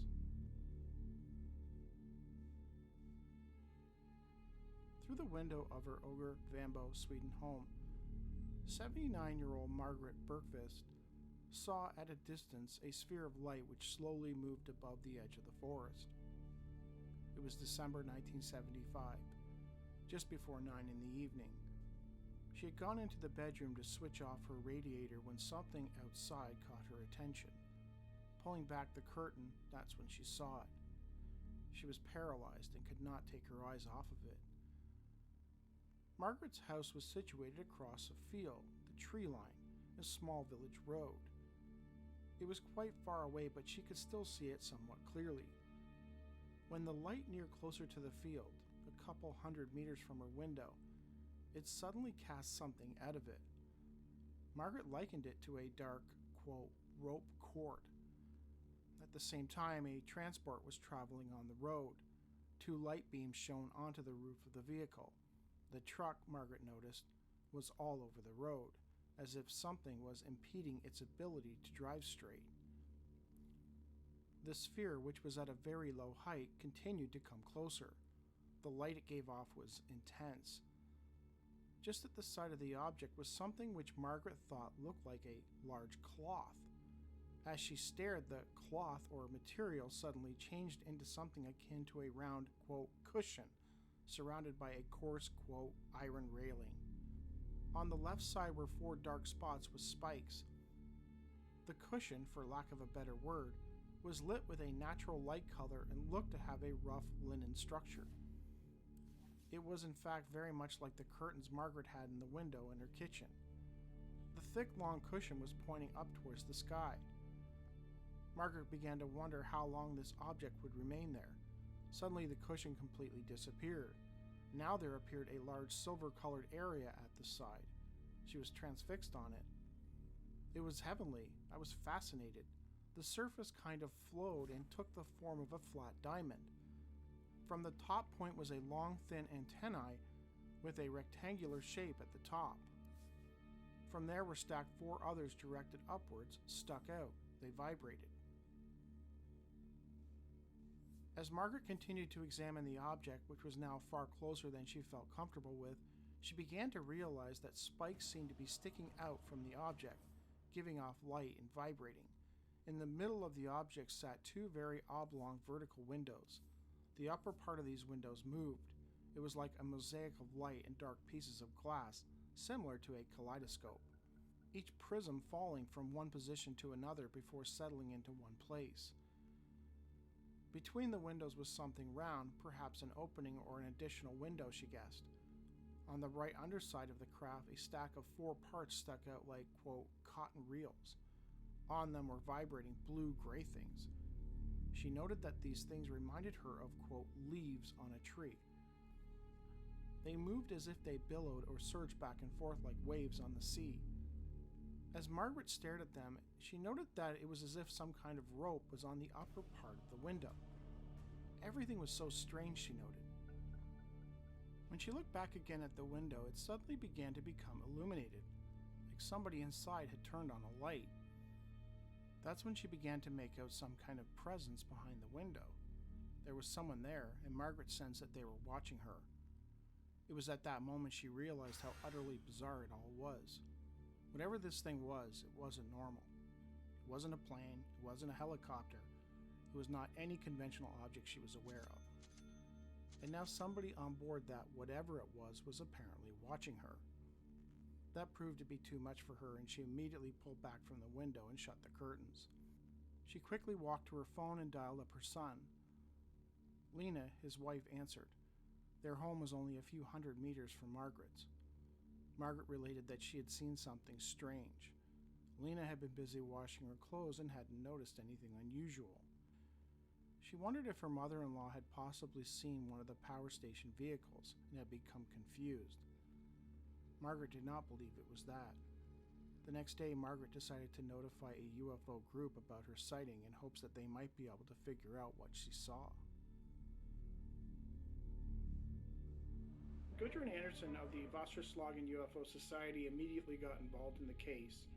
She attempted to confirm some details. She called the local power company, Telia, Roadworks, and SJ Rail, and asked if they had any vehicles out that night. The company official told them that they didn't, so she was able to confirm that it wasn't the power company that that Marguerite had witnessed that night. She did manage to find 2 more witnesses, though.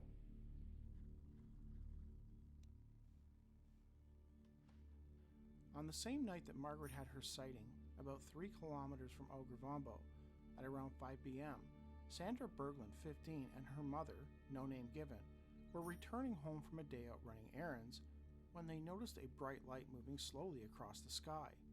It stopped over a power line near the road. Sandra and her mother, who was driving, described it as having a triangular contour with its base pointed towards the ground. It had 3 lights on it, green, white, and red. The object remained stationary in the sky, seemingly vibrating for around 3 to 5 minutes. It then slowly drifted away over the forest. They eventually lost sight of it in the trees. It was so exciting that Sandra, the next day at school, related what she saw to her entire class. Amongst the pupils was Anna, Margaret's granddaughter, or Lena's daughter. She chimed in, telling them of her grandmother's sighting that same night. Eventually, Anna put Margaret in touch with Sandra, and the two talked. Both wondered if they had somehow witnessed the same craft. While speaking to Anderson, Margaret revealed something strange. The weird leaves on the craft were familiar to her. She had seen them before.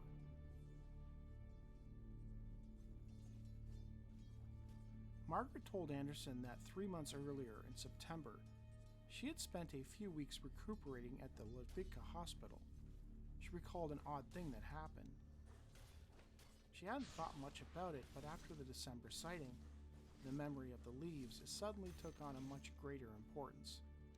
One evening, after all the activity at the hospital had stopped and everyone was fast asleep, Margaret found herself waking at 4 a.m. to a strange noise. It was continuous. She likened it to the sound of rustling leaves mixed with a whirring motor. She opened her eyes and noticed that the room was very dark. Knowing that another female patient was sharing the room with her, Margaret looked over to see if she was awake, and that is when she noticed that there were people in the room. From what she could tell, given how they were dressed, she assumed them to be medical personnel. There were 2 of them, and they were bent over the woman's bed, performing some type of procedure on her. To Margaret, it looked like they were trying to release some congestion in the woman's throat. That said, she still couldn't quite account for the strange noise.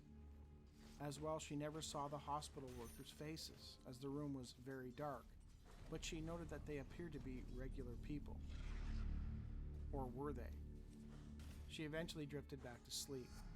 The next morning, Margaret asked her neighbor what had happened during the night and if she was all right. The fellow patient had no idea what she was talking about. She was adamant that nothing unusual had happened, and as far as she knew, nobody had been in the room aside from the routine peek-ins from the overnight staff.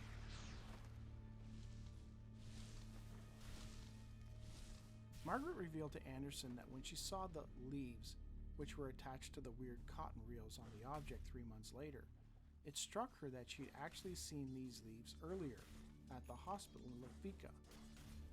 Investigator Gudrun Anderson noted that despite being in her late 70s, Margaret was very clear-sighted and had a decent recall. When she couldn't describe something, she merely compared it to something else, i.e. cloths, cushions, leaves, etc., in hopes of conveying the imagery. Curiously, when asked to delve further into the hospital experience, to talk about when she saw the leaves versus just hearing them, Margaret had great difficulty, as if something was hindering her ability to talk about that aspect of the experience. It was obvious to Anderson that more had happened to Margaret that night in the hospital, though her memory of it was fleeting, like fragments, as if she was seeing snapshots of the experience rather than remembering it. Margaret could not, for whatever reason, unpack it, and she did not know why. So what happened in the hospital? She said when she woke up to the sound of this whirring sound and leaves rustling, she said that it was very dark in the room. It was obviously dark enough that she took note of it. When she looked over, she observed these 2 figures. She never saw their faces. It was dark. And she had just assumed they were doctors or something working on her neighbor. I wonder if she was even in a hospital at all. If is it possible that they had been taken? And what she was seeing was actually not in the hospital room, but maybe on a craft somewhere.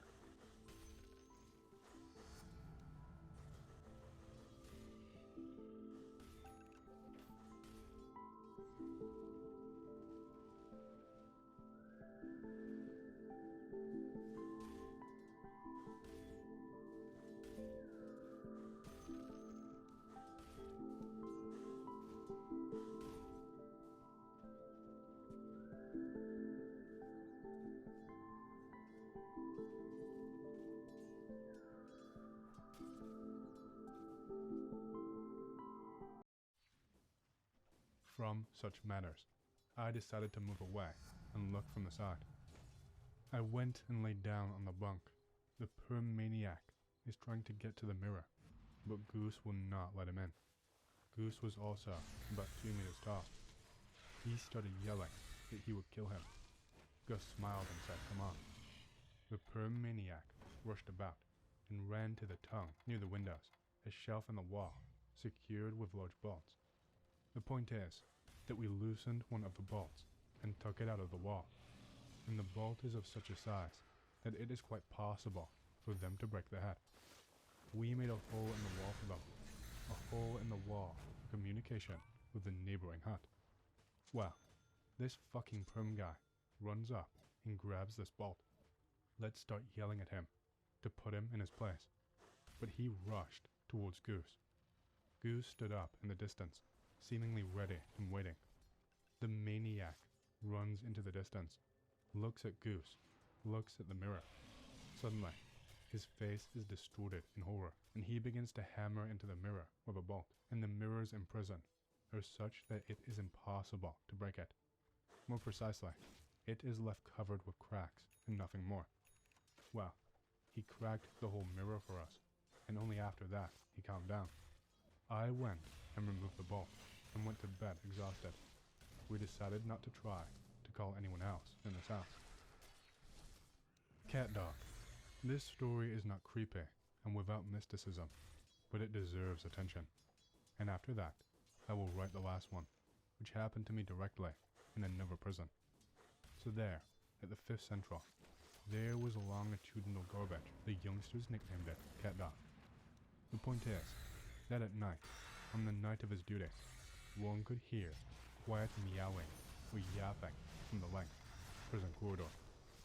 You approach the bricks, listen, and hear rustling and barking. You can meow quietly yourself, and in response, you will either hear a plaintive meow or a bark.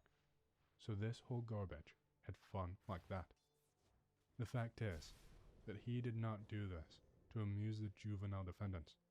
He meowed while on duty, both in the adult building and in the juvenile building, and always only at night.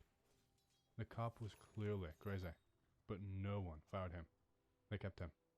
Maybe he still works there, although he was already old.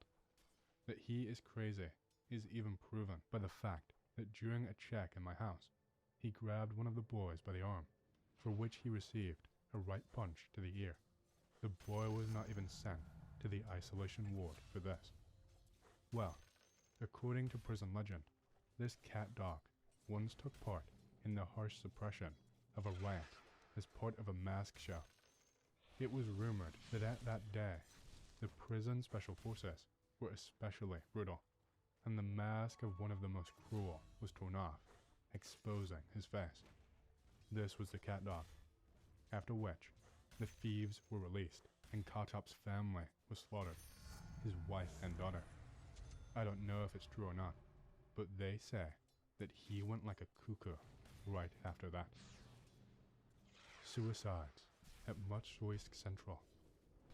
For my last story in this thread, the rest are all not related to prison.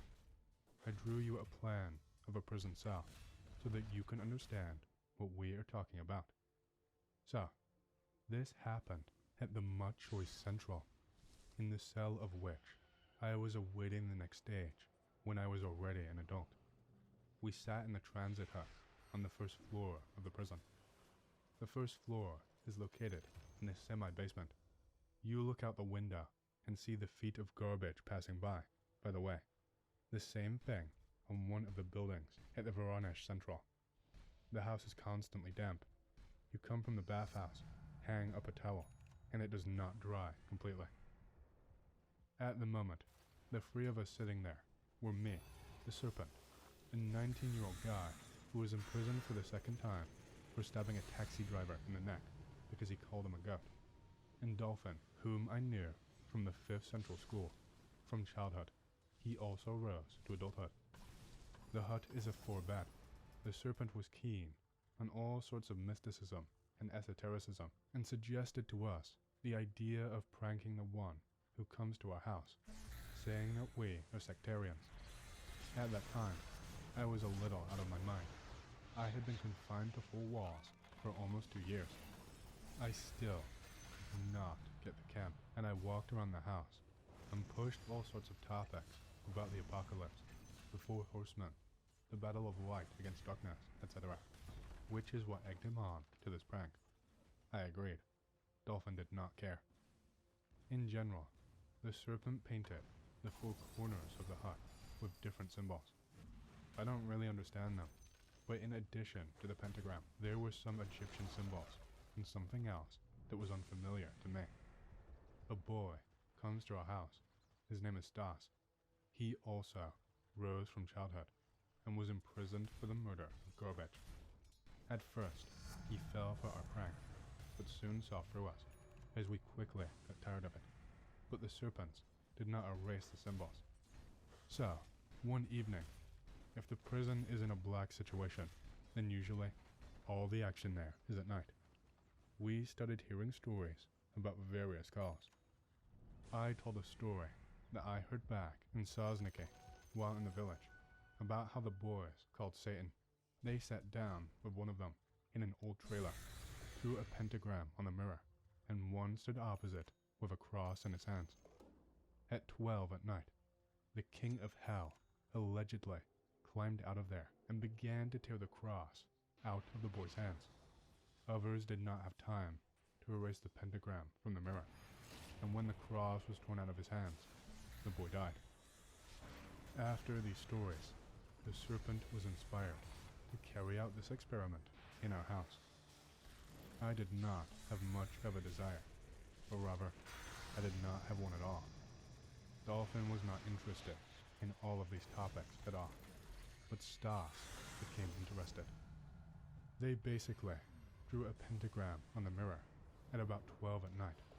The serpent stood with a cross. Nothing happened.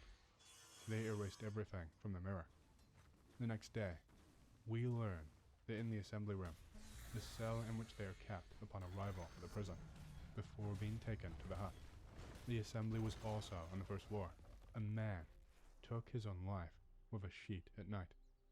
Well, we think it is a coincidence. Okay, it happens. The man was driven at will and jerked up. A day or two passes. I do not remember. It is about 1 or 2 in the morning. Dolphin and Stas are sleeping. Me and the serpent are awake. Now my drawing will be useful to you. In general, I stand with my back to the entrance to the hut, placing my foot on the goat, a bench near the oak tree, the prison table. In the cell, by the way, only in the cell, I saw it like this. There is a goat near the oak on one side only. On the other side, there is a horseman. That is, if a person needs to sit down to wait, and he sits either on the oak, or in front of the oak, or on the goat. Behind the oak tree, on the shkona, facing the entrance, sits the serpent. I am facing him. We were chatting about something. I don't remember what. Suddenly, the snake's eyes widen. Look, he whispers, and points his finger behind my back. I grin because the snake was a lover of all sorts of such fumes. I tell him, yes, it's good. You will have a blast. But the snake's eyes are really frightened, and he continues, look, look. I look around and see that blood is flowing from the vent, which is above the distance you can see in the picture. There are several such streams that have become a little stronger, but they flow just like a stream, and not abundantly. At first, I tried to think rationally. I think dirty water, although subconsciously, I already understood that it was blood. By the way, it was not bad at all. At first, I go up to the wall, take it on my finger, examine it. Blood. I think maybe the rat was running along the vent, got caught on something, and that's where the blood started flowing. I tell the snake, come shine for me. He comes up and climbs onto the elephant. He is small in height. I stand on the distant one. He is on a small hill. He shines on me with matches. I look into the vent. Blood flows out of nowhere, from an empty place. That is, right from the middle of the exit, which leads up to our hut, and not from the distant depths of the outlet. here we are already fucked. The kite almost fell off the elephant. I also jumped away from her as far as possible. We stood in the middle of the hut and waited for her to stop. As soon as it stopped, they foolishly wiped it off with a sponge and detergent. Why? Out of stupidity. Because in the morning, neither Stas nor Dolphin believed us. But the strangest thing is that night, when blood was flowing from our vent, another prisoner took his own life in one of the cells on the floor above. There were 2 people in the house, with a suicidal neighbor. I crossed paths with them in a different town. He says how he went to bed as if nothing had happened, and the neighbor remained standing on the road. He wakes up in the middle of the night, looks, dangling on the bars on the sheet. After this, we erased all these symbols from all corners. By the way, why I consider the story at least strange. Suicide in Russian prisons is a rather rare thing. In general, this is my last story from prison mysticism. The rest all happen outside of prison, so it has nothing to do with this fact. My cover story. Sup, prisoners. I'll tell you my story too. If there is anything unclear about terminology or concepts, please contact us. It happened at the shelter in the city of Mogilev.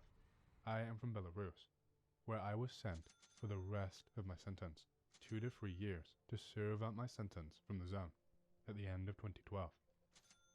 There is such a place there, called T's. On the ground floor, there are 6 cells for 3 people each. It's like a prison-like quarantine. And so, I lived in my cell with 2 more people. They were driven by Celia, Sasha, and Vili, also Sasha. I will say right away that my relationship with them did not work out quite quickly. The reason for this is, Celia was kind of an energy vampire. To function normally, he constantly needed to swear, be rude, and ruin the mood of others. Well, of course, I did not remain silent. I answered him, and because of this, constant quarrels. It got to the point that we did not talk to each other in the cell for weeks, but we did not fight. On that covered roof, there is such order that a fist can't walk. If you hit someone, other than for direct insult, the thieves will come and fuck you up. So there you go. Nobody wanted this, so they did not cross the line. Well, the second one, Vili, stupidly followed his lead, sucked him, in a figurative sense. In short, I'll tell you this. Guys, the atmosphere in the house was very unpleasant. You could feel it right on your skin. The hut is also tiny. 1 3-tiered bunk. The area is about 9 squares, I think. No more. No room to turn around. In short, don't forget that these 9 squares are still filled with furniture. Wash basin, table, bench, cabinet. So, across the wall from us in the next house, there lived such a person. The sorcerer drove him. His name was Yanis. He was Armenian. Here it's worth saying a few words about how we worked together with the neighboring huts. As you know, there are 3 types of triggering: by air, by wet, wash basin or dugout, or by holster. We had a holster, but it was narrow, so we mostly worked on it. So the idiot was so close to the neighbors that we could transfer objects without a horse rope. That is, if you need a newspaper, for example, you just wrap it in a bag, put your hand in the pocket, almost up to your elbow. The pockets are very wide there, and the neighbor accepted it. I washed my hands and voila. Well, this sorcerer and I often chatted about all sorts of esoteric topics. He boasted to everyone that he was a great magician, that he could walk in dreams this way and that, and summon spirits, and whatever else he said. I brought souls from all sorts of idiots in the zone for 2 packs of cigarettes, and they marked him with a stain of their blood in a notebook, and signed that they were selling their soul. Anyway, in general, they somehow began to summon spirits in a neighboring hut using a magic circle that the sorcerer drew on a piece of Watman paper. adding his blood to it and reciting spells. This is a circle on a paper, similar to the drum in Field of Miracles, divided into sectors. In each of the sectors, there is a letter. A needle is placed in the center on a thread, which the summoner holds and lowers slightly, allowing the needle to tilt. As a result, during a conversation with the spirit, the needle points to the letters, and from these letters, the words and the spirit speaks are formed. So, Celia asked the sorcerer to bring this Watman paper into her house to communicate with spirits. Passed it on. They immediately start fussing over it. It's interesting. Let's call the spirits. Damn. They do nothing all day long. Just smoke, one after another, and also tell each other who fucked how many women in the wild. And here is some fun. Let's immediately persuade me to this enterprise, knowing that I am also interested in this. And I meditated and did yoga in the house and read the relevant literature. I said, leave me alone. I won't deal with this crap because I don't understand these topics and I could harm myself. In the end, they became themselves. In short, they put a circle on the table, put a needle in the center, and read the spell. I don't remember who they called there first. In general, they asked questions to the spirit. First one, then another, then a third. And he answered. I saw with my own eyes the needle actually moved. These were not the movements of a summoner who would twist the thread. It was not the wind or anything else. I checked all the options. Watching this from the third tier, the needle itself moved, putting the letters in the drum, as in the Field of Miracles, into words, words into sentences. These morons started asking all sorts of prison bullshit. When will the transfer arrive for us? And when will my family member from the zone come to the indoor one? And who in the house is a pussy and who is not a pussy? Hinting at me because I wrote what kind of relationship we had and other crap. The spirit answered them of all sorts of nonsense. The transfer is tomorrow. Family man, already on assembly. The spirit said about me that he, the spirit, is the soul of the dead girl whom I strangled in Gamal. All this is complete nonsense. Naturally, they did not receive the transfer, and the family man did not drive up. I later read about spiritualism and learned that these spirits, summoned in this way, almost always screw up. But that is not what this is about. In the end, Ville wanted to summon the spirit of his deceased mother, who died less than a year ago. He called, asked if she was offended that he was not at her funeral, etc., etc. In short, all this lasted 5 hours. For 5 hours, they stood almost motionless, stuck above the circle. Afterwards, we sat down on the bunk, both with a wild headache and weakness. We left until evening. Some time passes, maybe a day. I'm sitting on the bunk, reading a book. Celia offered me some tea, because he was then standing near the boiler. Attentive, smart people right away. Don't catch me in a contradiction. We argued very often, but that did not stop us from serving tea to each other. This is in the order of things, because, as I already said, if all three of us get down from the bunks, start moving, make tea, etc., then it will be impossible to turn around in the hut. I took the tea and sat and drank. I drank to the bottom. Only a heel remains at the bottom. And then something pulled me to take a look inside the mug. There, at the very bottom, lay a sink, a blade from a disposable razor. To say that I was crazy is to say nothing. Imagine what it would be like if I swallowed it. Naturally, I went straight to Celia. I showed him the mug. What is this? I asked. His dick is getting round. He says, fuck knows. I don't know how it got there. The first thing I did, of course, was to think that he planted it. But this is really tough in terms of concepts. For this you can break your back, and it is really stupid of him, and he's a cunning creature, to set himself up to cut my throat. But that is not the point. We spent a long time trying to figure out how the sink could get into the mug, or where it would fall from, but we never came up with anything. As a result, during the next quarrel, Celia began to accuse me of planting it on myself so that I could blame him later. Time passes. Sinks began to appear several times everywhere. In beds, on the table, just appear where no one put them. All prisoners for household needs dismantle plastic machines for washing, but never scatter them around the house. Firstly, because when they see the garbage, they will take it away. And secondly, it is a dangerous object, and each such appearance was accompanied